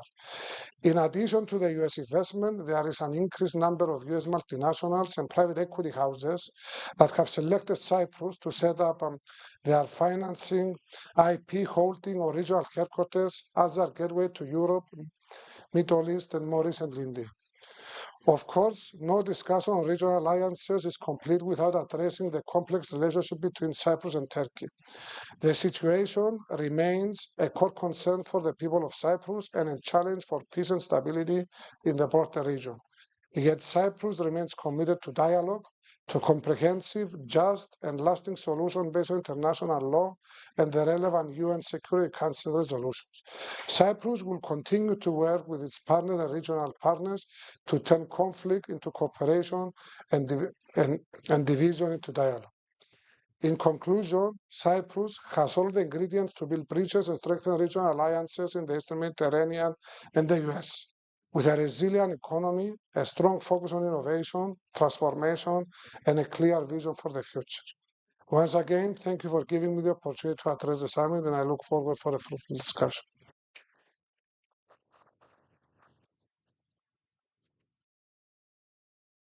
Thank you very much, Zacharias. So we are running a bit into the next session, but I think we've got time for a few questions. I think you highlighted very well there in your introduction the attractiveness of Cyprus as an investment destination, its strong points, its location, legal, regulatory, human capital, etc.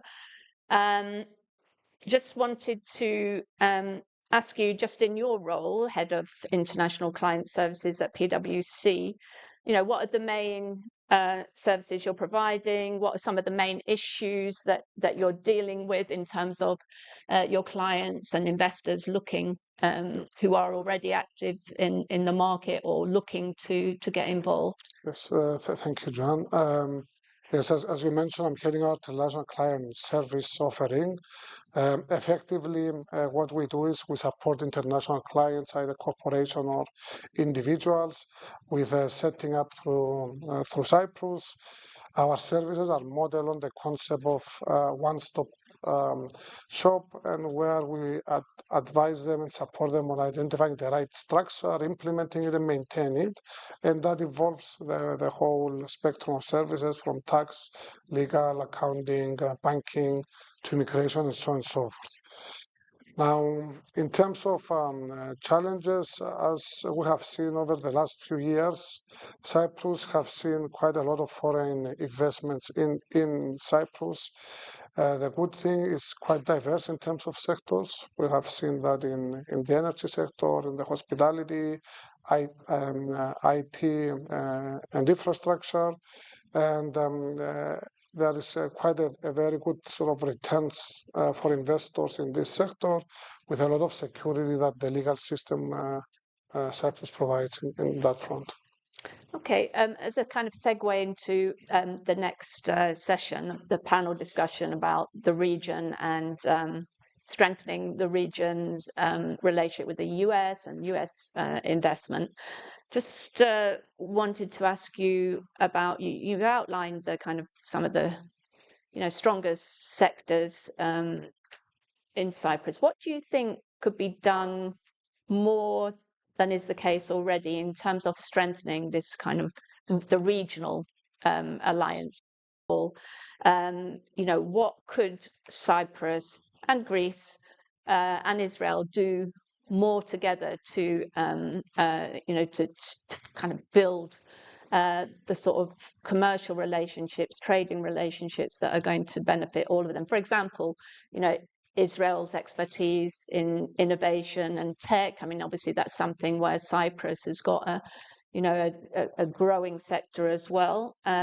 Could there be more in cooperation across the tourism sector, the defense sector, cybersecurity, and so on? Yes, that's very valid. I have to say that over the last few years, there is quite an enhanced cooperation with those countries, especially with the initiative of the US and the 3+1 initiative there. I can see the countries quite complementary in terms of what they're offering, which that's in a way, if you combine the three countries together, you have a very attractive propositions for investors, but also enhancing the region. One example is the Great Sea Interconnector, which will unlock a lot of opportunities in the energy sector and in the renewable sector, as well as it will, currently Israel and Cyprus are bidding in isolation in the energy sector, and that can help. As you mentioned, IT, we can leverage on the expertise of each country, and actually Cyprus has been one of the solutions based on the geopolitical instability, where we have seen more than 40,000 people moving to Cyprus in terms of setting their IT hubs following the conflicts of Ukraine and Russia. So there's quite a lot of areas that each country can complement each other and then attract investors in the region. Okay, that's great. Well, thanks very much, Zacharias, for being with us today. Please join me in thanking Mr. Clarides.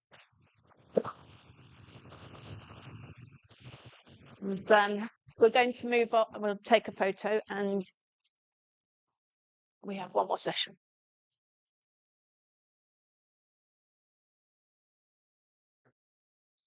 Okay, thanks. Okay, we're finally going to get to lunch, but first we've got a very important panel discussion about how the region, the Mediterranean region, can strengthen investment and trade ties with the US.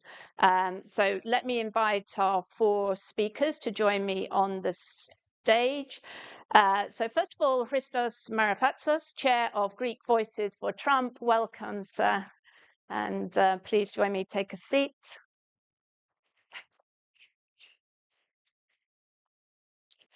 Next up, Spyros Vassiliou, Vice Chairman of Invest Cyprus. Welcome back, Spyros. Hi, I'm very good, thank you. Maybe go and sit, unless you want to start moderating, which I'm quite happy. Alexandros Kostopoulos, Secretary General of the American Hellenic Chamber of Commerce. Welcome, sir.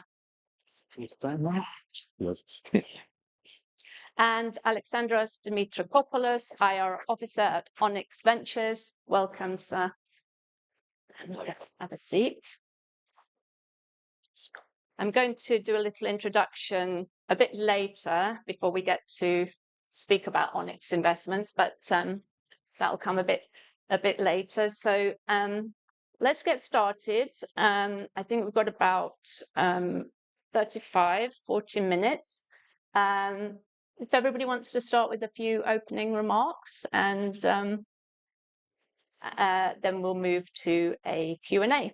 So do you like to kick off? Yeah, good morning, everyone. Thank you so much for having me. Chris Marafatsos, I'm chairman of Greek Voices for Trump, an organization started in 2016 in the first presidential election. We followed every single election after that. There's been 3, as we all know. and I'm a little older after the third one. And the Greek-U.S.-Israeli Cypriot relationship is one of extreme importance, one that we've worked on from the very beginning. And I'm honored to be here in a room with so many people that not only care about the issue, but actually work towards it, about bringing progress till today.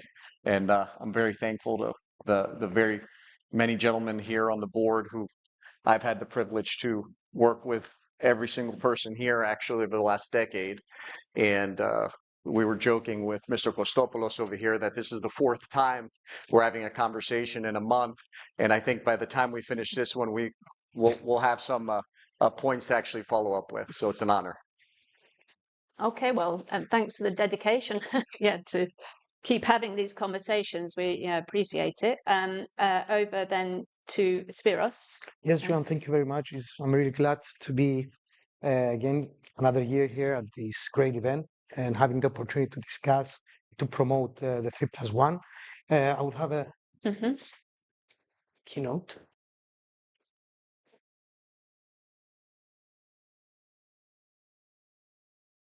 Distinguished guests, ladies and gentlemen, it's a privilege to be with you today as we meet at a pivotal moment for the global economy. A moment defined by rapid transformation, shifting geopolitics, and evolving investment dynamics. In such times, international collaboration isn't just important, it's essential. Because when we strengthen trade ties and when we innovate across borders, and when we align on shared priorities, we unlock great opportunities. We can build sustainable growth, attract strategic investment, and create lasting value across regions and generations. I'm delighted to speak about Cyprus as a trusted partner in the Eastern Mediterranean. Cyprus holds a unique strategic position, geographically at the crossroads of Europe, the Middle East, and Africa, and economically as a full member of the European Union. That means access to over 450 million consumers within a stable framework that supports business, protects investment, and enables long-term planning. But beyond access, Cyprus offers predictability. Our legal and regulatory environment is aligned with EU standards. Our governance is transparent, and our policies are designed with one clear goal: to make it easier for businesses to grow, scale, and succeed. Our economy continues to perform strongly. In 2024, Cyprus achieved a GDP growth of 3.4%, one of the highest rates in the Eurozone. All major credit rating agencies have placed Cyprus firmly in investment grade A, and these upgrades reflect much more than statistics. They reflect the global confidence in the strength, resilience, and reliability of our economy. We're also moving fast on digital transformation. Cyprus ranks 7th in the EU Digital Intensity Index, and we lead the EU in ICT specialist growth at over 17% annually compared to the EU average of just 4%. This progress, of course, is not accidental. It is a result of bold economic policies and strategic decisions put forward by the government, boosting our global competitiveness. These policies align with our vision for a future that guarantees long-term prosperity both for business and citizens alike. Our growth is built on our strategic partnerships, specifically with Greece and Israel, reinforcing the Eastern Mediterranean's position as a hub of resilience, innovation, and strategic importance. Furthermore, with the launch of the US-Cyprus Strategic Dialogue back in 2024, our bilateral relationship with the US entered a new phase, grounded in shared values, mutual interests, and practical cooperation across sectors. For US investors, Cyprus is more than a bridge to the EU. It's a reliable partner with a clear agenda and a long-term view, and therefore, the 3+1 cooperation framework strengthens ties across energy, security, and commerce. We can confidently say that Cyprus is built for business, offering unique advantages. We offer one of Europe's most competitive corporate tax regime. More than 65 double tax treaties, no capital gains on tax on the sale of securities, and an attractive IP regime for firms working in software, patents, and other intellectual property. Fintech companies benefit from real innovation support, like the CySec Regulatory Sandbox, as the President mentioned earlier, and the Central Bank Innovation Hub, a platform to test new technologies and scaling capabilities.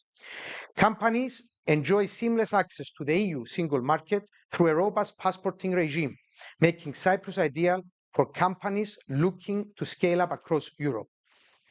At Invest Cyprus, we are aligned with the country's Vision 2035, and we remain firmly focused on our mission to position Cyprus as a credible, competitive, and compelling choice for international investment.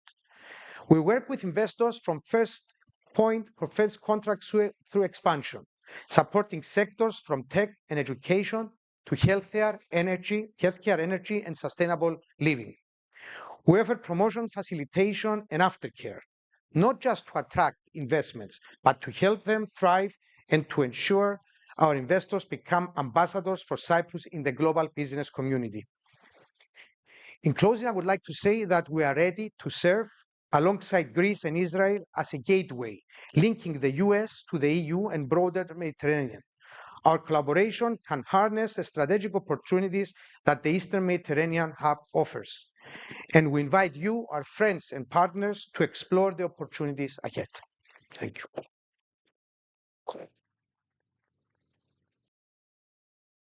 Thank you very much, Spiros. Over to you now, Mr. Kostopoulos. I think I will follow the example of Christos, kind of super brief. I think the most important thing is that I come from an organization, the American Atlantic Chamber of Commerce, which for 94 years has been the key platform of the trade, commercial investment relations, not only for Greece, but for the broader region.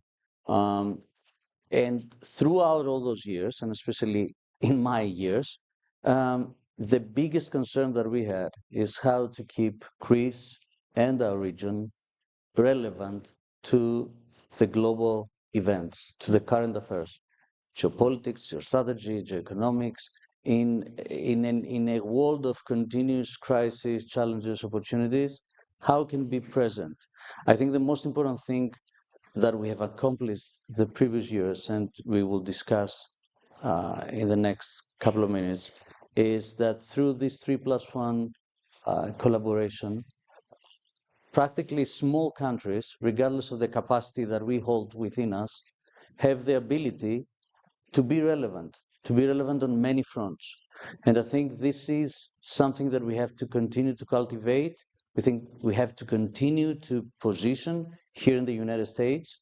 To me, it's interesting, and I'm closing with that for the past 15, 20 years, we've been looking to the United States in our region for being the stability element, the security element, the peace element.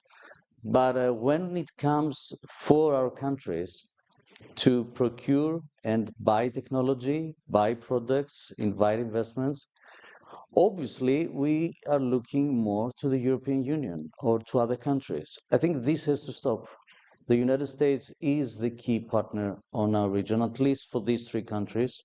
We have to be present. We have to claim what we want to claim and to persuade of the things that we can offer at the table. And I think we can build amazing things together. Thank you. Very interesting points. Thank you very much. Before I invite Mr. Dimitrakopoulos to speak, I would like to invite Mr. Leonidas Zisiadis, the President and CEO of Onyx Ventures, to just join us for a moment on the stage and to give a brief address.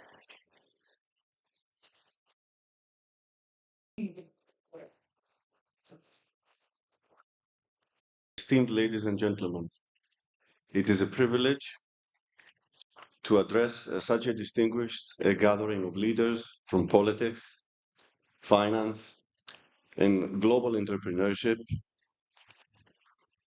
at the 6th Eastern Mediterranean Summit. My sincere thanks to The Economist and its organizing committee for fostering this vital platform for dialogue and partnership. As a third-generation member of our family, I am driven by a legacy of excellence and innovation in hospitality. Today, this legacy fuels our ambitious vision for a prosperous future. The Eastern Mediterranean is a crossroads of history, culture, and opportunity, a region which invites collaboration with America in order to unlock shared economic potential. How can we harness the Mediterranean's timeless appeal into sustainable wealth? For both of our regions, we believe luxury tourism and real estate, both built on mutual respect and innovation, are powerful answers. As CEO of Onyx SA, a publicly listed company on the Athens Stock Exchange, I am thrilled to introduce the Onyx Estate project in sunny Chalkidiki, Greece. This landmark development blends elegance with agro-tourism, sustainable design, and is tailored for the growing demand for experiential travel. Allow me now to pass you on to the head of our investor relations, Mr. Alex Dimitrakopoulos. Thank you for your attention. Thank you so much. My name is Alex Dimitrakopoulos. I represent Onyx Ventures, and I will speak less about theory, more about a real place, a fully acquired, actively developing in the Mediterranean on the northern Aegean coast.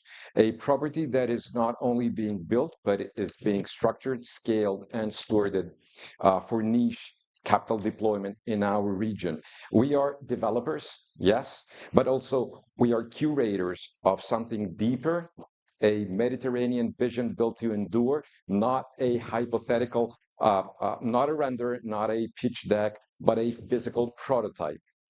Onyx is designed, acquired, and activated.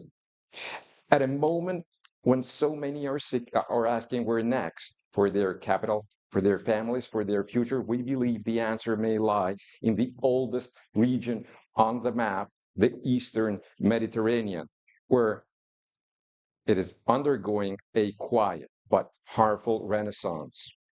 It's a moment shaped by fragmentation globally, but resilience locally.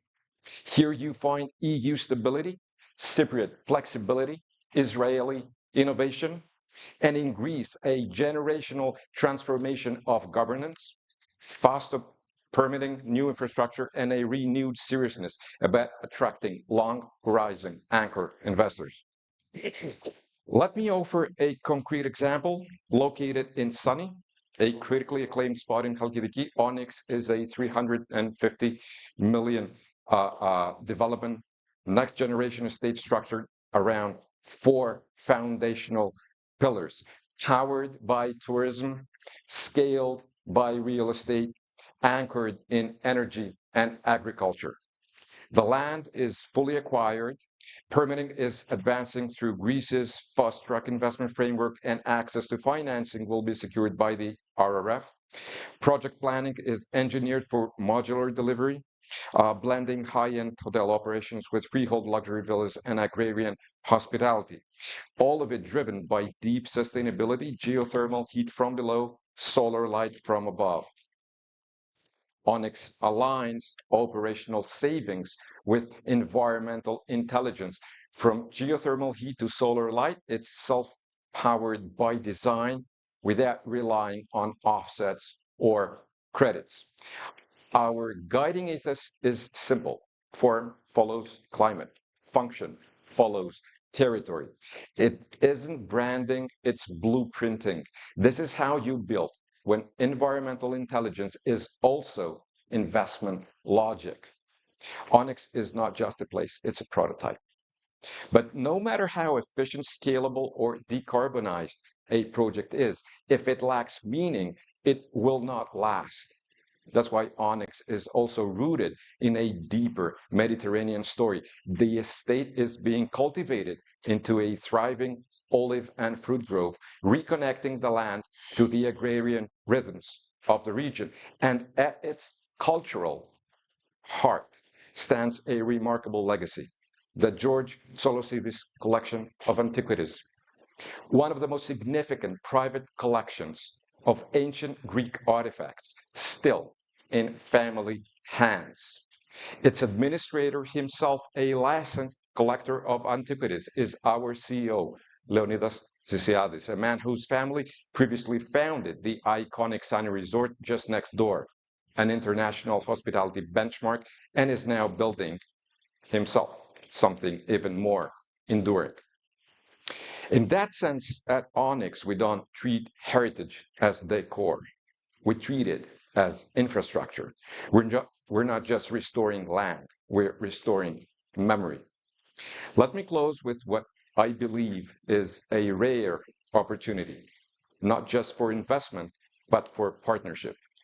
US capital finds in the Eastern Mediterranean a rare convergence. EM returns, EU-grade regulation, and Western standard structuring. For American investors, the region offers ROI, strength, geopolitical stability, and legal familiarity. That convergence may be translated into real hard assets, modular, ESG integrated, and yield structure. This is where America can go long on land, not leverage. But the opportunity goes further. It's also a chance to co-author standards in sustainability, governance, and hospitality. American investors bring more than capital. They bring frameworks, metrics, and operational discipline. It's a platform for soft power too, for embedding shared values in education, culture, and sustainable land use. It's also early positioning in a stable block within a trusted geography. In a world of shifting alliances, cases like Onyx offer something rare, a physical anchor, ultimately becoming prototypes, the start of a repeatable, successful model, not just a project to fund, but a blueprint to help define. Thank you. Thank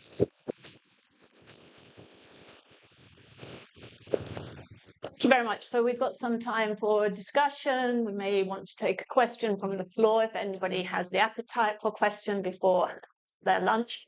But I wanted to pick up on this point about relevance and ask you, Chris, the point that Mr. Kostopoulos made about that being the challenge, really, that it has been historically the challenge, is the challenge still today under a new administration.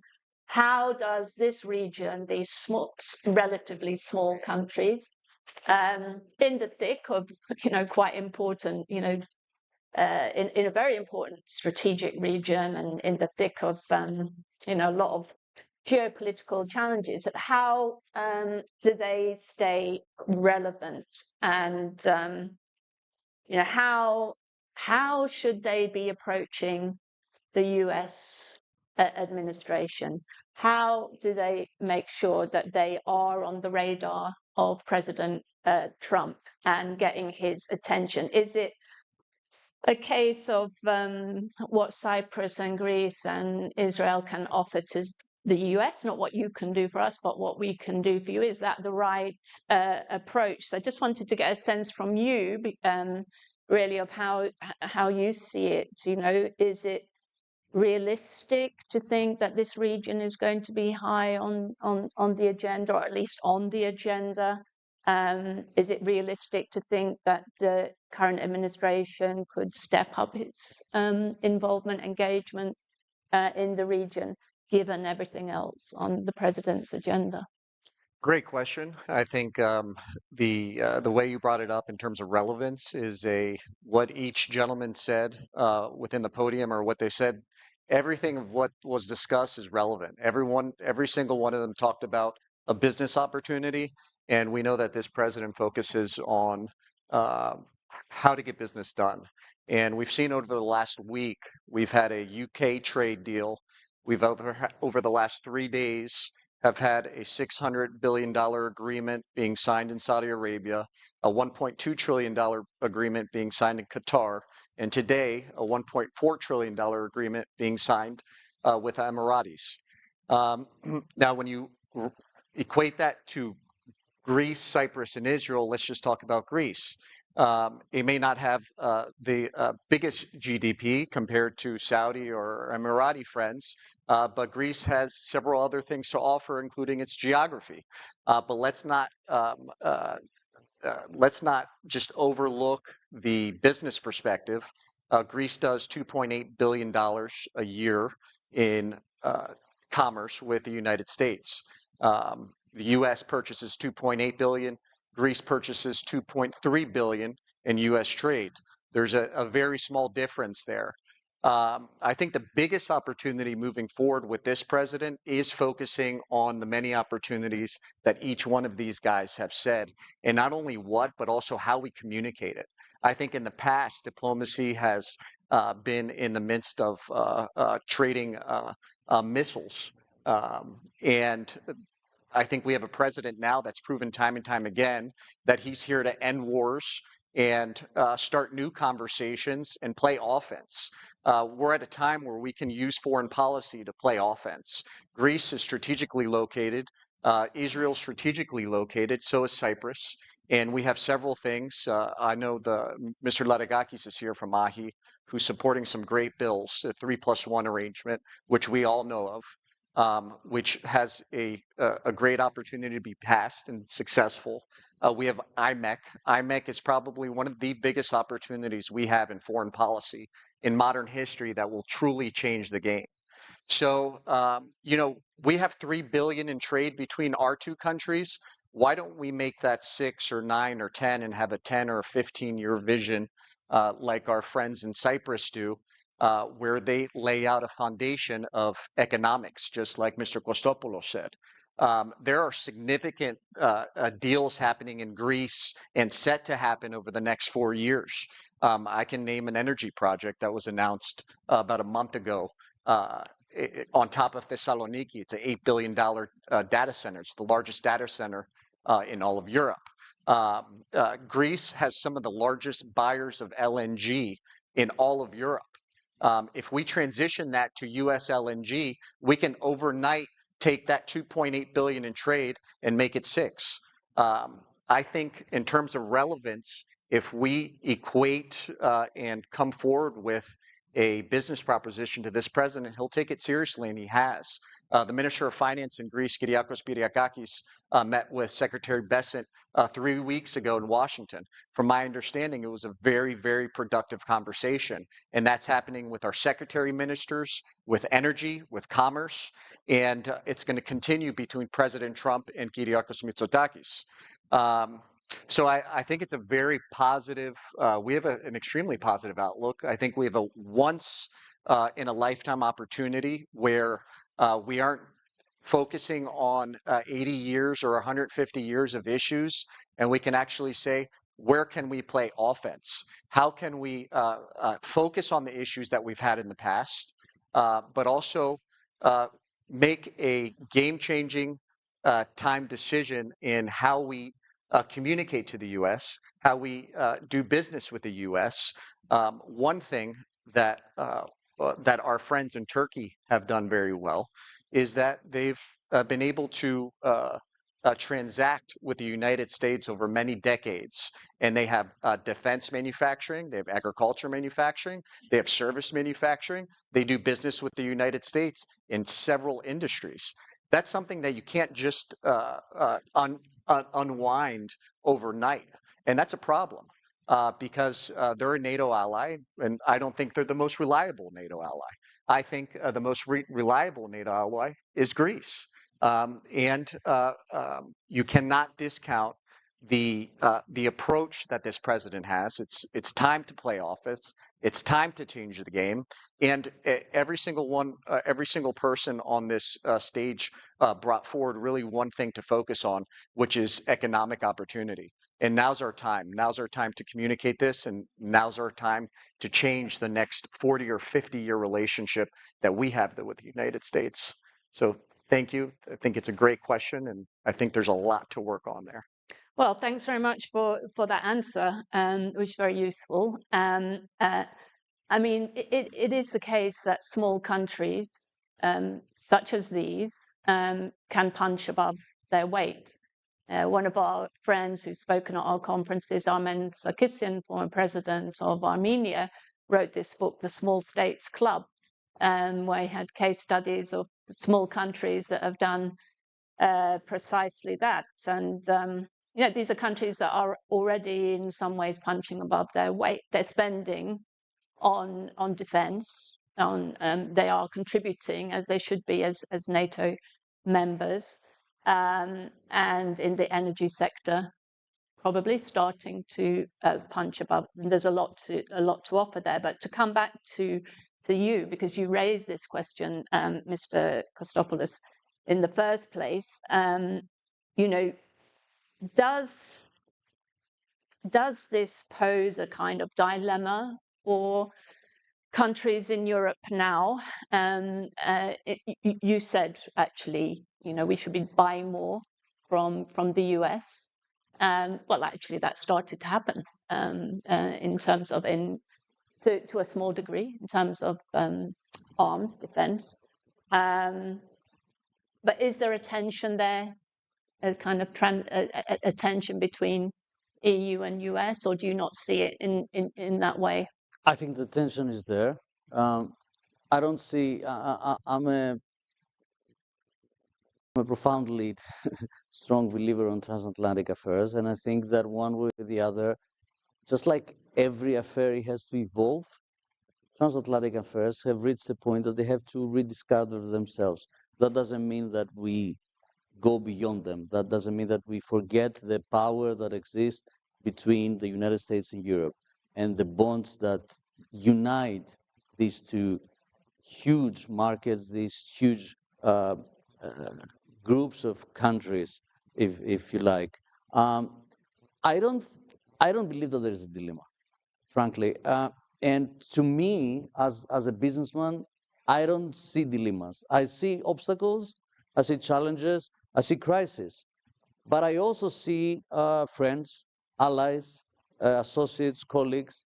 And if you combine all those elements in a constellation, you can build solutions. You can overcome those challenges. You can seize opportunities. You can transform softly, somehow, anyway, the crisis. To me, the biggest problem is over-discussing things, over-analyzing things, the inertia that, unfortunately, we entrap ourselves sometimes. It's a period, just like Christos said, it's a period that dictates, demands to become more agile, to become quicker, to change the narrative, to play, you said, offense. I agree. I mean, if we don't do it, someone else will. So I'm sure somewhere in another conference, perhaps of The Economist, there is a gentleman or a lady representing the, I don't know, the French Chamber of Commerce, that they will be challenging those issues from their own perspective. And this is good. This is what we do in business. We compete. We are marathon athletes.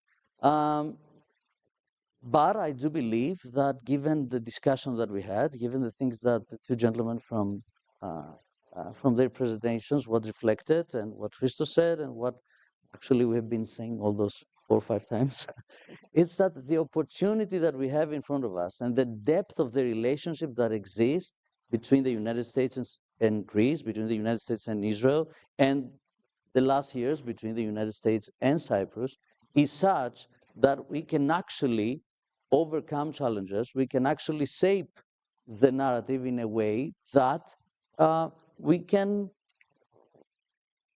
I think we can have a decent share of that growth that we all seek.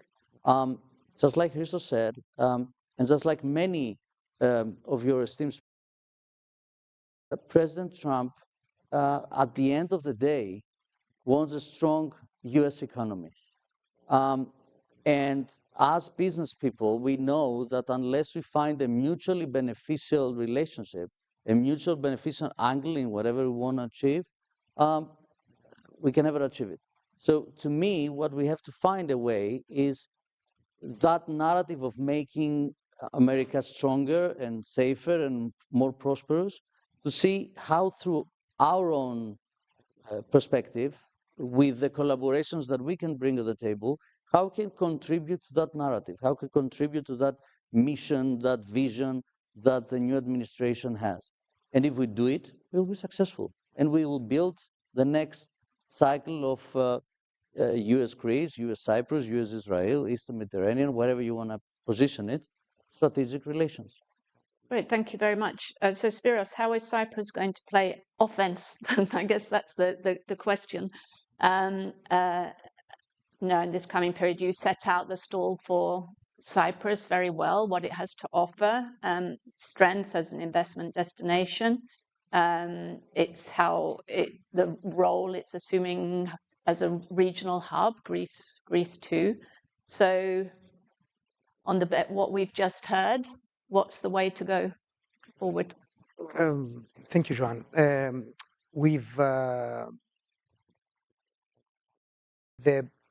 The recent years and following 3-4 years, I would say, we have been on a clear path of growth and transformation. And of course, this was not accidental, as I said earlier, because the relationship we've developed with our allies, Greece, Israel, and the US, has played a very, very important role into that. We've managed as a country to take advantage of our location, because that is the most important and has been the most important asset that we have as Cyprus. And we've naturally positioned ourselves as a regional hub between Israel, the European Union, the US.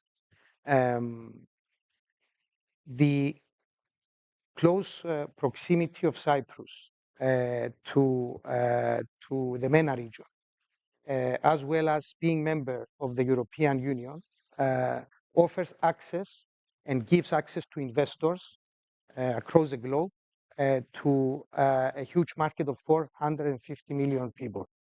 And investors that want to invest in Cyprus and use Cyprus as a regional hub have this opportunity and this great, let's say, benefit.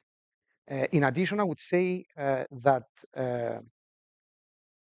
with the support, as I mentioned earlier, of our allies, we are in a proud position to see that Cyprus has a very, very positive economic outlook.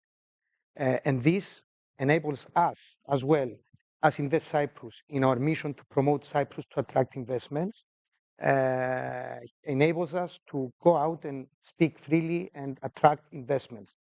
One of the best, highest GDP growth in the European Union, 3.4%, as well as continuous upgrades from all the rating agencies to investment grade A. All this together makes Cyprus a very attractive destination. And along, of course, with the transparent procedures, our legal system that is common law, as well as the modern infrastructure that we have to offer. And a game changer as well in this process was the fact that we've introduced new migration policies. And these migration policies enable companies to bring big numbers of employees to Cyprus, 200, 300 immediately.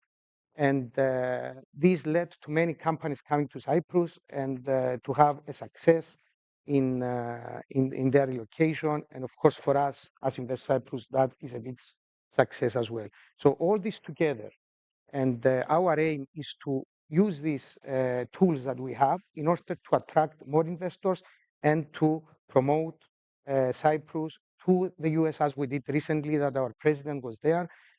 Huge interest from American companies to come to Cyprus. We have these relationships with American companies since the 1950s, with NCR that came to Cyprus to relocate and have their regional offices.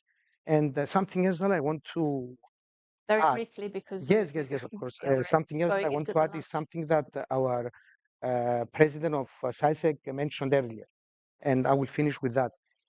When our president was in the US recently, he got many inquiries. He was asked from quite a few companies in the Silicon Valley specifically about Sandbox. Cyprus offers this unique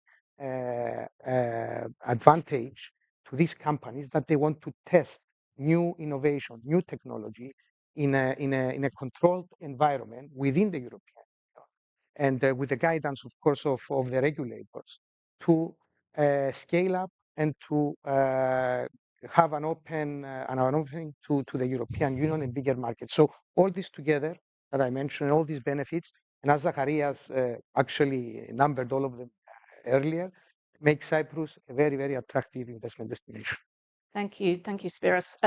Yeah, we do have to finish, but Alexandros just wanted to give you a final word. Obviously, in a way, you're in the same business as previous business as President Trump, the real estate business, which obviously in Greece is booming. Tourism and real estate go together, obviously, and have been through this incredible boom in recent years. Lots of opportunities there, I think, in that sector. And we can see that in the region, there's a lot of Israeli investment now in Greece in the real estate and tourism sector. What's the message then for US investors? Is this going to continue, this boom? And what's the offering there for the US? Well, I think there's huge opportunity because here we experience a shift in terms of how the US exports soft power. This used to be on the hands of diplomacy. I think right now it's on the hands of the private sector. So the private sector can be more incentivized because there's profit, it's profit driven. And wherever there's opportunity and opportunity for yield, there might also be an opportunity for soft power production and export. So it's not only for profit, but it's also a way to reestablish our relationships through a protagonist role for the private sector. And I think what Christos said is very significant in terms of that. Great. Thank you for bearing with us. I know we've run into the lunch a bit, but please join me in thanking all our speakers for a great session. Just a little bit of housekeeping. We've got a lunch now, which you'll be directed to the room where it's taking place. We'll be reconvening at 14:50, where we're looking at geopolitical fronts and American foreign policy and security. And we have Reince Priebus, Haris Georgiadis, and John Sitalidis on that panel. So make sure you're back in the room at 2:50, please. Thanks, all of you. Let's have a photograph and let's have some lunch.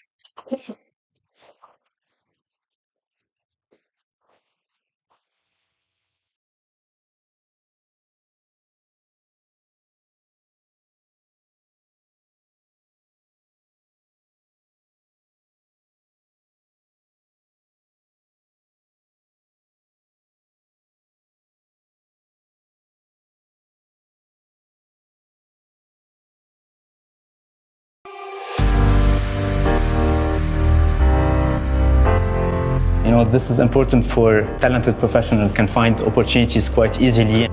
The incentives offered by the Cypriot governments are key. Regarding the workforce in Cyprus in general, the level itself is amazing. We do hire locals. We do relocate people from other places. I feel like Cyprus is a great place to live and work in general.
Welcome to PwC, where we foster a mindset of continuous improvement, innovation, and adaptability. Over 1,100 professionals in Cyprus, backed by a global network of 364,000 experts across 151 countries. Our core values are reinventing our business model, building trust in what matters, and focusing on climate. Our commitment guides our actions. From fostering innovation to championing change, we strive to make a lasting impact and create meaningful transformation. With our comprehensive suite of services, we empower clients to navigate complexities, seize opportunities, and achieve their goals. At PwC, we build trust to protect and power your journey.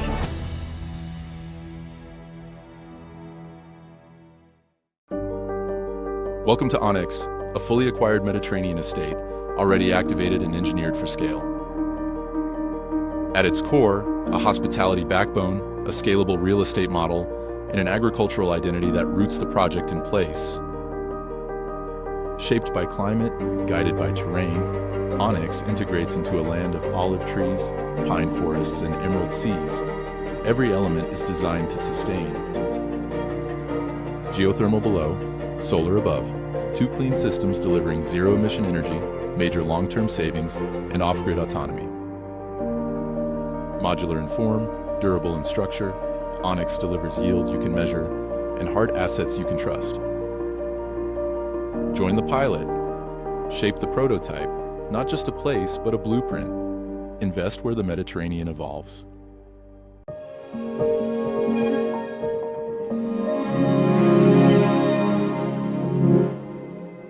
Create tomorrow. Start today.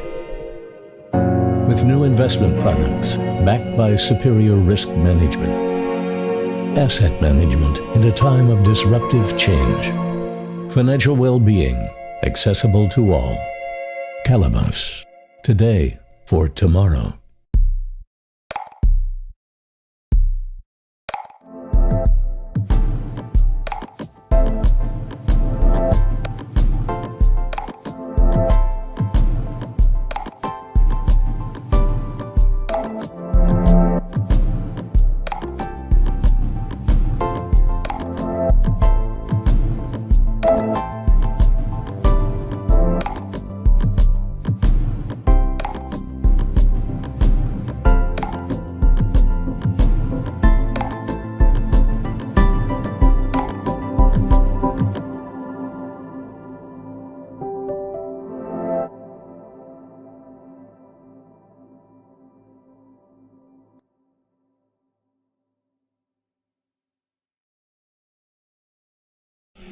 Check this out. It hasn't been such a long time since people first started shopping online, and it was easy to keep up with the clicks. Little by little by little by more, the clicks added up to be more than the stores, and e-tailers worked harder than ever before because they had to keep up with the clicks. The clicks came from laptops, then tablets and phones, Monday through Sunday, office and home, 24 hours in every zone, and still they kept up with the clicks. Now shoppers ask more from the websites they're on, their language, their currency, their way, or they're gone, so you'd better keep up with the clicks.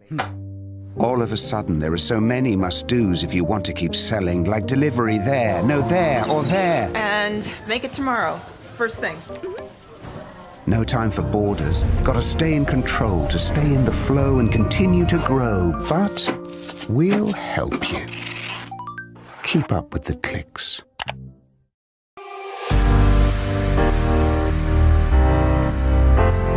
You know, this is important for talented professionals can find opportunities quite easily. The incentives offered by the Cypriot governments are key. Regarding the workforce in Cyprus in general, the level itself is amazing. We do hire locals. We do relocate people from other places. I feel like Cyprus is a great place to live and work in general.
Welcome to PwC, where we foster a mindset of continuous improvement, innovation, and adaptability. Over 1,100 professionals in Cyprus, backed by a global network of 364,000 experts across 151 countries. Our core values are reinventing our business model, building trust in what matters, and focusing on climate. Our commitment guides our actions. From fostering innovation to championing change, we strive to make a lasting impact and create meaningful transformation. With our comprehensive suite of services, we empower clients to navigate complexities, seize opportunities, and achieve their goals. At PwC, we build trust to protect and power your journey.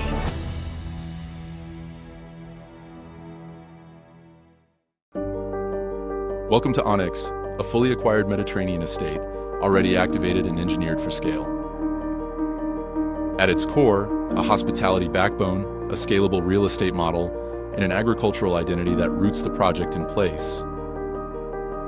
Shaped by climate, guided by terrain, Onyx integrates into a land of olive trees, pine forests, and emerald seas.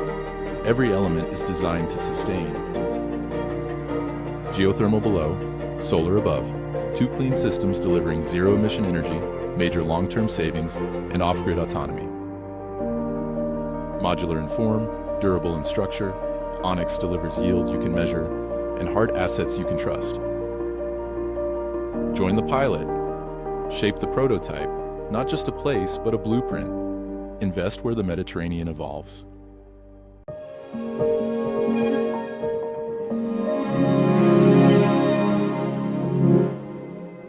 Create tomorrow. Start today. With new investment products backed by superior risk management. Asset management in a time of disruptive change. Financial well-being accessible to all. Calabas. Today for tomorrow.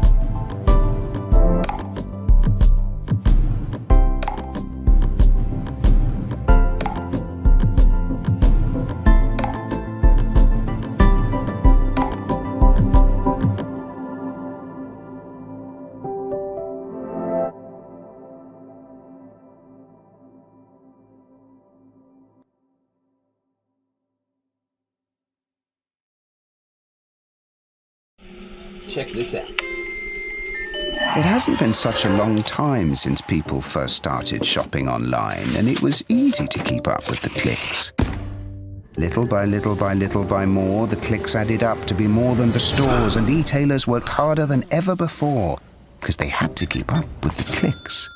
The clicks came from laptops, then tablets and phones, Monday through Sunday, office and home, 24 hours in every zone, and still they kept up with the clicks.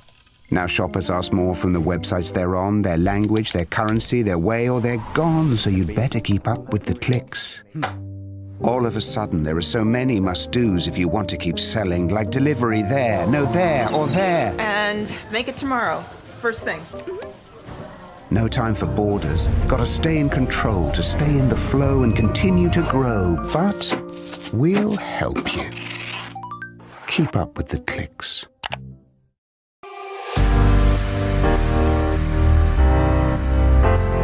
You know, this is important for talented professionals can find opportunities quite easily. The incentives offered by the Cypriot government are key. Regarding the workforce in Cyprus in general, the level itself is amazing. We do hire locals. We do relocate people from other places. I feel like Cyprus is a great place to live and work in general.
Welcome to PwC, where we foster a mindset of continuous improvement, innovation, and adaptability.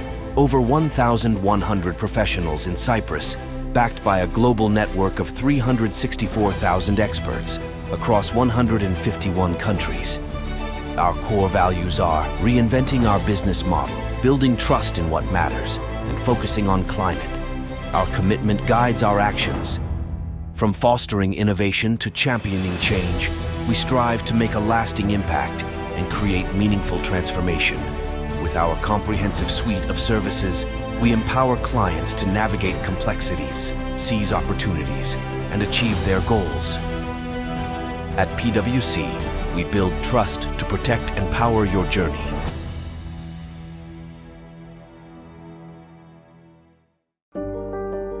Welcome to Onyx, a fully acquired Mediterranean estate, already activated and engineered for scale. At its core, a hospitality backbone, a scalable real estate model, and an agricultural identity that roots the project in place. Shaped by climate, guided by terrain, Onyx integrates into a land of olive trees, pine forests, and emerald seas. Every element is designed to sustain. Geothermal below, solar above, two clean systems delivering zero-emission energy, major long-term savings, and off-grid autonomy. Modular in form, durable in structure, Onyx delivers yield you can measure and hard assets you can trust. Join the pilot. Shape the prototype, not just a place, but a blueprint. Invest where the Mediterranean evolves.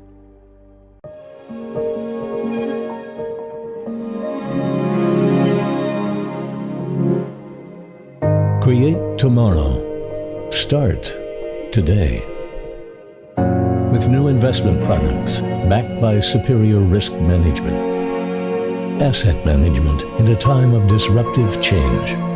Financial well-being accessible to all. Calabas.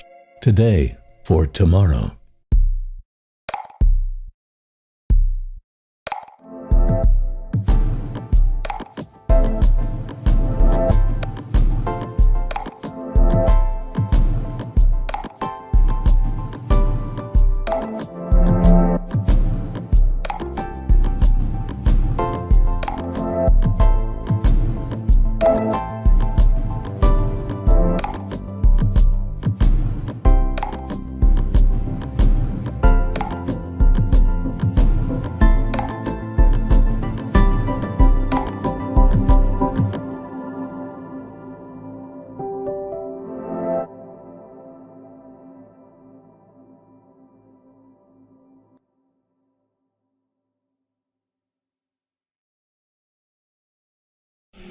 Check this out.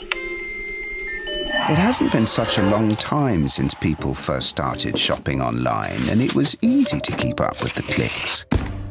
Little by little by little by more, the clicks added up to be more than the stores, and e-tailers worked harder than ever before because they had to keep up with the clicks.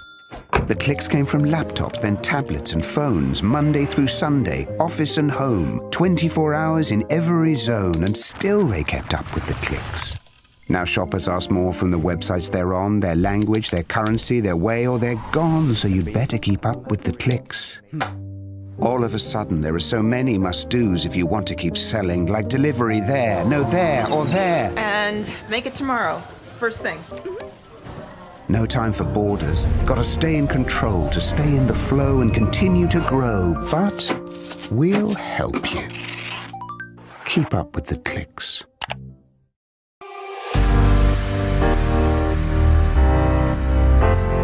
You know, this is important for talented professionals can find opportunities quite easily. The incentives offered by the Cypriot governments are key. Regarding the workforce in Cyprus in general, the level itself is amazing. We do hire locals. We do relocate people from other places. I feel like Cyprus is a great place to live and work in general.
Welcome to PwC, where we foster a mindset of continuous improvement, innovation, and adaptability.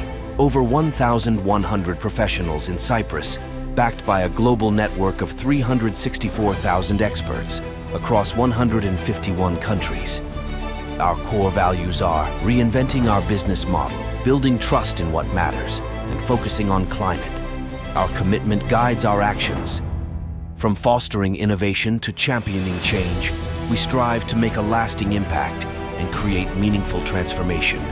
With our comprehensive suite of services, we empower clients to navigate complexities, seize opportunities, and achieve their goals. At PwC, we build trust to protect and power your journey.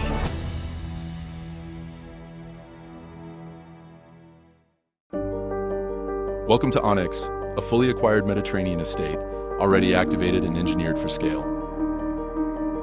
At its core, a hospitality backbone, a scalable real estate model, and an agricultural identity that roots the project in place.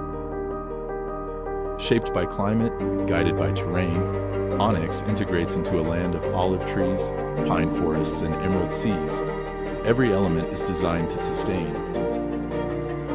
Geothermal below, solar above, 2 clean systems delivering zero-emission energy, major long-term savings, and off-grid autonomy. Modular in form, durable in structure, Onyx delivers yield you can measure and hard assets you can trust. Join the pilot. Shape the prototype, not just a place, but a blueprint. Invest where the Mediterranean evolves.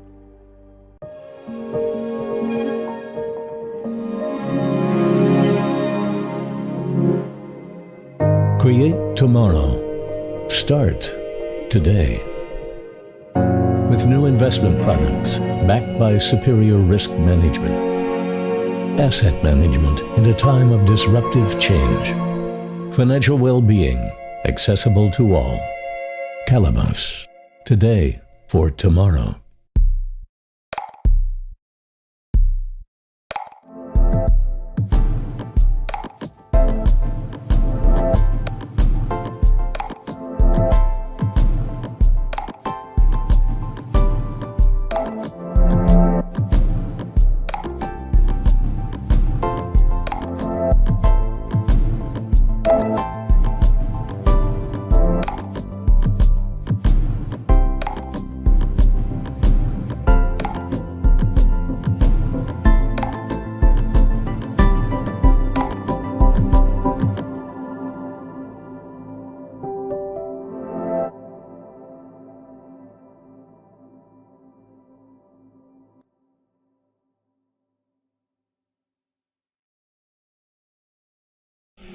Check this out. It hasn't been such a long time since people first started shopping online, and it was easy to keep up with the clicks. Little by little by little by more, the clicks added up to be more than the stores, and e-tailers worked harder than ever before because they had to keep up with the clicks. The clicks came from laptops, then tablets and phones, Monday through Sunday, office and home, 24 hours in every zone, and still they kept up with the clicks. Now shoppers ask more from the websites they're on, their language, their currency, their way, or they're gone, so you'd better keep up with the clicks. All of a sudden, there are so many must-dos if you want to keep selling, like delivery there, no there, or there. And make it tomorrow. First thing. No time for borders. Gotta stay in control, to stay in the flow and continue to grow. But we'll help you. Keep up with the clicks.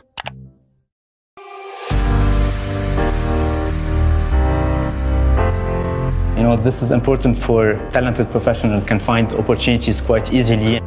The incentives offered by the Cypriot governments are key. Regarding the workforce in Cyprus in general, the level itself is amazing. We do hire locals. We do relocate people from other places. I feel like Cyprus is a great place to live and work in general.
Welcome to PwC, where we foster a mindset of continuous improvement, innovation, and adaptability.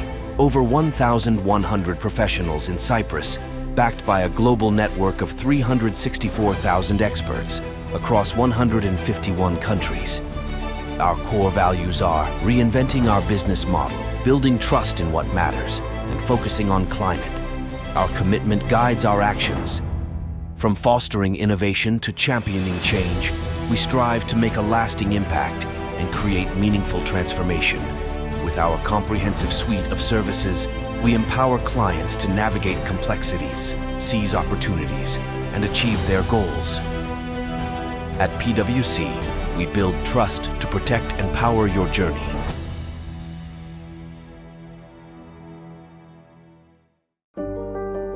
Welcome to Onyx, a fully acquired Mediterranean estate, already activated and engineered for scale.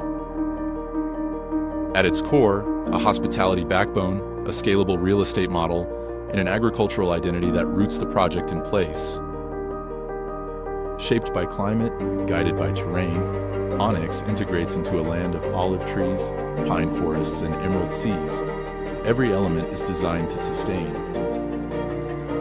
Geothermal below, solar above, two clean systems delivering zero-emission energy, major long-term savings, and off-grid autonomy. Modular in form, durable in structure, Onyx delivers yield you can measure and hard assets you can trust. Join the pilot. Shape the prototype, not just a place, but a blueprint. Invest where the Mediterranean evolves.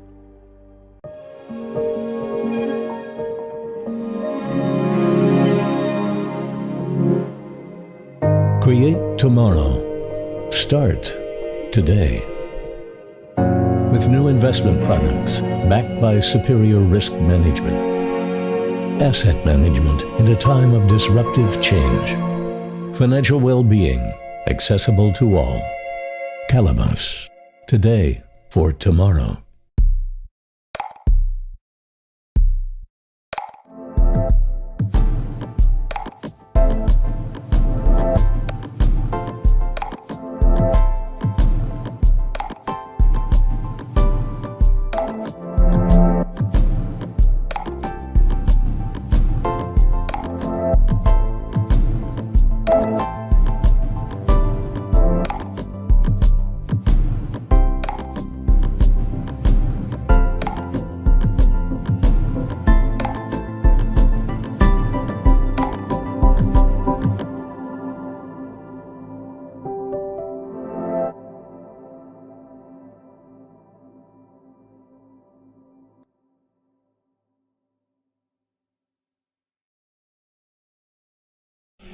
Check this out. It hasn't been such a long time since people first started shopping online, and it was easy to keep up with the clicks.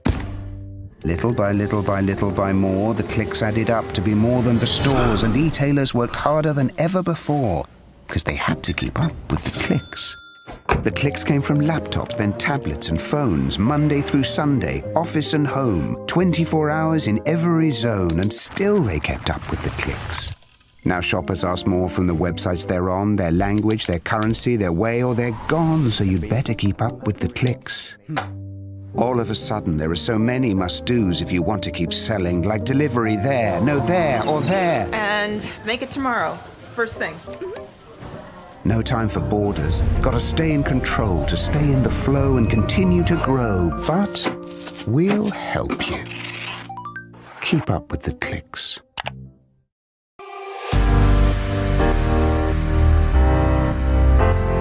You know, this is important for talented professionals can find opportunities quite easily.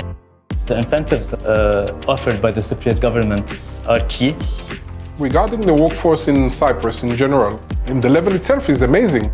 We do hire locals. We do relocate people from other places. I feel like Cyprus is a great place to live and work in general.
Welcome to PwC, where we foster a mindset of continuous improvement, innovation, and adaptability.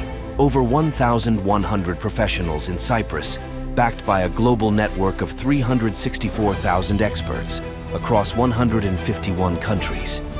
Our core values are reinventing our business model, building trust in what matters, and focusing on climate. Our commitment guides our actions. From fostering innovation to championing change, we strive to make a lasting impact and create meaningful transformation. With our comprehensive suite of services, we empower clients to navigate complexities, seize opportunities, and achieve their goals. At PwC, we build trust to protect and power your journey.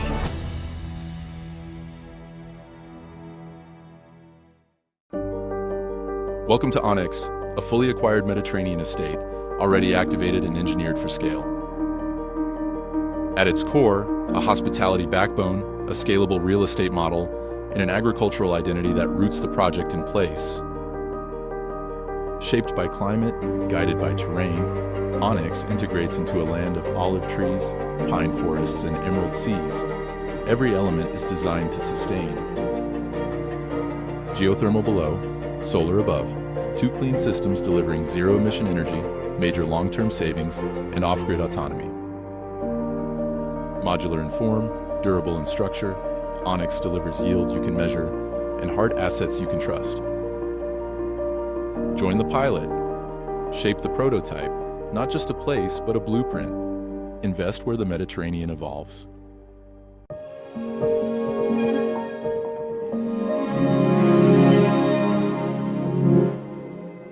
Create tomorrow. Start today. With new investment products backed by superior risk management. Asset management in a time of disruptive change. Financial well-being accessible to all. Calabas. Today for tomorrow.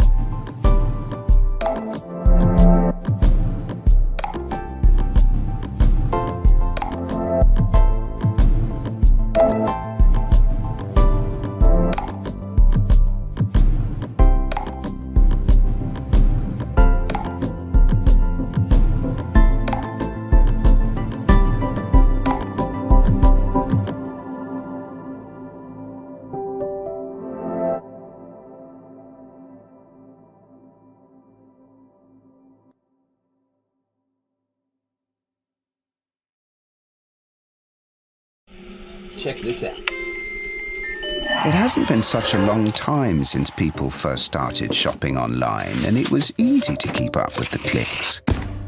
Little by little by little by more, the clicks added up to be more than the stores, and e-tailers worked harder than ever before because they had to keep up with the clicks. The clicks came from laptops, then tablets and phones, Monday through Sunday, office and home, 24 hours in every zone, and still they kept up with the clicks. Now shoppers ask more from the websites they're on, their language, their currency, their way, or they're gone, so you'd better keep up with the clicks.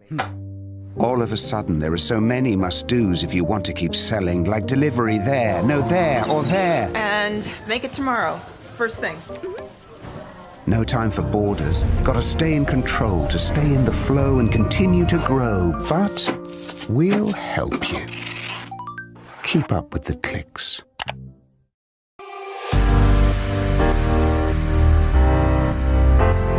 You know, this is important for talented professionals can find opportunities quite easily. The incentives offered by the Cypriot governments are key. Regarding the workforce in Cyprus in general, the level itself is amazing. We do hire locals. We do relocate people from other places. I feel like Cyprus is a great place to live and work in general.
Welcome to PwC, where we foster a mindset of continuous improvement, innovation, and adaptability. Over 1,100 professionals in Cyprus, backed by a global network of 364,000 experts across 151 countries. Our core values are reinventing our business model, building trust in what matters, and focusing on climate. Our commitment guides our actions. From fostering innovation to championing change, we strive to make a lasting impact and create meaningful transformation. With our comprehensive suite of services, we empower clients to navigate complexities, seize opportunities, and achieve their goals. At PwC, we build trust to protect and power your journey.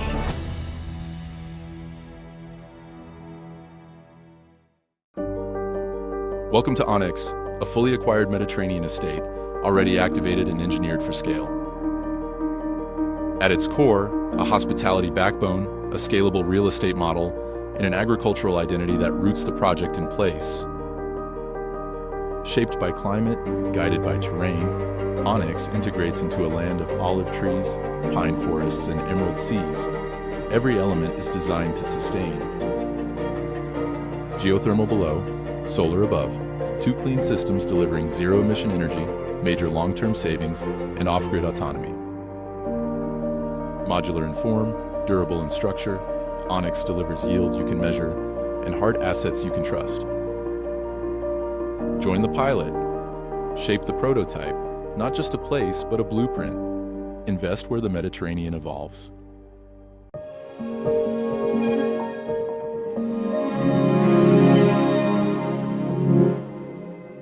Create tomorrow. Start today. With new investment products backed by superior risk management. Asset management in a time of disruptive change. Financial well-being accessible to all. Calabas. Today for tomorrow.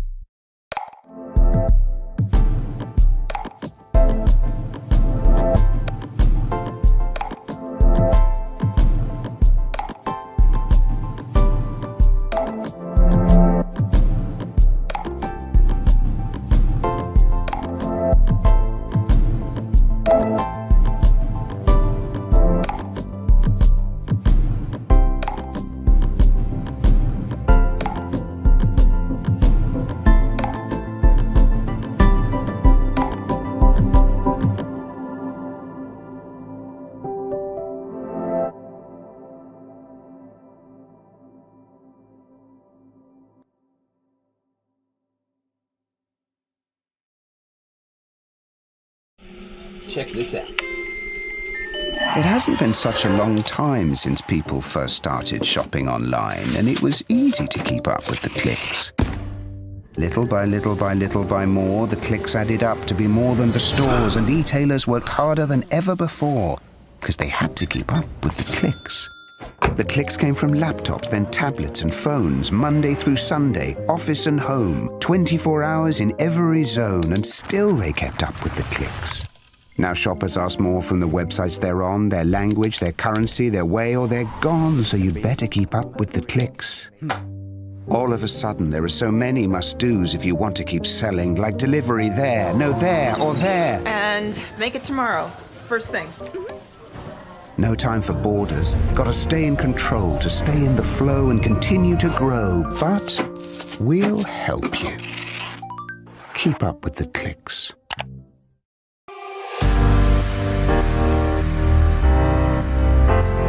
You know, this is important for talented professionals can find opportunities quite easily. The incentives offered by the Cypriot government are key. Regarding the workforce in Cyprus in general, the level itself is amazing. We do hire locals. We do relocate people from other places. I feel like Cyprus is a great place to live and work in general.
Welcome to PwC, where we foster a mindset of continuous improvement, innovation, and adaptability. Over 1,100 professionals in Cyprus, backed by a global network of 364,000 experts across 151 countries. Our core values are realize opportunities and achieve their goals. At PwC, we build trust to protect and power your journey.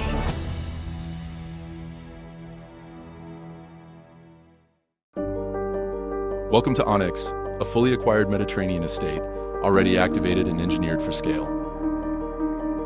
At its core, a hospitality backbone, a scalable real estate model, and an agricultural identity that roots the project in place. Shaped by climate, guided by terrain, Onyx integrates into a land of olive trees, pine forests, and emerald seas. Every element is designed to sustain. Geothermal below, solar above, two clean systems delivering zero-emission energy, major long-term savings, and off-grid autonomy. Modular in form, durable in structure, Onyx delivers yield you can measure and hard assets you can trust. Join the pilot. Shape the prototype, not just a place, but a blueprint. Invest where the Mediterranean evolves.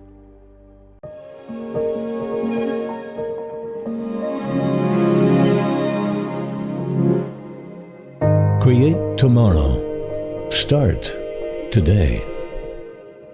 With new investment products backed by superior risk management. Asset management in a time of disruptive change. Financial well-being, accessible to all. Calabas. Today for tomorrow.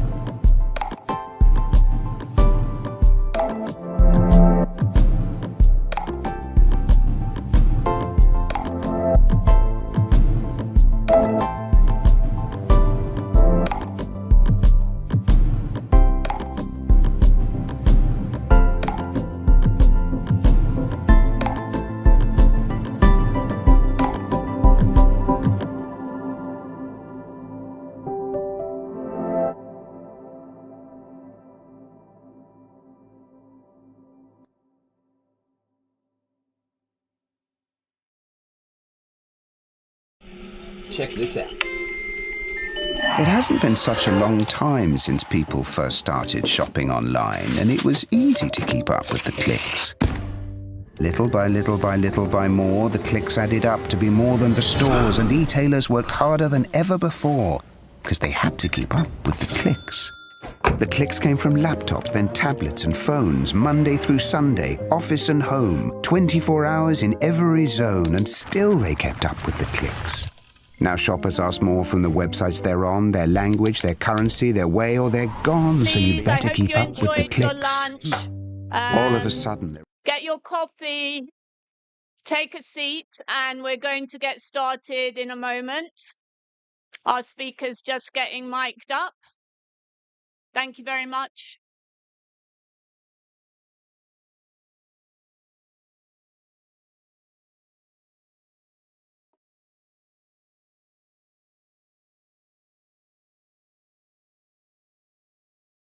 To those of you who are not in the room, please come in the room and sit down. Thank you very much. Okay, ladies and gentlemen, we're into the final stretch of our conference, our summit today. We've got a great post-lunch session, and I'm glad to see everybody is in the room to listen to this panel. We're talking about geopolitics, American foreign and security policy. We've got three great speakers. I'm going to introduce them one by one and ask them to join me on the stage. Our first speaker really needs no introduction, but for the record, I will introduce Reince Priebus, former White House Chief of Staff, former chairman of the Republican National Committee, and a political analyst now at ABC News. Welcome, Mr. Priebus. Thank you.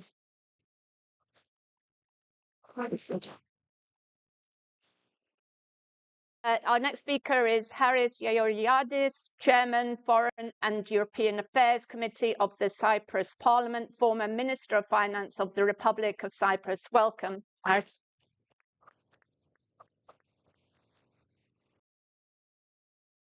Great.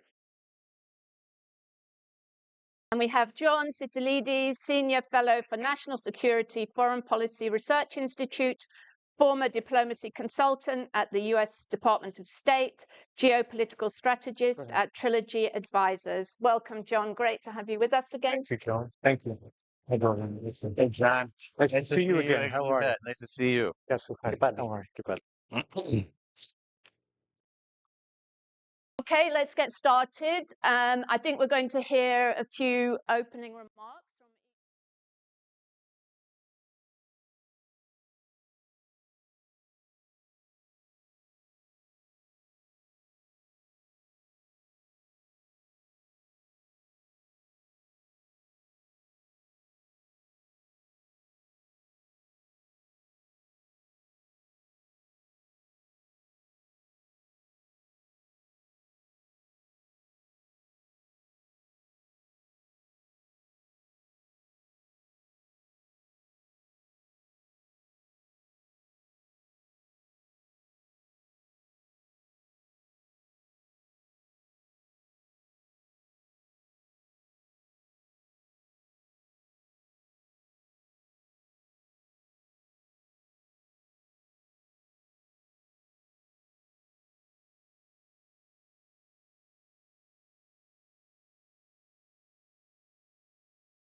will be said about President Trump. Good. We will report absolutely back. love Yeah. President Trump. But let me say a few words on the East Med, following on from the very interesting discussions that we have been having since this morning. And if I could give my view in a phrase, I would say this: the East Med will either be a region of opportunities and cooperation, or it will be a region of crises, of conflict, of migration pressures, of risks to global security. And what will determine the direction of the events depends, amongst others, on what we shall achieve working together on this strategic partnership between the liberal democracies of the region, Israel, Greece, Cyprus, and of course, the United States. So this is a region which, as we have heard today, is a nexus for maritime and energy routes. It can be a bridge between markets. Let us recall what Timur Turlov of Freedom Holdings explained, how Cyprus was the bridge to link a Kazakh group with the United States. It can be a region of innovation, as the Israeli Minister of the Economy explained this morning. But at the same time, it is a region of failed states. Libya, Lebanon, Yemen, Syria. It is a region of extremism. It is a region where a group like Hamas can launch a devastating terror attacks, and when the Houthis can disrupt maritime routes. So I repeat, it can go either way. Just this month, these days actually, it was just 2 days ago when President Trump renewed his commitment to the Abraham's Accord, speaking also about the possibility of a Saudi participation and the Syrian participation, a vision which I share, something which I would applaud. But it was, again, these very days that a Houthi missile made it past the Israeli defenses and landed in Ben Gurion airport. And Hamas is still holding Israeli hostages.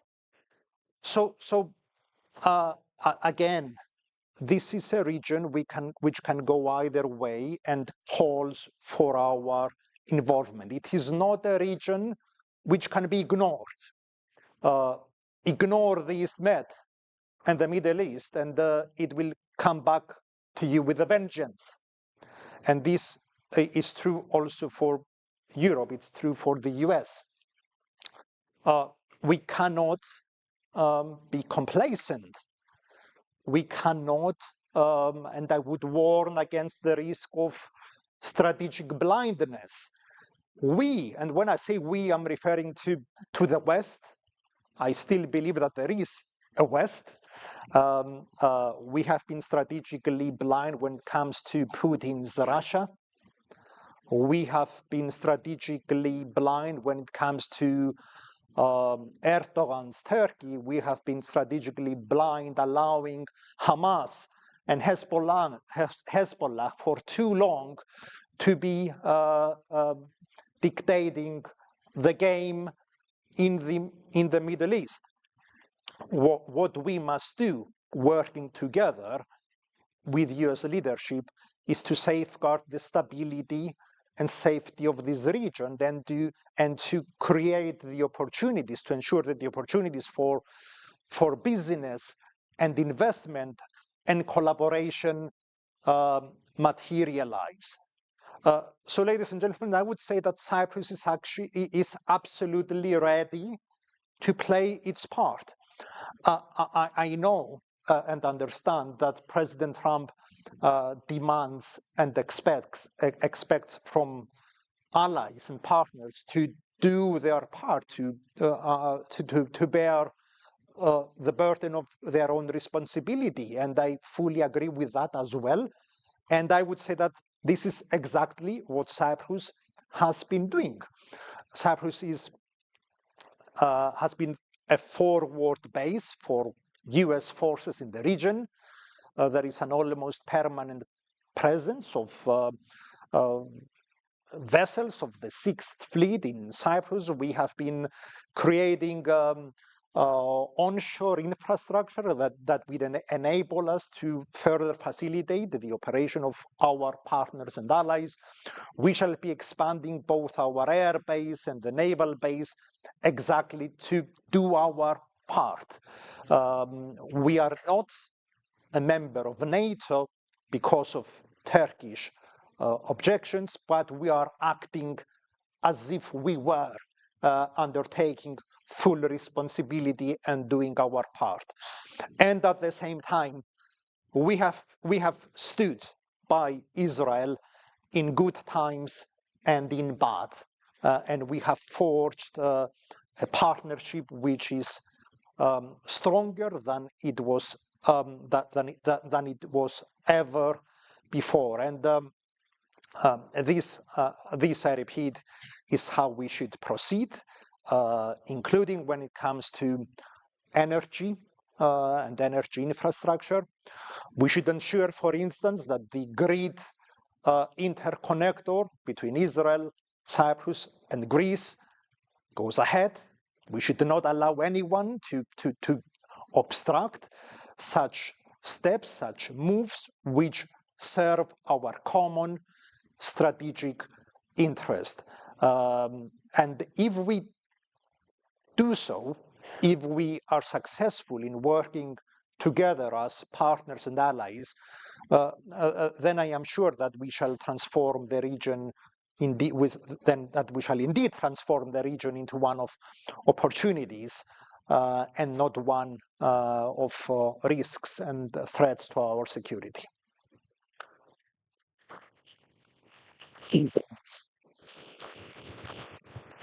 Thank you very much. Well, very strong message there. I think it comes across loud and clear that it's in our hands. I think that is the important message here. Yeah, nobody's going to be a victim in this region, but it's down to us what to do. So we're going to come back to the 3+1 in the discussion, but maybe John, I'm going to hand over to you now to give your introductory remarks. Right. Thank you, Joan, and thank you, Nectaria and the Economist Impact Group for having me back. What I'd like to do, ladies and gentlemen, is take a lot of what we've been discussing all day today and sort of pull it up to the 30,000-foot strategic overview level. And this map here will give you, hopefully, a sort of a deeper, richer insight into some of the things that we're looking to talk about here for the next several minutes. And I want to start out with 3 data points. One is, even though we're talking about the Trump administration, that Joe Biden's Director of National Intelligence, Avril Haines, spoke before the Senate and House Intelligence Committees about a year ago this time and described to the Senate and House committee members that the international security landscape had entered a period of what she called a fragile world order. Biden's DNI director. Several months later, there was a bipartisan commission on national security and defense that issued a report in July of last year, and if not for the chaos of the Biden resignation or dropping out of the race and the coronation of Kamala Harris, should have gotten a lot more attention in American and international media for that matter. And that is that this bipartisan commission found that the United States is essentially unprepared for a major war. Okay? And a lot of this has to do with our hollowing out of the middle class and the industrial base, sending armaments without any sort of controls to Ukraine and then to Israel for their respective battles, and really not thinking about the kinds of serious challenges that we face today in 2025, because, ladies and gentlemen, it's no longer 1995. The US is not the sole superpower on the world stage. the world itself has been transformed over the last 10 to 12 years, I would say, since Xi Jinping came to power in 2012 to take over the Communist Party of China and undertake a far more belligerent, aggressive foreign policy in Asia and worldwide. And when Russia invaded Ukraine the first time in 2014, President Obama at that time, you'll recall, said, it is not worth going to war with Russia over Crimea. We kind of forgot that the last 3 years, where we find ourselves in a situation where we're willing to call Vladimir Putin's nuclear bluff in Ukraine. And we have the possibility of a conflict with the Communist Party of China over Taiwan or the Philippines or the South China Sea that could potentially escalate into a nuclear exchange with nuclear China, which had 200 nuclear weapons 10 years ago, now has 500, will likely have 1,000 by 2030, and 1,500 nuclear warheads, most of them aimed at the United States by 2035. And we now have an effort by President Trump to avoid Iran becoming the next nuclear power that would not only mean tremendous strategic imbalance and disequilibrium in the Middle East, but would likely lead to a cascade of nuclear proliferation, because Saudi Arabia has made very clear whatever capability Iran has, Saudi will attain. And if Saudi goes nuclear, Egypt, as the largest Muslim population in the Middle East, will want to have nuclear weapons. And Turkey, a NATO ally with the most powerful Muslim majority military in the region, may decide it's going to check out of America's nuclear umbrella and compete with other Muslim majority countries in the Middle East. This is the environment that we're facing today, ladies and gentlemen. So just to put it out there starkly. So two larger points in terms of the strategy from the Trump administration, as we can try to figure it out, because they really have not formulated a strategy yet towards the Eastern Mediterranean. I would say keep two things in mind, then Joe will go into the Q&A. One is, despite what Treasury Secretary Scott Bessent says publicly, that we're not decoupling from China, I can assure you we are strategically decoupling from China. And when I say strategically, I mean we're de-risking our national security establishment. You would be shocked, ladies and gentlemen, at how many of our major American weapon systems are dependent on Chinese subcontractors for ball bearings, magnets, components, small parts that are used to build our Ohio-class nuclear submarine, our intercontinental ballistic missiles, our B-2 stealth bomber. Our foolish leadership in Washington for the last quarter century, Democrats and Republicans, thought that Chimerica, the American nation, and the Communist Party of China were somehow natural partners. And in retrospect, we realize this is the greatest strategic blunder of modern American diplomacy that I think President Trump is trying to rectify. So diplomatically, yeah, we're not decoupling. In actuality, we are de-risking the American economy from dependence on Chinese supply chains for the most valuable components of the American economy and the natural health and well-being of our society. And secondly, if you look at President Trump's visit to the Middle East just the last several days, I think here you see a very sharp contrast with prior administrations, including his first administration. Reince, to your point, I agree. I mean, essentially, he was unprepared for the presidency at that time. But we see economic statecraft dominating the Trump strategy, I think, right now. One of our speakers mentioned before several $1 trillion in investments between a number of Arab countries and the United States. But ladies and gentlemen, we're talking about 3+1, but I would take it much deeper. And those of you, you've heard IMEC talked about several times today, but just to be very clear, IMEC is the joining of Greece and Cyprus and Israel to the next powerhouse on the global stage potentially, and that's the Indian economy. In 2040, 1 out of every 5 workers in the global workforce will be in India. It is today where China was around 1995 or so. So the growth potential is spectacular in India if they can get their internal politics and bureaucratic reforms in order. So the idea is to connect India through the UAE, through Saudi Arabia, to Israel, to Cyprus, possibly to Greece. And I'm going to close on this on a sour note for a lot of you here from Greece. Do not take it for granted that Piraeus will become the end port for IMEC. Because as I said before, if we're looking to decouple from the Communist Party of China, I think the US may be somewhat concerned about Piraeus being controlled by COSCO, the Chinese shipping company. And I don't know that the Italians, who have 3 ports that are being considered for IMEC, and the Italians just pulled out of the Belt Road Initiative 2 years ago, and Giorgia Meloni, you see, already has a very good relationship with President Trump. I haven't seen anyone from Greece come to the US with that level of accord with President Trump yet. So it could actually wind up at an Italian port or even in Marseille, France. So don't take Piraeus for granted. It's going to have to be worked very, very hard. And I give that advice to my Greek colleagues here. I'll close on that, Joan. Thank you. Right, thank you. Okay, we started 10 minutes late, so I'm going to allow 10 minutes just for the discussion now. We could talk a lot longer, but we've got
Okay. Turning back to a one-to-one on-stage discussion looking at innovative investments in the Eastern Mediterranean. I'm delighted to welcome John Koudounis, President and Chief Executive of Kalamos Investments. Please, John, join me on the stage. Ladies and gentlemen, have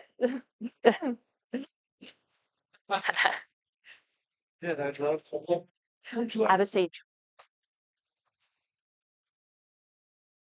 Okay, as I've been saying all day, please take your seats, keep your voices down, and let's all listen to what John's got to say, which is going to be a very interesting conversation, I have no doubt. So thanks again, John. It's great to have you back in the room. I guess the first question is, you've got a long experience in the region in Greece with Kalamos Investments. Yes, ladies and gentlemen, please respect the speaker and the panel. We want to be able to hear the conversation. Thank you very much indeed. Can you just share your view of the macroeconomic environment and investment landscape in Greece and the region? Be good to have your take on. Sure. Well, first of all, thank you very much for having me again at the conference. I really appreciate it. I think the view is a lot better than other times that we've spoken about it. If you look at growth in Greece, right now we're looking, at around a 2.3% growth rate, which is almost 3 times more than the rest of Europe. So that's pretty positive, given what's going on. If you look at inflation, it's come down. I think in 2023 we're looking around 4.2. Last year, 2024, we're looking at around 3%. And I think if you look at year to date, it's as low as 2.4% right now. And you compare that to the United States at 2.8 and UK at 2.6, that's pretty good. Unemployment, it's down to around 9%. If we look back 10 years ago, it was mid-20s. So it's come a long way. Is it perfect? No. But there's a lot of promising things in things like tourism that continues to grow. 2023, I think the number was 31 million. Last year in 2024, it was up to 40 plus million. We'll see what happens this summer, but those are all very, very positive things. Yeah, thanks. Yeah, certainly. Yeah, what we're seeing, I think, in the last few years is just sustained growth, so pretty robust growth in Greece, and it's set to continue this year and next year. Can you just tell us a bit more about what services and products Kalamos Investments is bringing to the region? Sure. We've had for many years some of our products in terms of our mutual funds. Our global convertible fund has been offered in the region for a long time. More recently, one of our sustainable funds, the one that we did with Giannis Antetokounmpo, where we JV'd that's being offered in the region on a lot of the bank platforms. We're about to embark on a bunch of ETFs that have been very successful in the United States in terms of principal protected stuff that is tied to S&P, NASDAQ, Russell 2000, and Bitcoin, which is something that I think the region will be very thirsty for. Okay, the Giannis Fund, I remember you talked about that last year when it was just at the very, very start of that relationship, that partnership just getting going. So can you tell us a little bit about what's happened over the past year? Sure. Well, we launched in the United States, and then we did what we call a UCITS fund, so we can sell it in Europe. We platformed it on the banks. The banks are starting to sell it to people. Unfortunately, the sustainable market has not been as robust as it was in 2021, where it was the largest inflow of any asset class by managers around the world. And it became somewhat politicized. And so that's slowed not just our fund, but most funds in that space. And then you had that coupled by the Max 7 and the S&Ps, which if you weren't invested in some of those, your returns weren't as good as they could have been.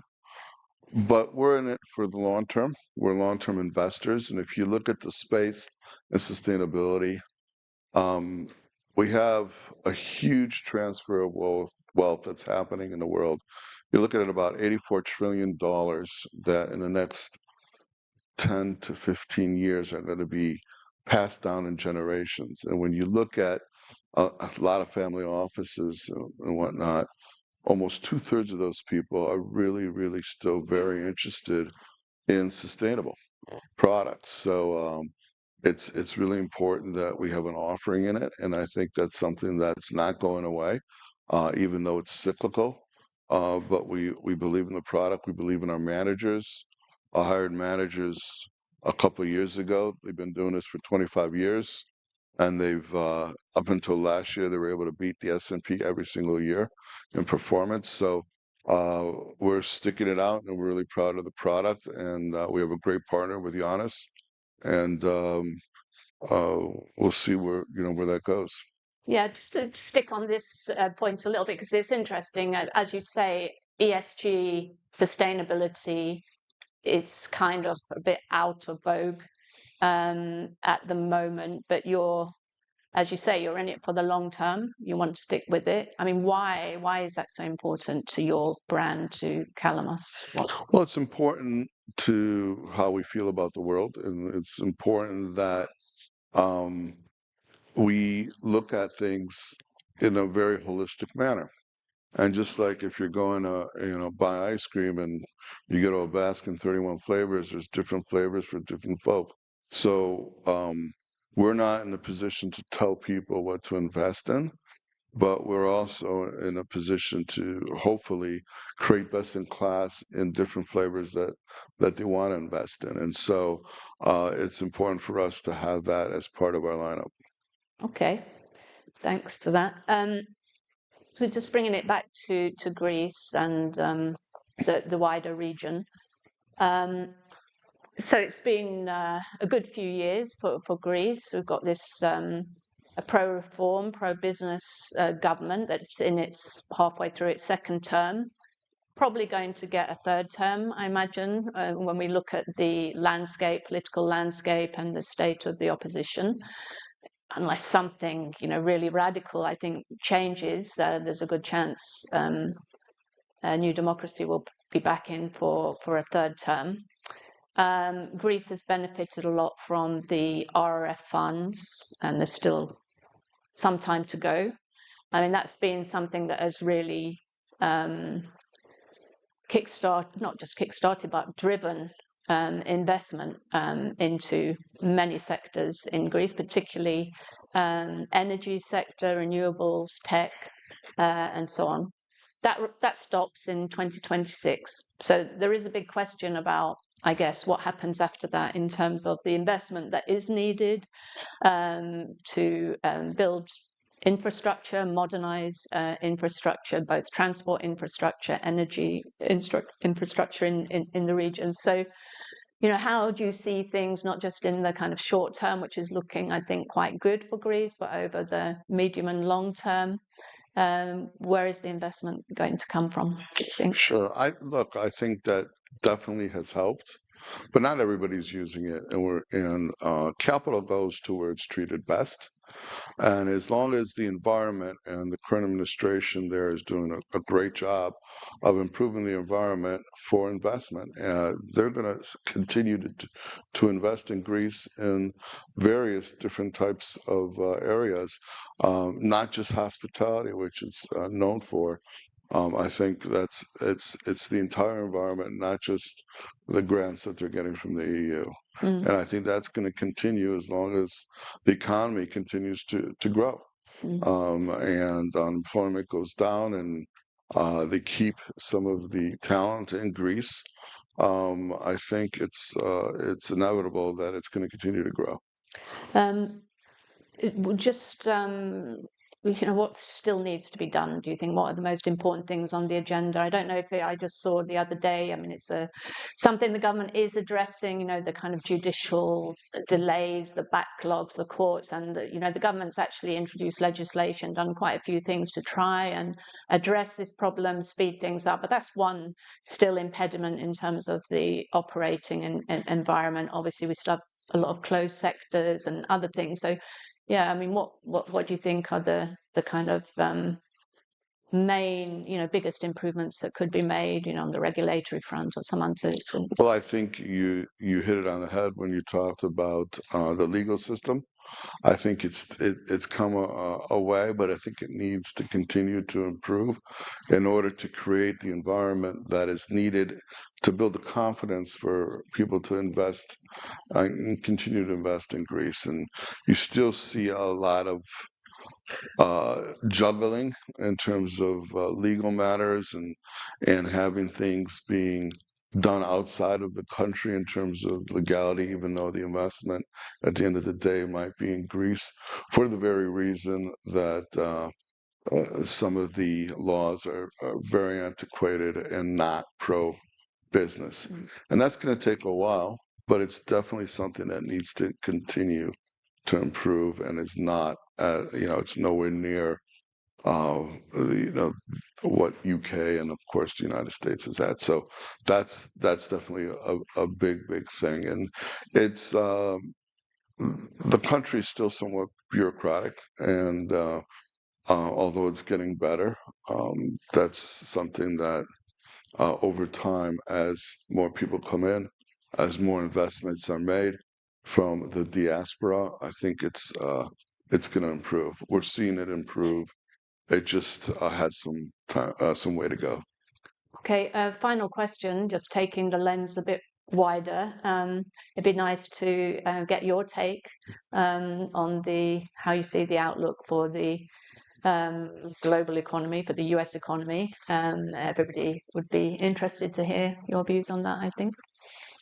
Well, we've had some extreme volatility the last few months, but I think what some of the media is maybe not focusing is there's so many opportunities for upside in this economy.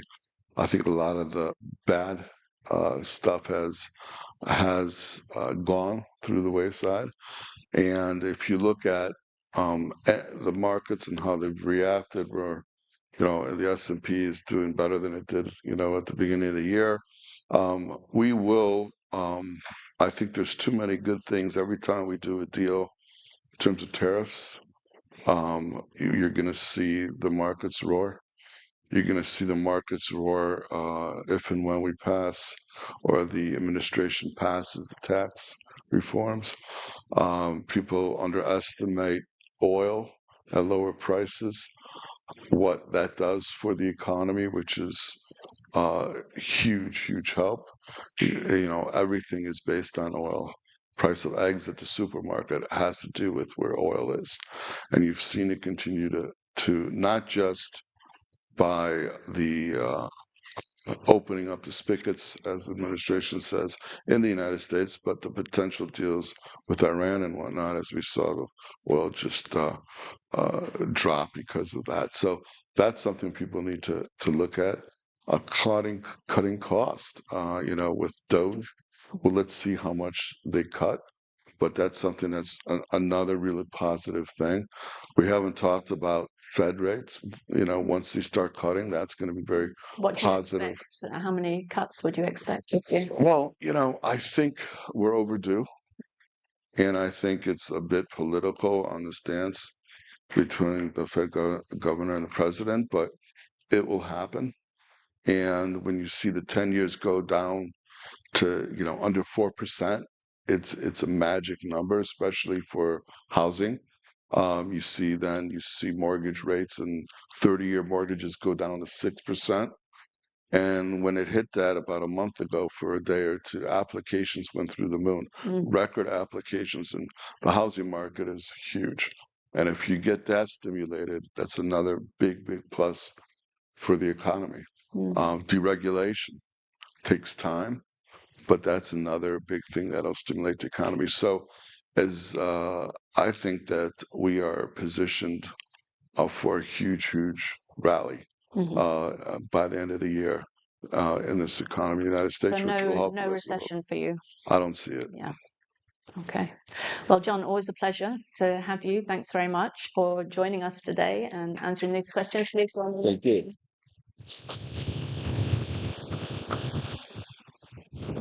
you.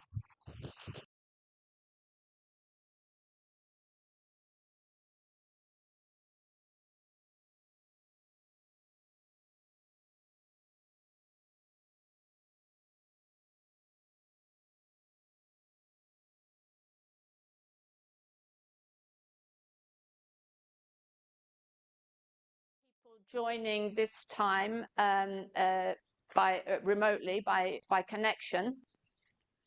So the first is the Secretary General for Information Systems and Digital Governance at the Ministry of Digital Governance for the Government of Greece, Demosthenis Anna. Just give me 1 second, please. Who unfortunately couldn't join us in person, but is very kindly joining us by connection. We have Niovi Christopoulou, partner of AI Fund, with us in the audience. Welcome, great to have you with us. Come take a seat. Have a seat. We have John Yaouloulas, who is the non-executive director at XCOM BX. John, please join us. Great to have you as always. We have Alexandra Pali, Regional Vice Governor of Attica for Entrepreneurship and European Planning. Welcome, Alexandra. Very good. Thank you. Nice to see you. And joining us also by connection, we have Nati Block Damti, who is Senior Director of Health, Food, Agriculture, Energy, Environment, Climate, Mobility and Research at the Israel Innovation Authority. So I hope we've got those connections. Can you hear us? We have. Yeah, we can see you on screen. And can you hear us? I can hear you. Can you hear us? Yes, I can hear Great. you. And Demosthenis, can we hear you? Yep. Yeah, excellent. Well, okay. All right then. So I don't know if you've been able to follow any of our discussions today. As I said, tech, digital has come up quite a lot in our discussions, but this is a slightly different focus. I'm going to hand over to you first of all, Demosthenis, to give your introductory remarks, and yeah, handing over to you now. Okay.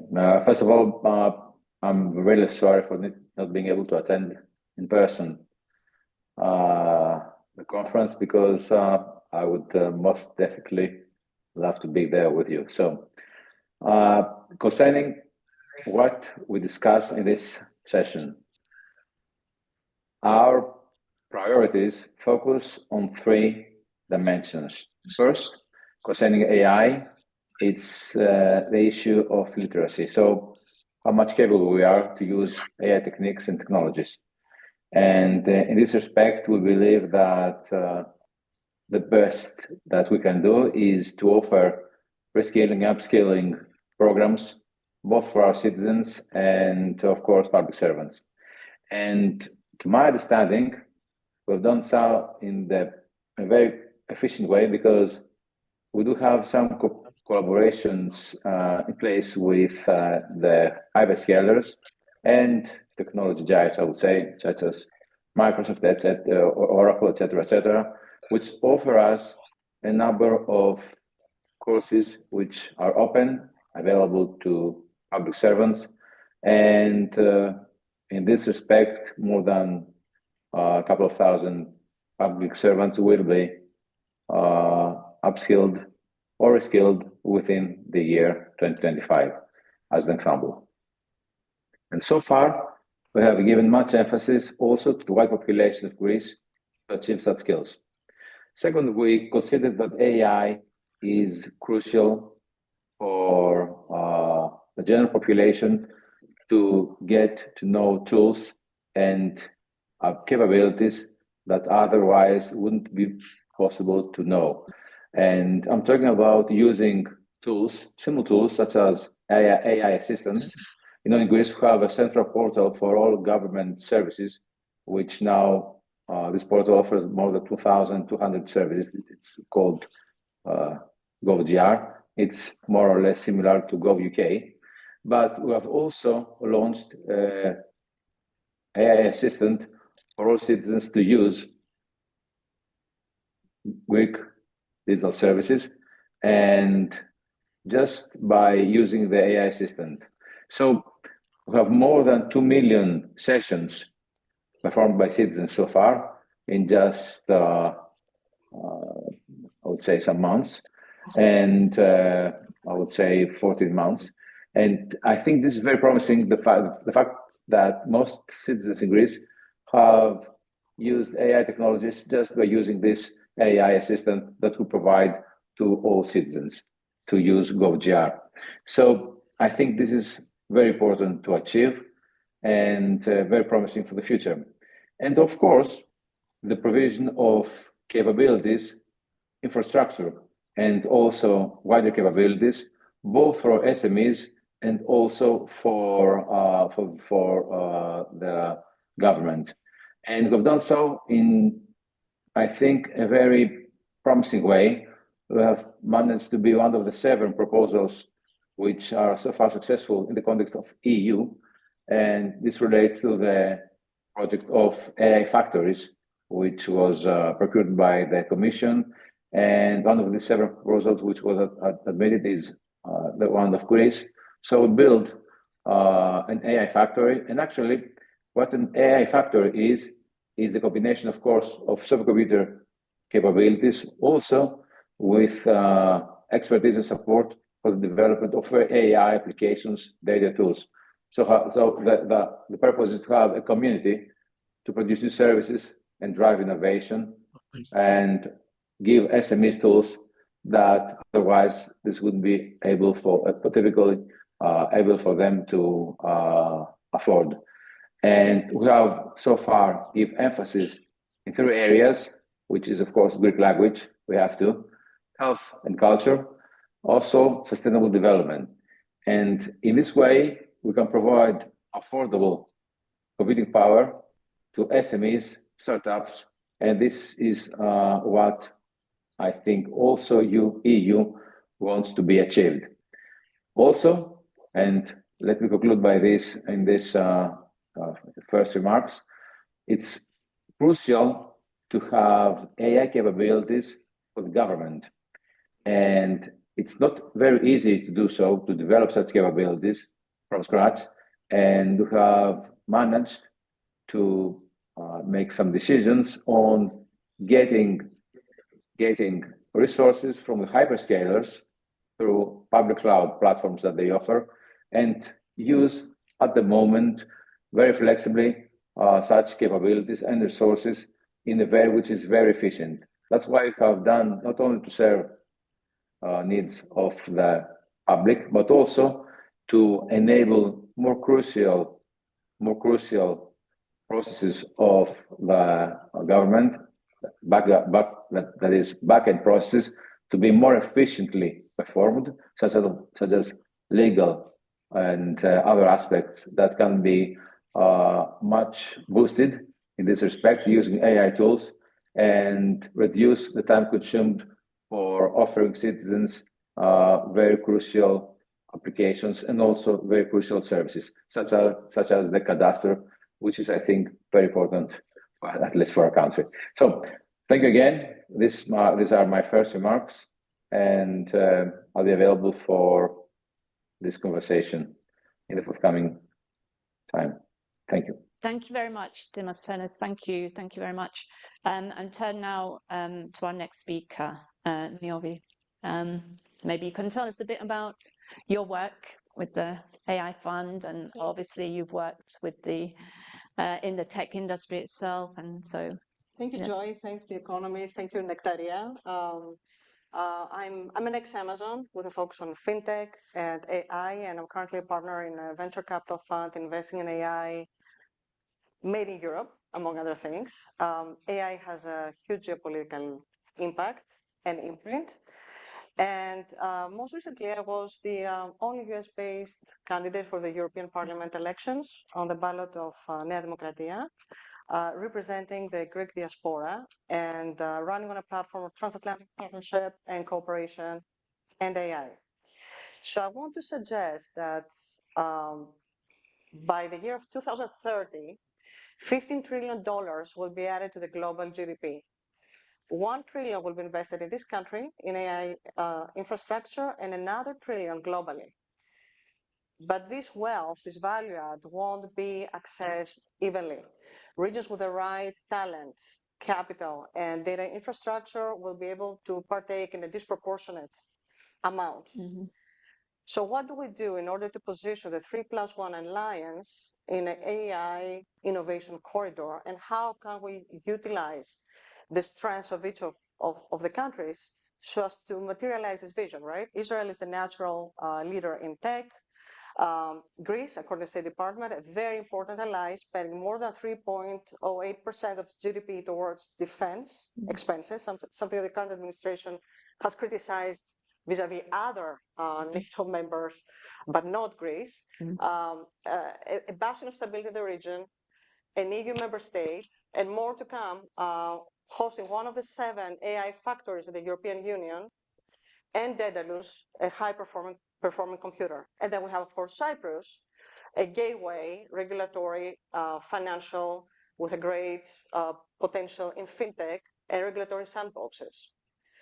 So in order to make sure that the region is perfectly positioned for sustainable AI growth, we need to ensure first the right AI infrastructure, which means data centers, energy supply, energy connectivity, and semiconductor supply, another like sensitive these days matter. Second, we need the right talent and capital, of course. Thirdly, data and data governance. Data is very, very important for the world, for EastMed, because it's now a matter of sovereignty, and a good verifiable data can build relationships of trust around AI. And there's a lot one can say around data and the data governance. And finally, the right AI diffusion, right, through verticals that reflect the region's know-how and unique challenges in defense tech, cybersecurity, also sustainability, green tech, and agri-tech. Israel has amazing innovation and in issues regarding water scarcity, for example. And of course, maritime AI on both ends. One, security, and second, port logistics, predictive analytics for the maintenance of LNG terminals, and the like. So why not think and reposition the traditional understanding of the 3+1 Alliance from a strategic security context into a wider strategic tech innovation corridor? And even more so, John earlier, I think, channeled a little bit of J.D. Vance when he was talking about the EU, but I want to suggest why not 3+1 plus AI, because the EU hasn't told its last word yet. The Commission just released the EU AI Continent Action Plan, promoting the flow of talent in the region, trying to attract and compete globally for AI talent, and also like making a big investment into like large models and AI infrastructure. And on that, the 3+1, of course, everybody today talked about IMEC. There's also like a bill pending at the Congress regarding the American, Hellenic, Israeli, Mediterranean Partnership for Counterterrorism and Maritime Security. Also very promising, again, within this angle of security and growth and innovation.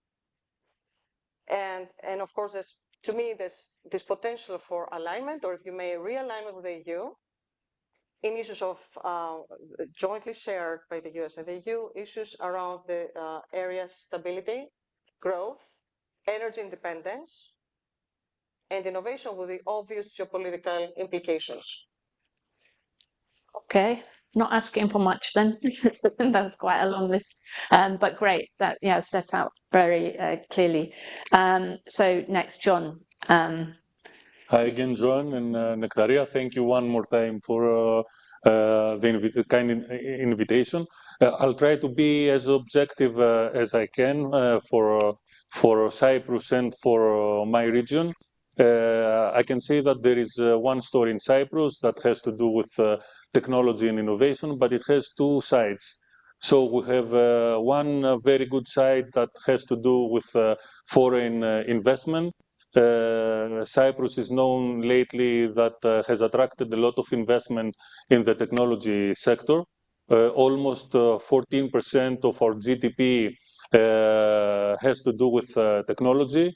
We do have listed companies in Nasdaq that are headquartered in Cyprus. Of course, this has taken a lot of time in order to be achieved. Everything started many years ago under the guidance of the Securities and Exchange Commission when the first steps happened in order to attract fintech businesses. As the chairman said before, almost half of the companies that are being supervised by the Securities and Exchange Commission are into fintech.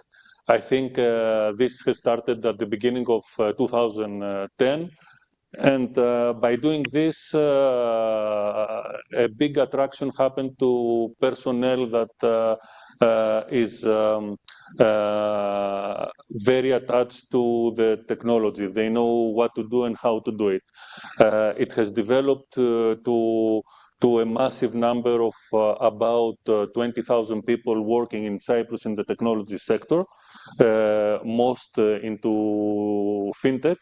But lately, we've seen a big number of companies from Russia and Ukraine, because of the war, moved their companies and their people to Cyprus and developed further this industry. Why? Because Cyprus has a very good, stable business environment, good taxation. The people before me from the investment agency has already said it. So the innovation in the private sector is doing very well. Now, the other side has to do with the local innovation. Unfortunately, we don't have local innovation. People and the kids, when they finish high school, they're going to universities to study, to become lawyers or to become accountants. They want to join the public sector because they get paid 3,000, 4,000, 5,000 euro. So innovation locally really doesn't exist. Education is the first thing that needs to change in Cyprus. We need to foster mathematics, computer science, entrepreneurship in general. We need to push our kids towards this sector, and of course, we need the help of the government. On the other side, I can say that we are lucky that the current Minister of Innovation from Greece is helping Cyprus and our ministry there in order to develop the digital citizen. Cyprus is becoming digitalized because of the kind help of Greece, and hopefully this will change the mindset of the people. Now, I can say two things that I think could happen in our region. Unfortunately, again, we have a stock exchange that doesn't exist. We have nothing. It's in the process of privatization at the moment, but it could play a huge role in attracting investment in the innovation sector. instead of companies traveling to the United States to raise funds, this can happen in our region, of course, with the help of the United States. So investors from here can help our stock exchange, our stock market to become bigger and relevant in the region. As it comes to Israel, Israel has done it. They managed to have R&D. They managed to raise capital. So it's the leading country in this space. Going back, and I want to say one more thing about AI. AI is being massively used in Cyprus, especially into the fintech sector. I can name more than 200 companies in Cyprus that use AI in the space of compliance, fraud detection, customer service. So we are, let's say, more knowledgeable when we are compared to Greece. In Israel, unfortunately, I don't know what is happening, and I will be happy to hear from our friend. Thank you. Thank you very much. Alexandra, tell us about what you're doing in your role in the Attica region. Well, first of all, I have to say thank you very much for inviting us here in Greece, or the region of Attica. I represent as a vice governor, as well as corporate social responsibility, the Hellenic Network. We work very closely with the EU, and I represent 160 enterprises in Greece. You know that the Greek market is characterized by both traditional but modern also sectors. We have tourism, we have shipping, we have energy, mining, and commerce, and services, of course. We are in very close relation and brothers with Cyprus, and we also have a very strong relationship with Israel.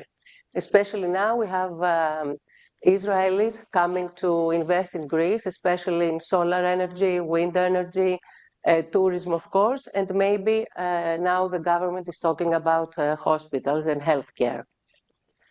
AI is very important for our country as well, but we have, regarding the different sectors, different outcomes. For example, AI in the region of Attica. Of course, we use AI a lot.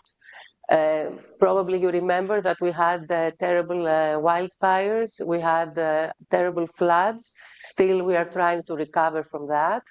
And AI is a tool, it means for us as a predictive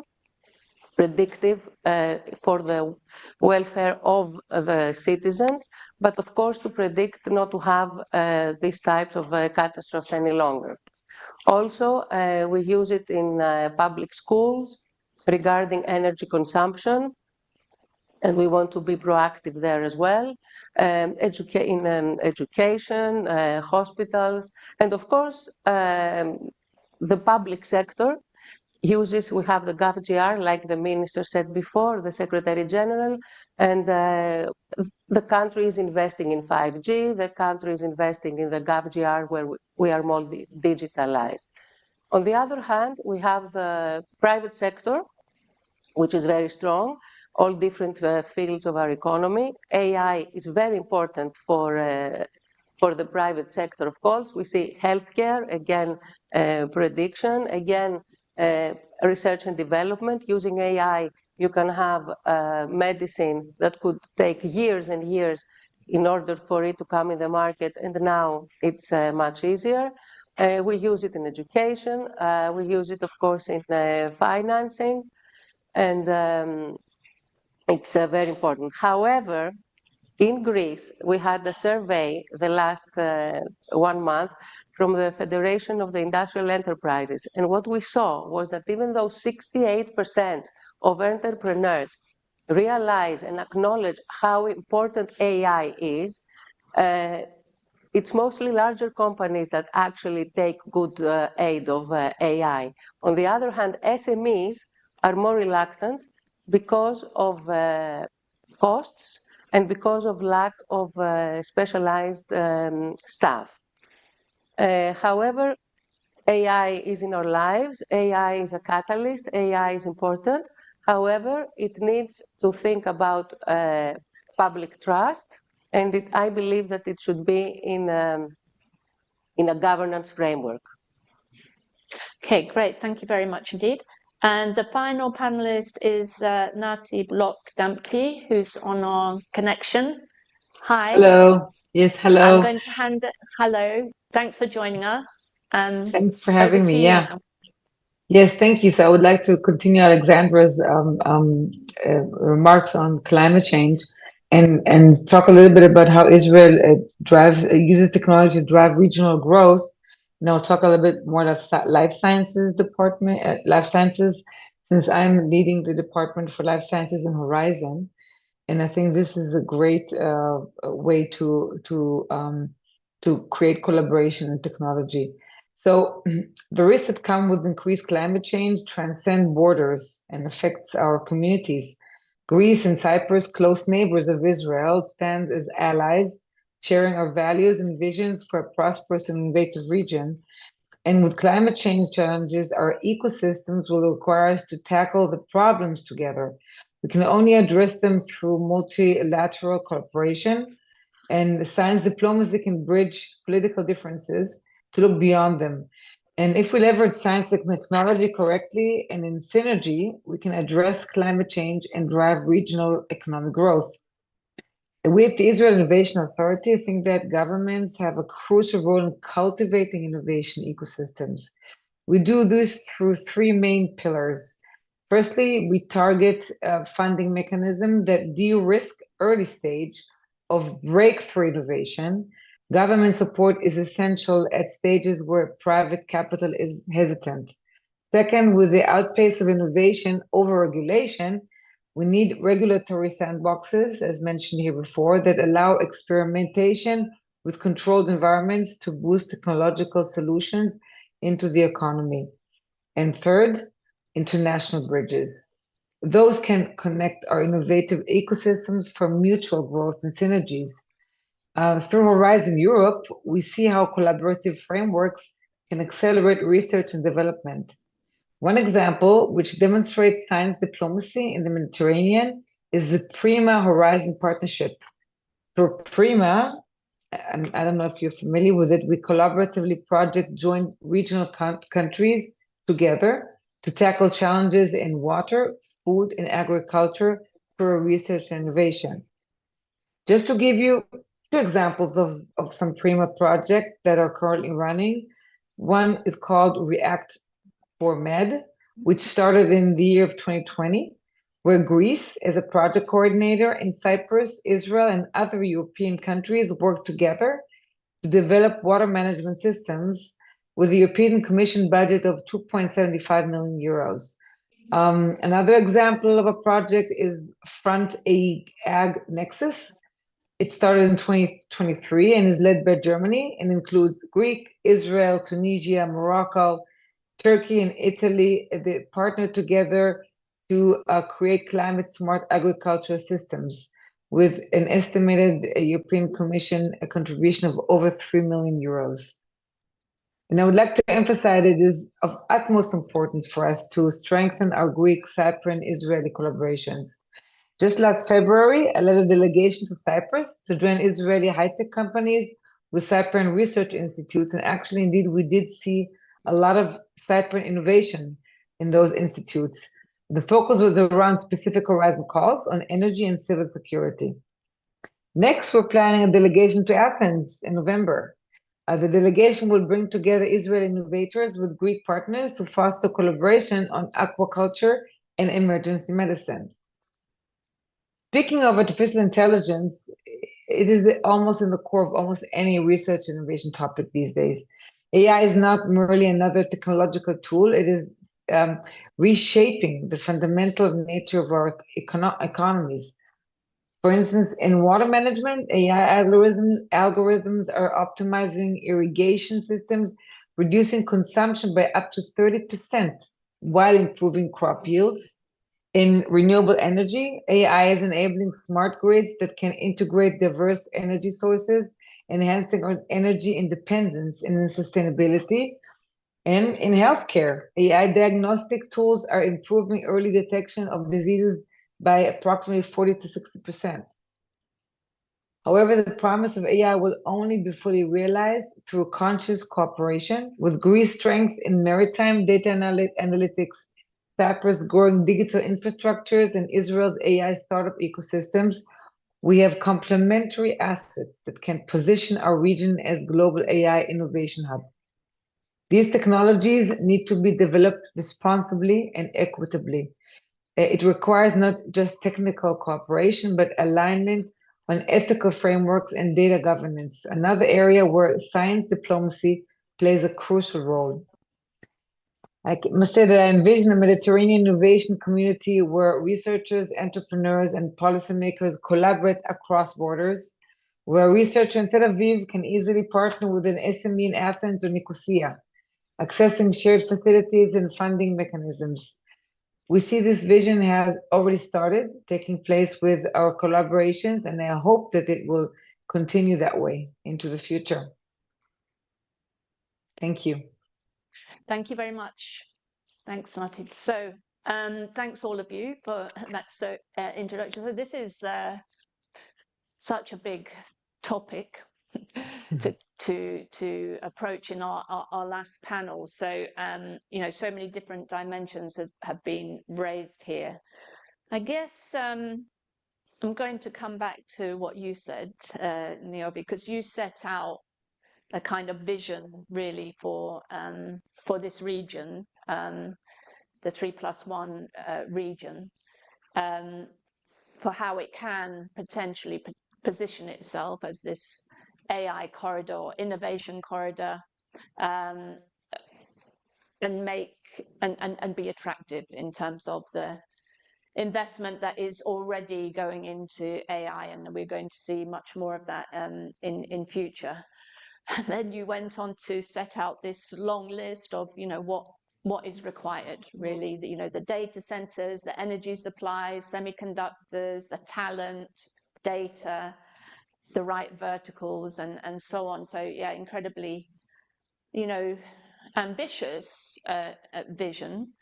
And I guess the difficulty here is what government should really be doing. What is the role? What do you think is the best role of government here to facilitate this, to encourage this? And what is the role of the private sector, or how to work together, obviously within this kind of context, this framework of the 3+1, but particularly Greece, Cyprus, Israel, engaging in projects such as the ones that Nati just talked about. So I guess that's my first question. Demosthenes said at the beginning it's very difficult for government. I mean, Greece has been a pioneer in terms of the digital governance, accomplished an awful lot, now has these 2,000 services on gov.gr. But, how do you see it? How do you see this working in terms, what should governments really, with their resources, what should they be focusing on? How should they bring in the private sector? How's this going to work? It may be ambitious, but it's already happening. So there are hyperscalers already present in Greece. Microsoft has an agreement for 4 data centers. Google also has an agreement. There's competition with some French companies, so this is very realistic. I know my former company, AWS, is already investing in the area of Western Macedonia in data centers. So this is very real. But it would be critical to see this accelerate. And what is challenging here is that things have to move in parallel. So we do need the AI infrastructure, which also, again, insists has a huge and interesting geopolitical imprint, and can work in tandem with concerns around the country's security, around energy, around cooperation in the region. These are all very critical elements, especially the flow of energy. We definitely have the talent, and as you know, also the university legislation in Greece has been liberalized recently, so there's this huge potential for cooperation between different R&D labs and universities from abroad, from the US, from Greece, from the region. So I think there's actually a plethora of talent. And I know myself as an investor and as a former Amazonian that I have to talk about my country of origin, Greece. It has some of the best engineers, and some of the biggest global tech companies are really like killing each other to get some of this talent to work for them. I do want to highlight data and data governance. It's key, and I would very much like to see Greece lead an initiative around a Mediterranean regional data hub that, or a federated sort of like data system that will be able to be utilized both for on-edge and cloud applications. As we're moving slowly like towards this model of utilizing sovereign data and not having to relocalize data, which is very important. And again, it may sound like, to these who are not lawyers, it may sound like a little bit technical and boring, but it's not. And we also see this in VC. It sparks currently innovation and investments, because it's also about, I can't say all about the data, but data is a critical component of that. And the region has amazing, unique data around bioclimatic change, immigration, for example, also with geopolitical implications. This is very unique to the area of the Mediterranean, maritime, immigration, deterrence patterns, flow of people. I would like to see this data organized, securely hosted in Greece, with very clear, transparent data governance frameworks. That's something that only the governments can do, by the way, the data governance framework. And I think it's like it's a great field for private-public partnerships with tech companies joining into this major framework or infrastructure kind of work. I don't know if that answers the question, but it's not. I mean, it's a vision, but you only need that. You need some critical strategic movements to fine-tune it, because the components are there, they're happening. It's very real. And that's why I think that it would be critical to ensure partnership within the region, because nobody, for example, contests the fact that Israel is so far ahead in AI and tech, and more importantly, also in AI investment. But if the region, if the chorus, as Mr. Pribus said earlier, joins forces and attracts US venture capital money into the region, for example, right? In the US, VC always looks for new opportunities and new investments. We have the money, we don't have the innovation sometimes. So that's another great opportunity for regional cooperation to attract capital. Governments should ensure that the legislative framework is in place to ensure the free flow of talent and capital. And there's more I could go on around like IP, make sure IP and technology transfer is frictionless across borders and different stakeholders. And always keep in mind that the algorithmic manipulation that can happen through selective data can have the impact of missiles. Again, I'm going back to the theme of data and how important it is for the region to harvest, store securely, and verify its data. That alone could be like such a huge advantage in this AI arms race. Okay, thanks. So, well, I'm going to come back now to you, Demosthenis, to hear your view on, on this kind of vision that has been set out. Okay. Do you think that you set out the kind of 3 parallel tracks on which your ministry is working? Do you see this as a kind of realistic vision, say over the medium term, the next 5 years? So I think I'd like to be more concrete in the results that I'm going to present and targets that I set. Yes, Greece has so far attracted a lot of investments from hyperscalers, Microsoft, Amazon, Google, and Digital Realty also, which is a US company, have already invested in Greece greatly. And I think this has to do with the very flexible investment framework, and also the tax incentives that so far are provided by this government. This is a success of this government. And when we need to speak about the future, I think we also have to see issues such as subsea cabling, which is also very critical, and also energy.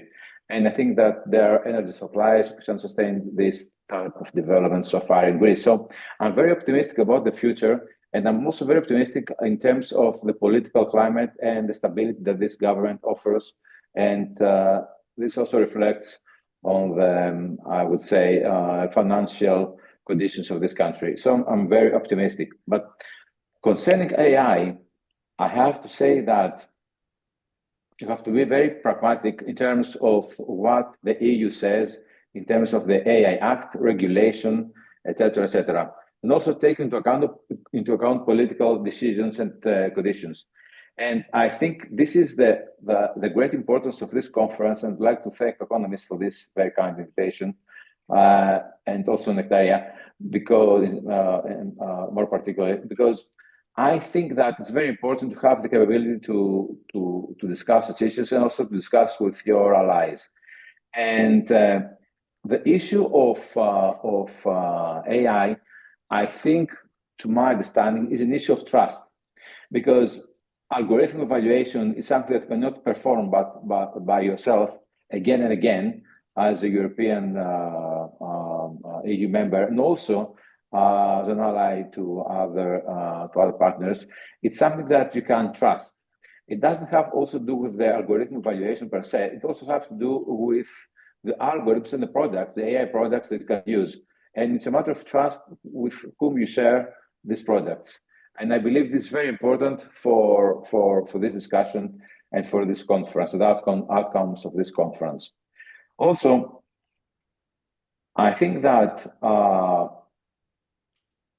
in terms of regulation, it's very important to being able, both in terms of our Greek origin and also as Europeans, to come up with some common understanding as a common denominator, as a minimum of acceptable practice in AI, which should be employed worldwide, I mean, at a global scale. Because otherwise, this would lead to AI, to an AI paradise, such as the taxation paradise, and this would not be of benefit to any of the countries that take part in this conference, I think. So we need to come up with some principles, discuss with our allies and UN and EU and other countries to come up with common principles for the acceptable AI practices. This has to be performed at the global scale. But the most important issue is to build corridors, yes, corridors of trust with allies and partners, and exchange ideas, practices, best practices, trust on algorithms and algorithm products, AI algorithm products, and also to have the ability to evaluate algorithms and products in real time, or as much possible, as soon as possible, which is of utmost importance. Last but not least, concerning the issue of data. I'm afraid that in our country we have not been so far able to provide large sets of data, especially open data. But it's true that we have to do so, and we have to come up with a framework to take into account what's needed according to the Digital Act, and also to be able to somehow get value from this data. So we'd much appreciate good practices, best practices from such I would say partnerships, and being able to listen to and cooperate and collaborate, and yes, come up with solutions across the public and the private sector, and also with our allies that enable us to get the best of our data in the time to come. So to conclude, trust is the most important issue of AI, to my understanding, and I think to have to build up on this. Thank you. Thank you. we're obviously at the end of the conference and we've run over our time, but just wanted to give the other three speakers a chance to come back on a few points, and we'll be wrapping up in about 5 minutes. So Nati, just coming back to you, obviously you emphasized in your opening remarks the importance of cooperation.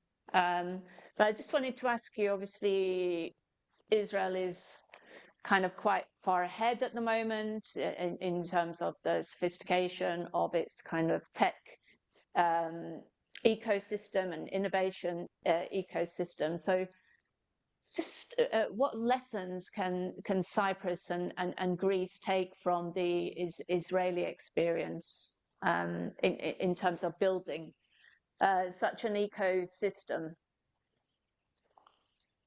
I mean, for Israel, the high tech sector is like is a natural resource, and it has grown to be in such a way, maybe partly because of our necessity that created a very vibrant entrepreneurship ecosystem. I think it's very difficult to compare. I think it's each country has its strengths. And I reemphasize what I've said before, that we should leverage on each other's strengths. And I've seen this in my visits to Cyprus and my hopefully soon to become a Greek one.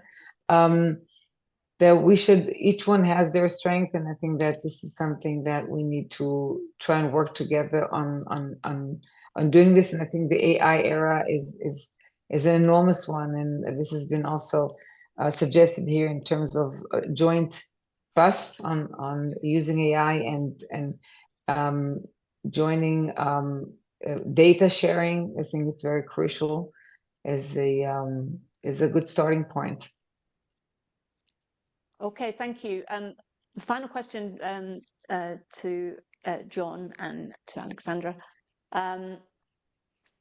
This question that's been raised by the Secretary General, and John indeed raised it as well, about the dangers of people being left behind in as we seeing these incredible advances in tech and digital and AI, and as you emphasized, John, the education system is not really fit for purpose at the moment in Cyprus, and probably in Greece too. Things are changing, I think, quite quickly. But the Secretary General emphasized the importance of reskilling, upskilling, AI literacy, and so on. So I just wanted to ask you what's been done in your region, for example, Attica, to address this problem. And John, what do you see as the answer here? Is it just about changing the education system, or is it about actually changing the environment to the extent that people actively want to go out and learn themselves? So I think we've gone too far too soon. And we're talking about AI. AI is in our lives, especially from a certain age and older. But I've seen, let's say in the United Arab States, there is a minister of AI. And last week, I think the lesson of AI now is mandatory in schools. So I think we have to look at this very seriously. We have to engage our kids and our nations with the new technologies. First and most important thing for me is education and how to use these systems, because the way you use these systems will change our lives on a good way or on a bad way. And at the same time, we need to be able to audit this algorithm. So by auditing the artificial intelligence and the way that these systems work will give us the result that we honestly want to have.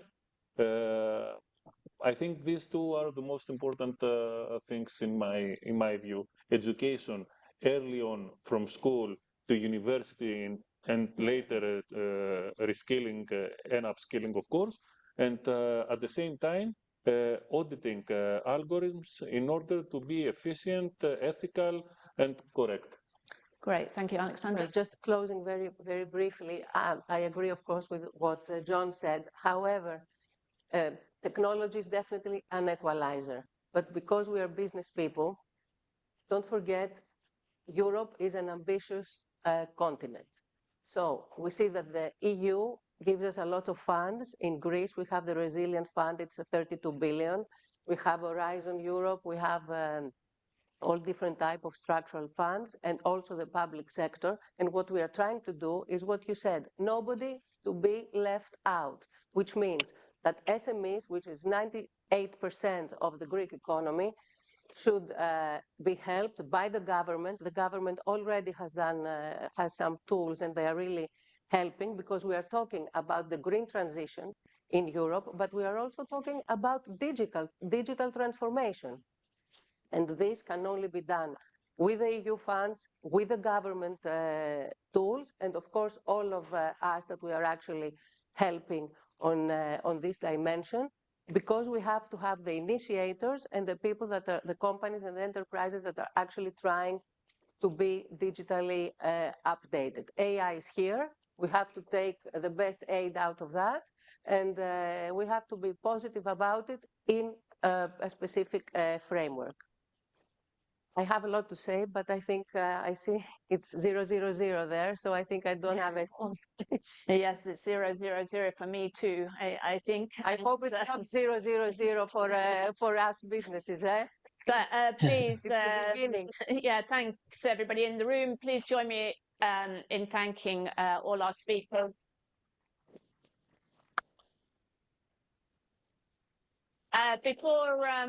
Before we have a photograph, I just want to say once again to thank all our speakers, all the participants, all of you in the audience, our sponsors, the University Club of New York for providing this fantastic venue.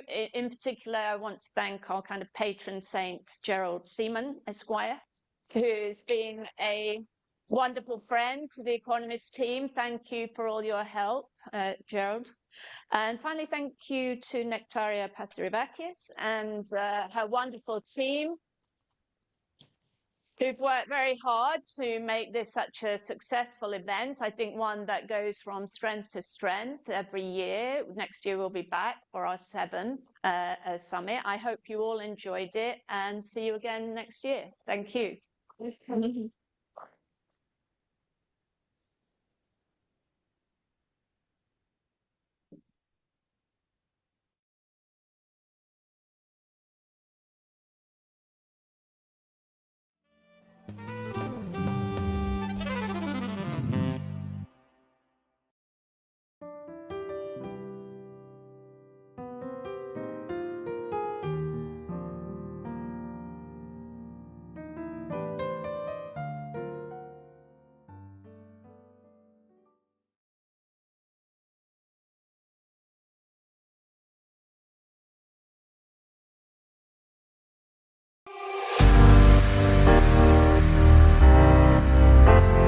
You know, this is important for talented professionals can find opportunities quite easily. The incentives offered by the Cypriot governments are key. Regarding the workforce in Cyprus in general, the level itself is amazing. We do hire locals. We do relocate people from other places. I feel like Cyprus is a great place to live and work in general.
Welcome to PwC, where we foster a mindset of continuous improvement, innovation, and adaptability.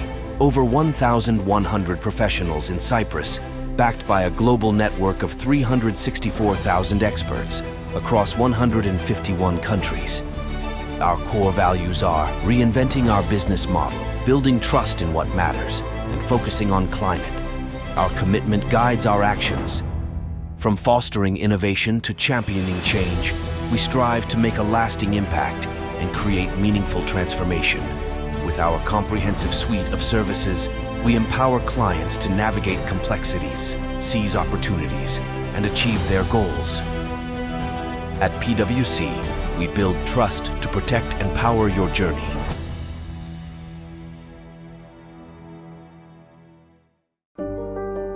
Welcome to Onyx, a fully acquired Mediterranean estate, already activated and engineered for scale. At its core, a hospitality backbone, a scalable real estate model, and an agricultural identity that roots the project in place. Shaped by climate, guided by terrain, Onyx integrates into a land of olive trees, pine forests, and emerald seas. Every element is designed to sustain. Geothermal below, solar above, two clean systems delivering zero-emission energy, major long-term savings, and off-grid autonomy. Modular in form, durable in structure, Onyx delivers yield you can measure and hard assets you can trust. Join the pilot. Shape the prototype, not just a place, but a blueprint. Invest where the Mediterranean evolves.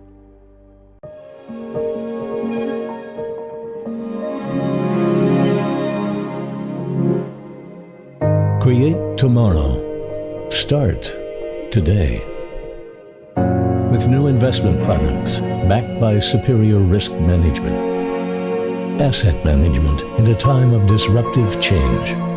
Financial well-being accessible to all. Calabas. Today for tomorrow.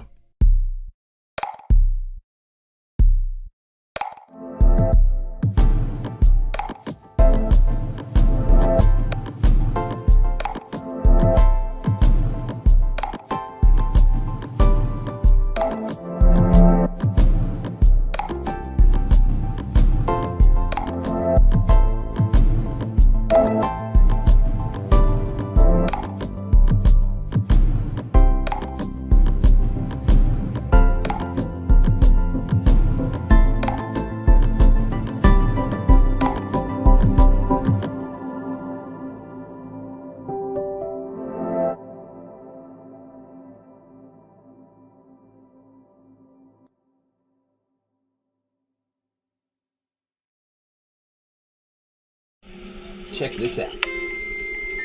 It hasn't been such a long time since people first started shopping online, and it was easy to keep up with the clicks. Little by little by little by more, the clicks added up to be more than the stores, and e-tailers worked harder than ever before because they had to keep up with the clicks. The clicks came from laptops, then tablets and phones, Monday through Sunday, office and home, 24 hours in every zone, and still they kept up with the clicks. Now shoppers ask more from the websites they're on, their language, their currency, their way, or they're gone, so you'd better keep up with the clicks. All of a sudden, there are so many must-dos if you want to keep selling, like delivery there, no there, or there. And make it tomorrow, first thing. No time for borders. Gotta stay in control to stay in the flow and continue to grow. But we'll help you. Keep up with the clicks.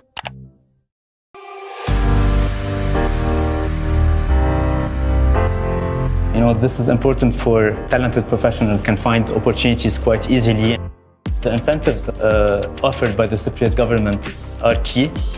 Regarding the workforce in Cyprus in general, and the level itself is amazing. We do hire locals. We do relocate people from other places. I feel like Cyprus is a great place to live and work in general.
Welcome to PwC, where we foster a mindset of continuous improvement, innovation, and adaptability.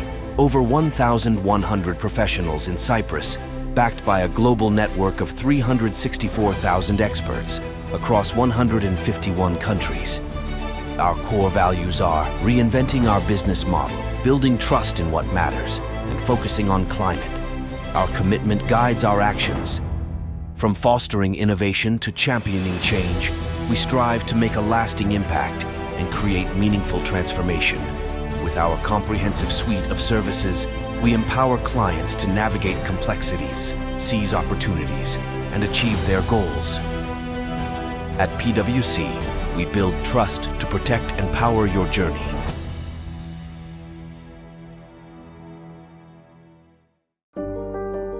Welcome to Onyx, a fully acquired Mediterranean estate, already activated and engineered for scale.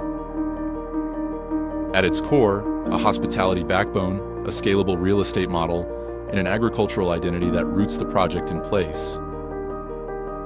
Shaped by climate, guided by terrain, Onyx integrates into a land of olive trees, pine forests, and emerald seas.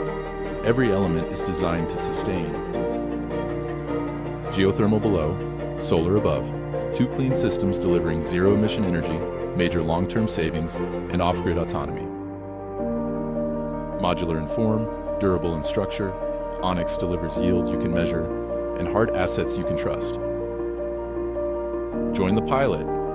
Shape the prototype, not just a place, but a blueprint. Invest where the Mediterranean evolves.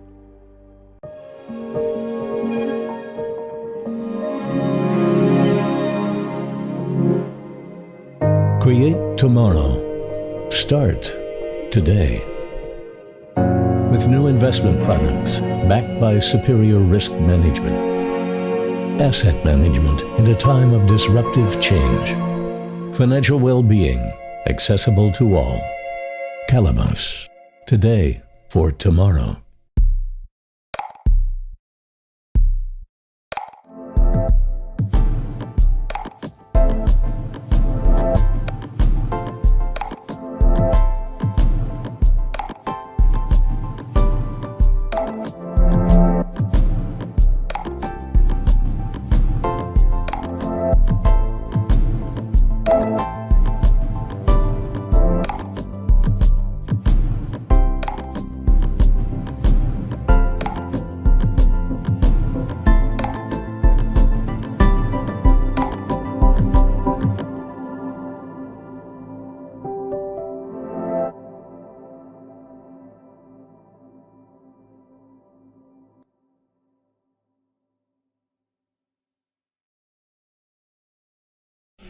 Check this out. It hasn't been such a long time since people first started shopping online, and it was easy to keep up with the clicks.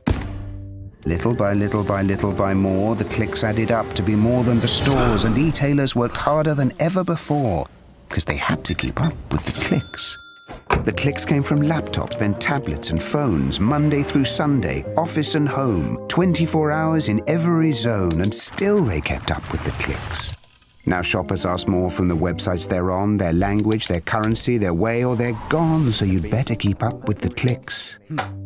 All of a sudden, there are so many must-dos if you want to keep selling, like delivery there, no there, or there. And make it tomorrow, first thing.